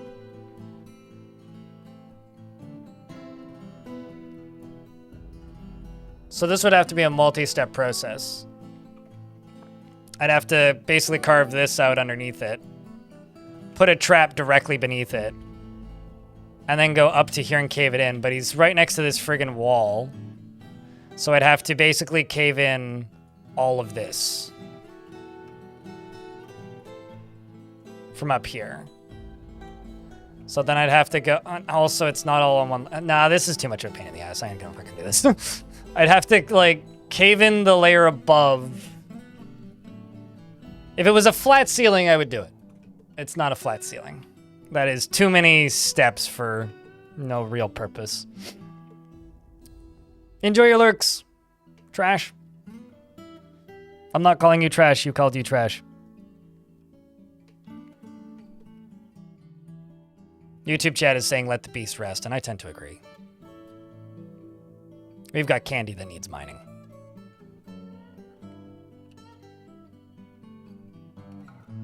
Aha! I'd be willing to bet there's water behind this, but...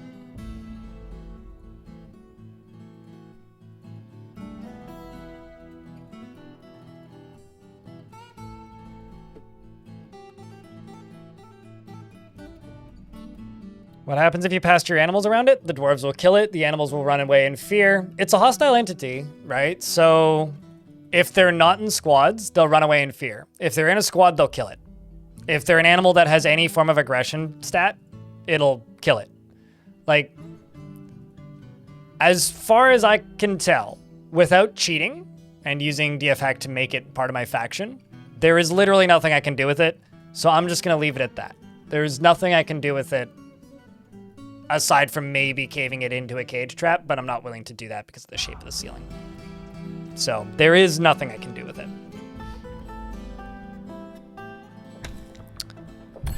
Speaking of things that we have to worry about, though, that's something I have to worry about because we just dug too deeply and greedily, friends.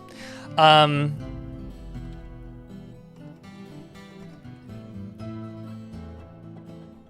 just gonna go post and say we found clowns.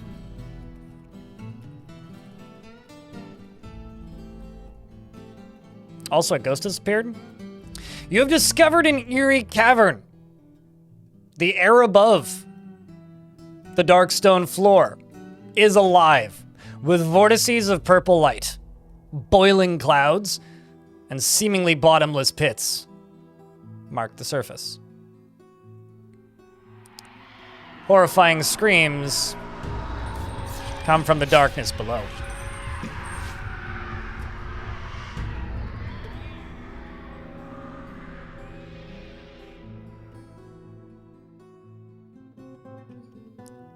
Now we get to find out if hell's beatable. Towering feathered earthworm. Deadly dust. This. Great quadruped composed of flame. It has wings and a bloated body.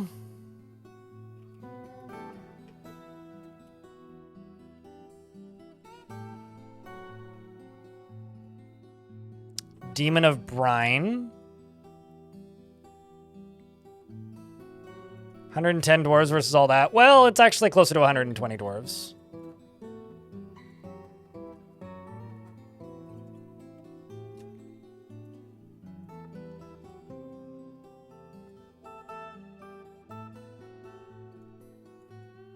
Because 2 of my squads aren't here currently.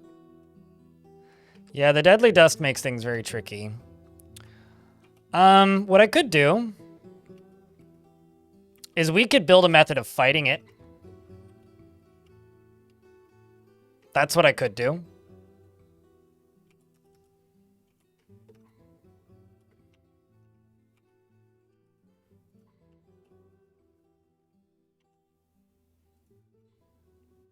Because, like, why not? Douse it with lava? They're immune to lava.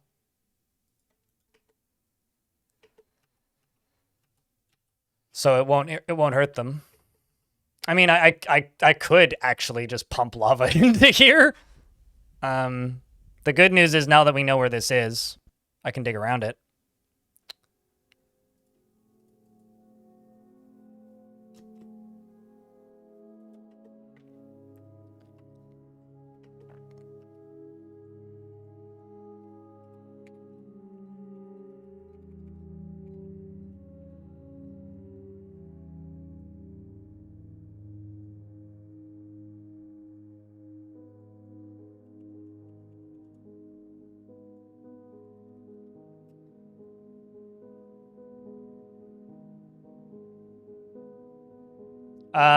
Demons don't need oxygen. They're immune to fire and can't be trapped. Bridges don't activate if they're standing on them. So no, they can't drown. I once drained an ocean into hell. Very akin to the liquids fort that I did recently. This could be a bit of fun.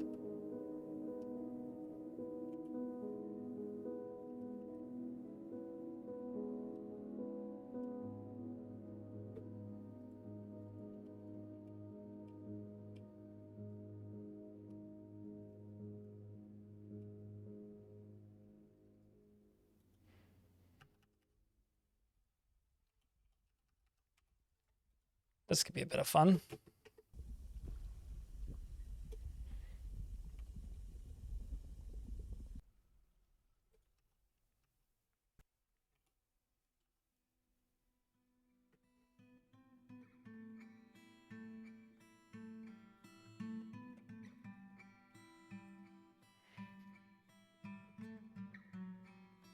So since you guys are asking me to 1, 2, 3. What I'm going to do is I'm going to let this flow into here, this water, get some water down into here. And then I'm going to pump lava onto it and see if I can get it to become one constant lava flow. Also, what the hell is going on with my miners? Oh, I see. I've got too many high priority jobs. Let's drop these down to a lower priority. So they'll go clear the stuff that I want them to do, like right now. Now you want to try encasing some demons in obsidian. I'm going to kind of try that. I mean, that would kill them. Well, actually, I'm not certain it would kill them. The one thing I can tell you it would do is it would certainly... upset them's the wrong word. It would certainly turn them into skeletons. I'm not certain it would kill them, though.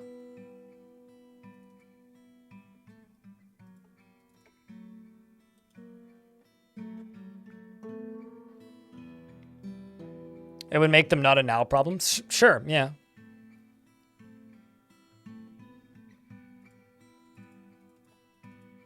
The way semi-molten rock used to work is if you'd mine through it, it would just infinitely pour lava out.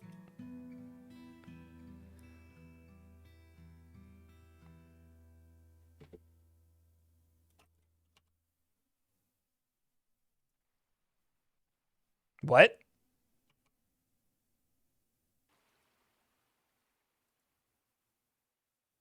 Do you guys... Are you seeing this, chat? Sure, Moreb.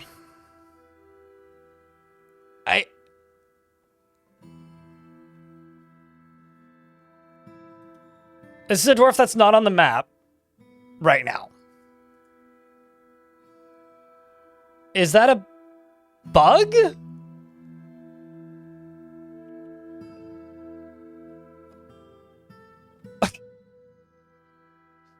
Anyway, speaking of busy dwarves, I've got some convicts to convict.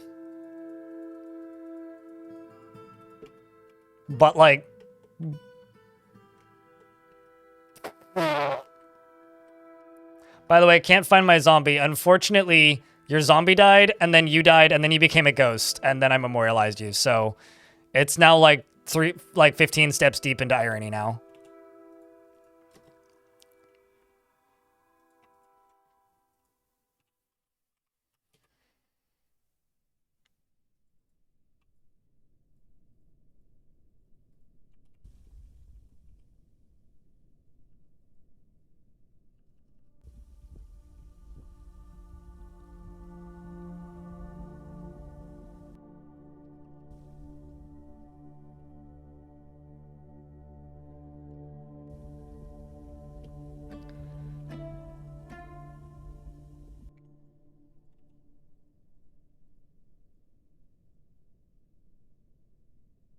You're innocent? I mean, I don't doubt that. I'm not sure what I'm accusing you of being guilty of, but...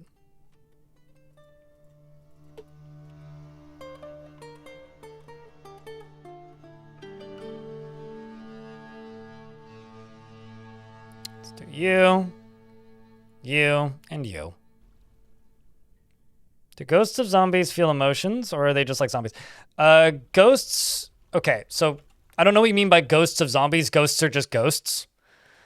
Ghosts only remember emotions that they had when they were alive. So they can't feel new emotions?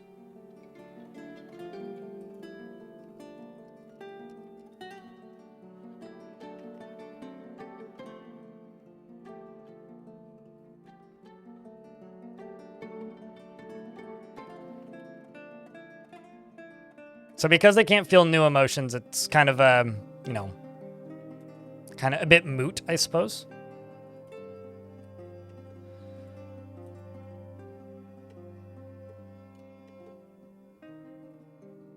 There's Taro right there. As well as an adamantine short sword.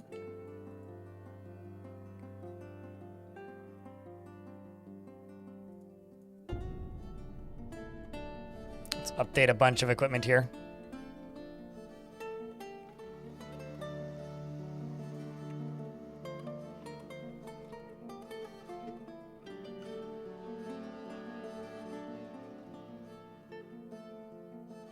Let's also check bars. Currently, I think I'm out of steel again. Yeah, looks like it. I did get the crushing metal done, although here, let me just go up here. I need to type something in. Jagged crushing metal bolt. Apparently, I have an individual bolt. You are meltable, so I'll melt you. You are meltable, so I'll melt you. You are meltable, so I'll melt you.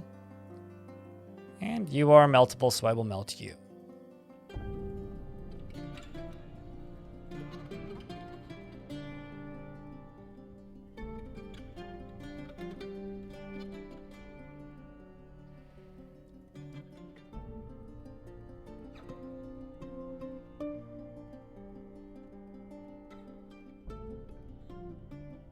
I'm also going to go up to here. Just channel down into these, I guess. Hopefully this doesn't release a bunch of scary monsters that want me dead.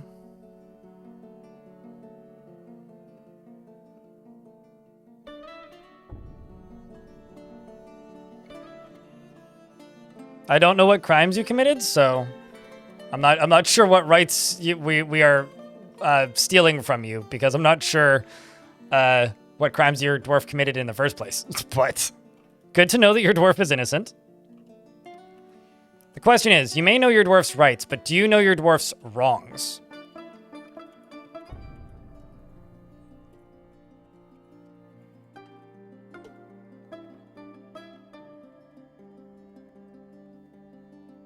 Also, 9 adamantine wafers to make a breastplate. Holy jeez. For some reason, I thought it was 7.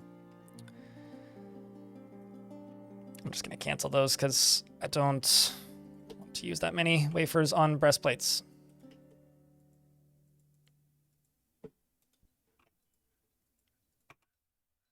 Requires adamantine strands. What is that? Oh, I know the issue. These are all taking from specific stockpiles. I'm just going to get rid of these.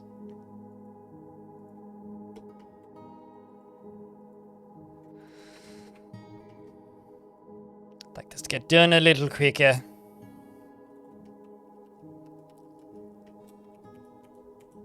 Oh. Dwarf be doing the pumping. So, for those of you who wanted to see a bunch of lava go into hell, there's a bunch of lava going into hell. And,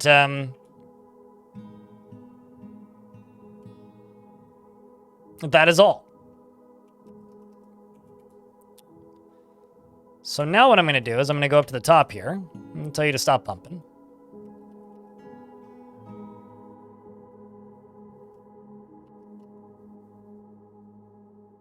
Drain the lava sea into hell. Well, I mean, we're kind of doing that, sort of. That's why this is all rippling now. But we didn't really make too much of a dent in it.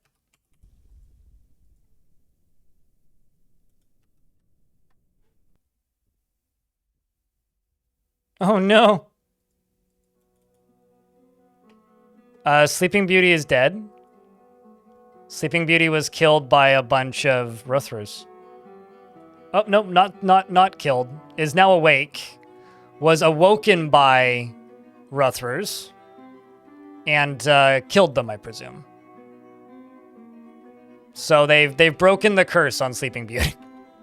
I guess that answers that question. Of like, can they wake it up? The answer is yes, clearly. This fort is a fucking mess. I've got a slab I gotta place. 2, actually.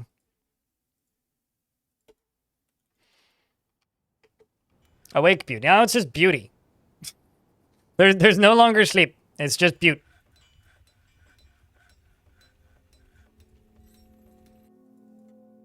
I think this dwarf may have some grasping problems. Yeah, you do. You also can't stand.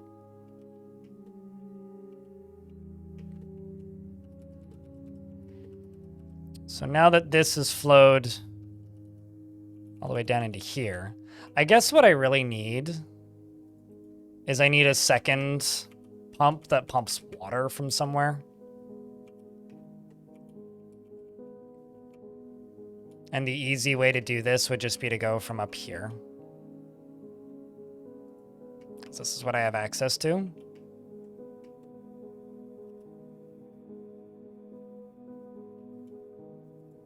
Does this go directly? Not really.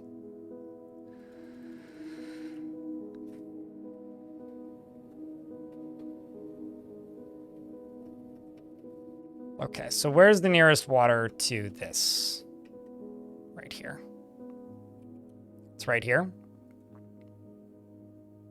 So I guess from here?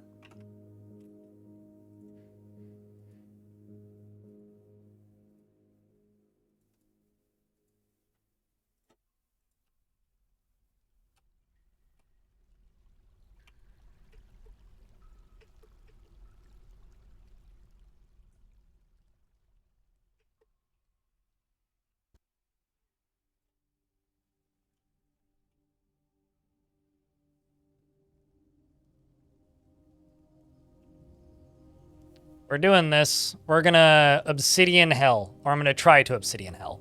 The reason this actually isn't a terrible idea is because then I can use it for the lava C2. Just wait until we use it for the lava C3 and the C4.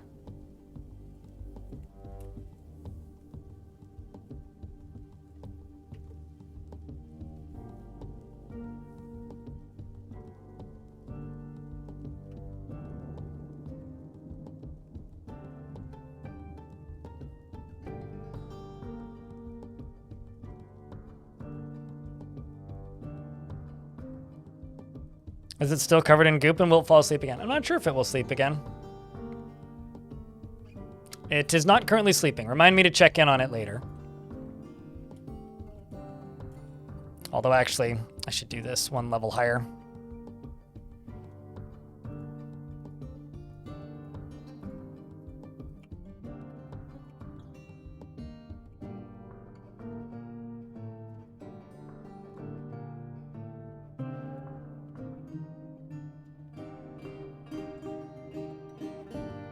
Go.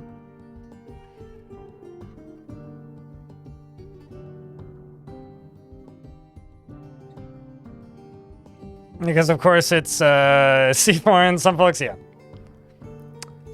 Dirt Fork. What am I naming what now? What would you like me to name that? Montecore? What is a dirt fork? If I might ask. Also appears that my squaddies have returned. A goat? Okay, can do. We attacked. Sumo led the attack, and the defenders were led by an Eye of Dufacalci. The Eye of the Eye of Thingy outmatched the Sumo with a cunning plan, and the defenders had a strong positional advantage. I killed a Necromancer creature soldier thing. Adam struck it down.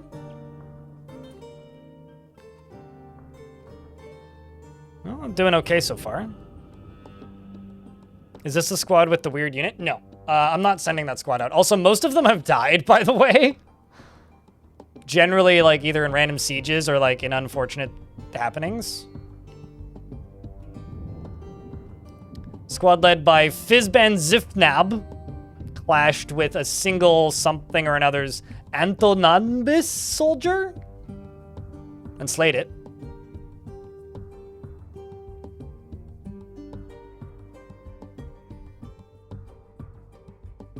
Yeah, there's a lot of these eyes. These characters are the Eye of Dufcalci.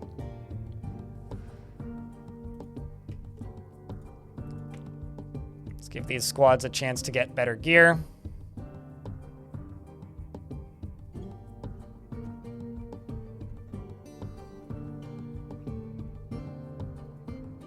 I'm actually curious about what new gear this dwarf goes and gets.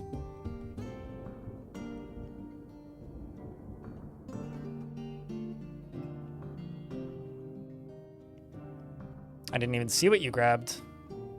Must have been something.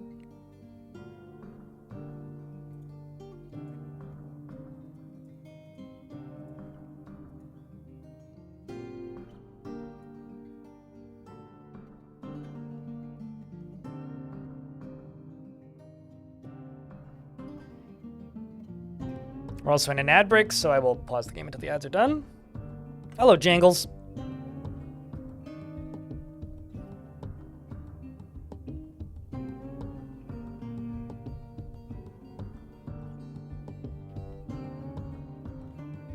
I will say, I think we need to wait for some more dwarves to arrive before I intentionally kill more dwarves.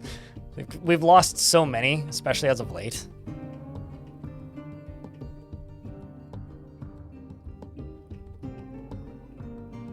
How fare the wars? Currently, we are poking the elves. Actually, by that I mean we're at war with the elves. One elven faction, the Lucky Incenses, and we're at war with 2 goblin factions. And somehow, even though I've attacked them several times, we're also at war with the kobold. We're not at war with the kobolds. I guess they're just not a very war-mongering thing. But places like this scare the shit out of me. So I'm going to send you to attack them. We're going to send you to pillage them.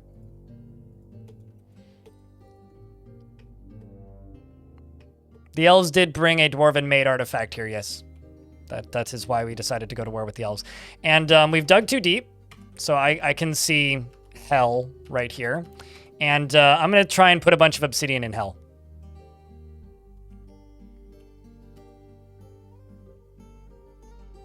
So that's something that I'm working on. Shh, he can hear you, Moeb. Why was that place scary? Because it has 4,000 goblins in it? The last time I fought a site that big full of goblins, it took me 3 years in-game, real time, to finally take over that place. And that was with like 8 squads full of vampires.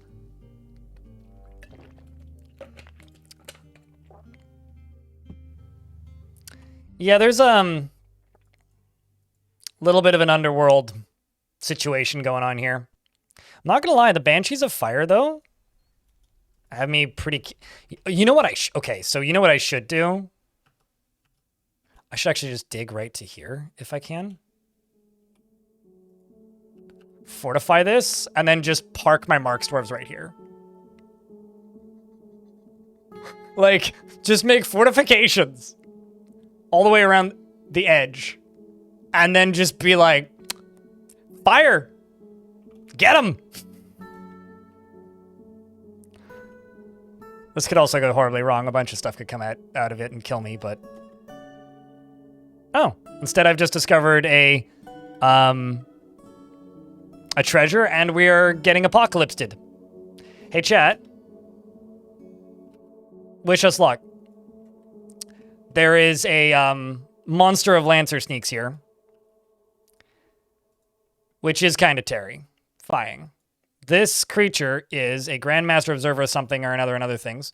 It is a towering eyeless dung beetle. It has lacy wings, and details of its form are easily forgotten without deliberate concentration. The hell does that mean? It was created by the human god Akmot, and is part with dreams and nightmares. What a shit beetle.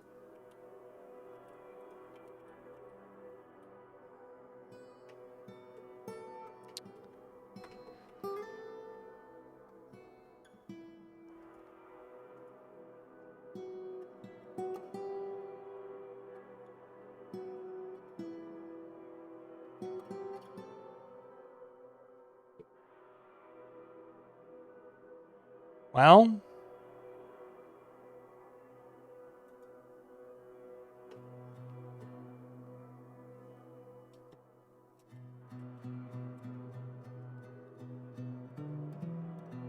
Oh, you're in the pocket sand.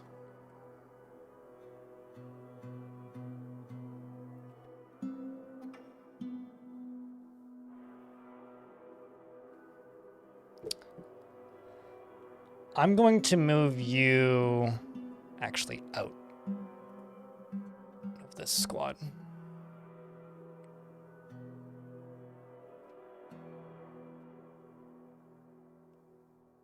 Screw it. Adam, you can just go die. Everybody needs a distraction. Oh shit, man, never mind. You managed to get your steel sword, so good luck. Oh my god, it's not fireproof. Well, I guess it isn't a demon. It's an archangel. Oh my god.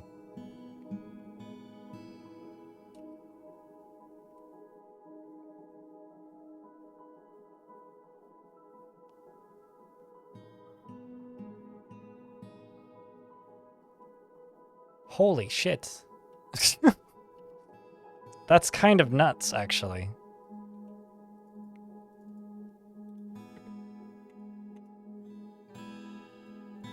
Well, what can I say? Karma, I suppose.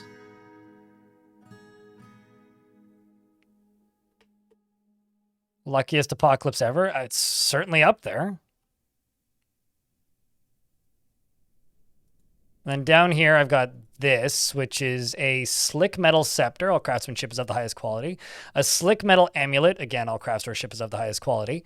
And a slick metal bracelet. Once again, craftsmanship and yada yada.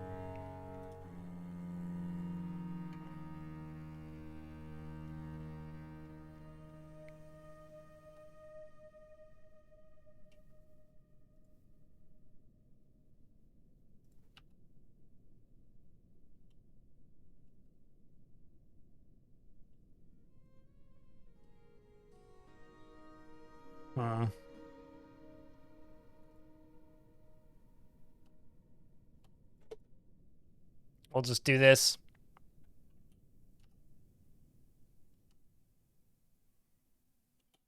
Actually, you know what? Let's not do this.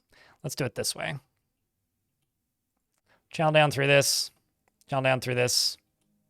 Can't channel through that. Can channel through that.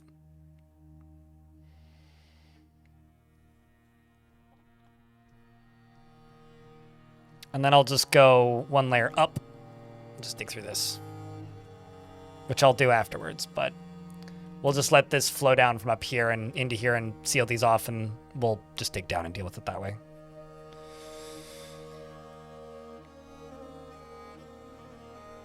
Deep within this place, we've discovered what must be a treasure of the gods. Which... what did we discover? Oh.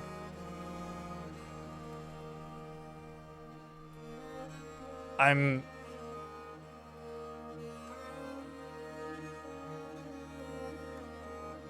didn't discover another one?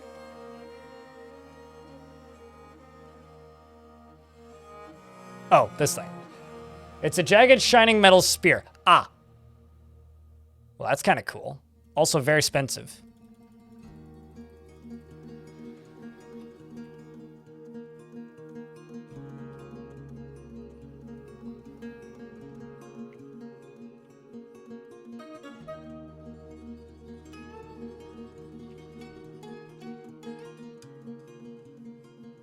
This is convenient because this can be where I make the water go.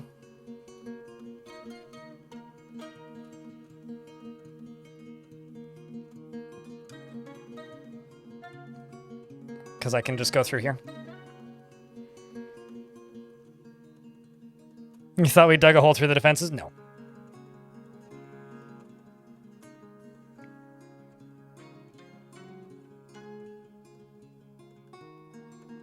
What happened to the beetle? It caught fire.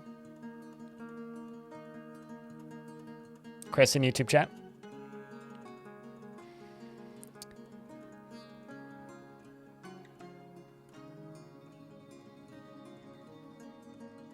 Am I playing too quickly, Laya? By the way? Because if I am, let me know. And then I'll slow down. Also, I realized that I never named whatever Montecore wanted me to name. Hold on, let me double check. What did you want me to name?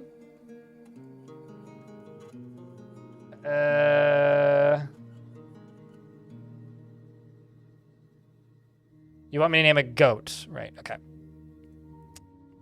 Dirt fork. Just went AFK for a few minutes. Got it.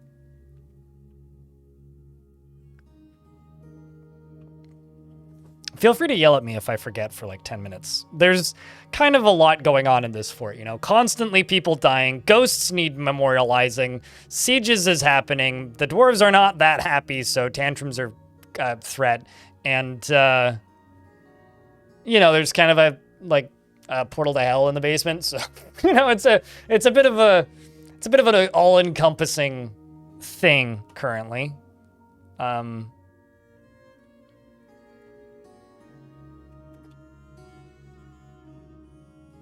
And I'm currently expecting a phone call, and whenever I receive said phone call, do I not have any goats? I have a problem. I think I may have eaten all the goats. Do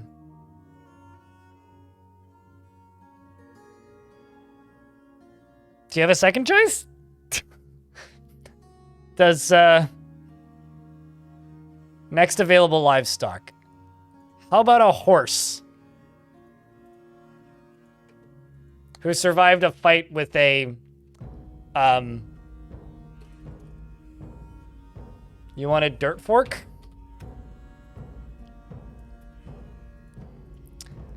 Dirt fork does not go out of his way to help others, can handle stress, likes to take it easy, and has an active imaginations, and can sometimes act without deliberation. Is a horse. Honestly, this sounds like a horse. Survived a flaming forgotten beast setting this whole area on fire. So, you know, did quite well, frankly.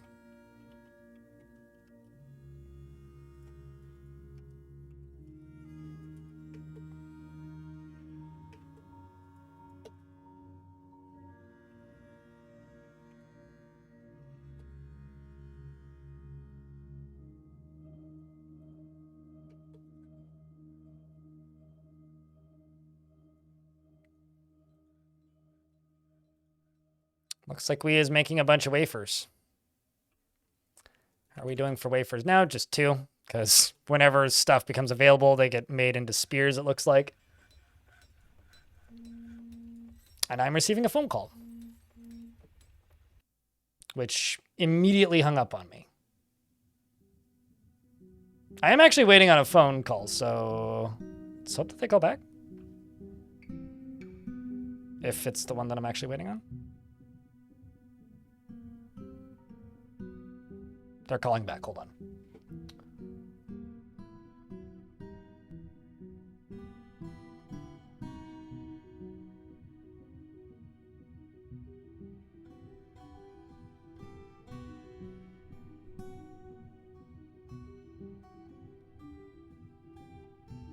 I kind of hoped that they would give me some notice, but they didn't chat. So unfortunately, I got to end. I got to call it. So next time on Filthhammer,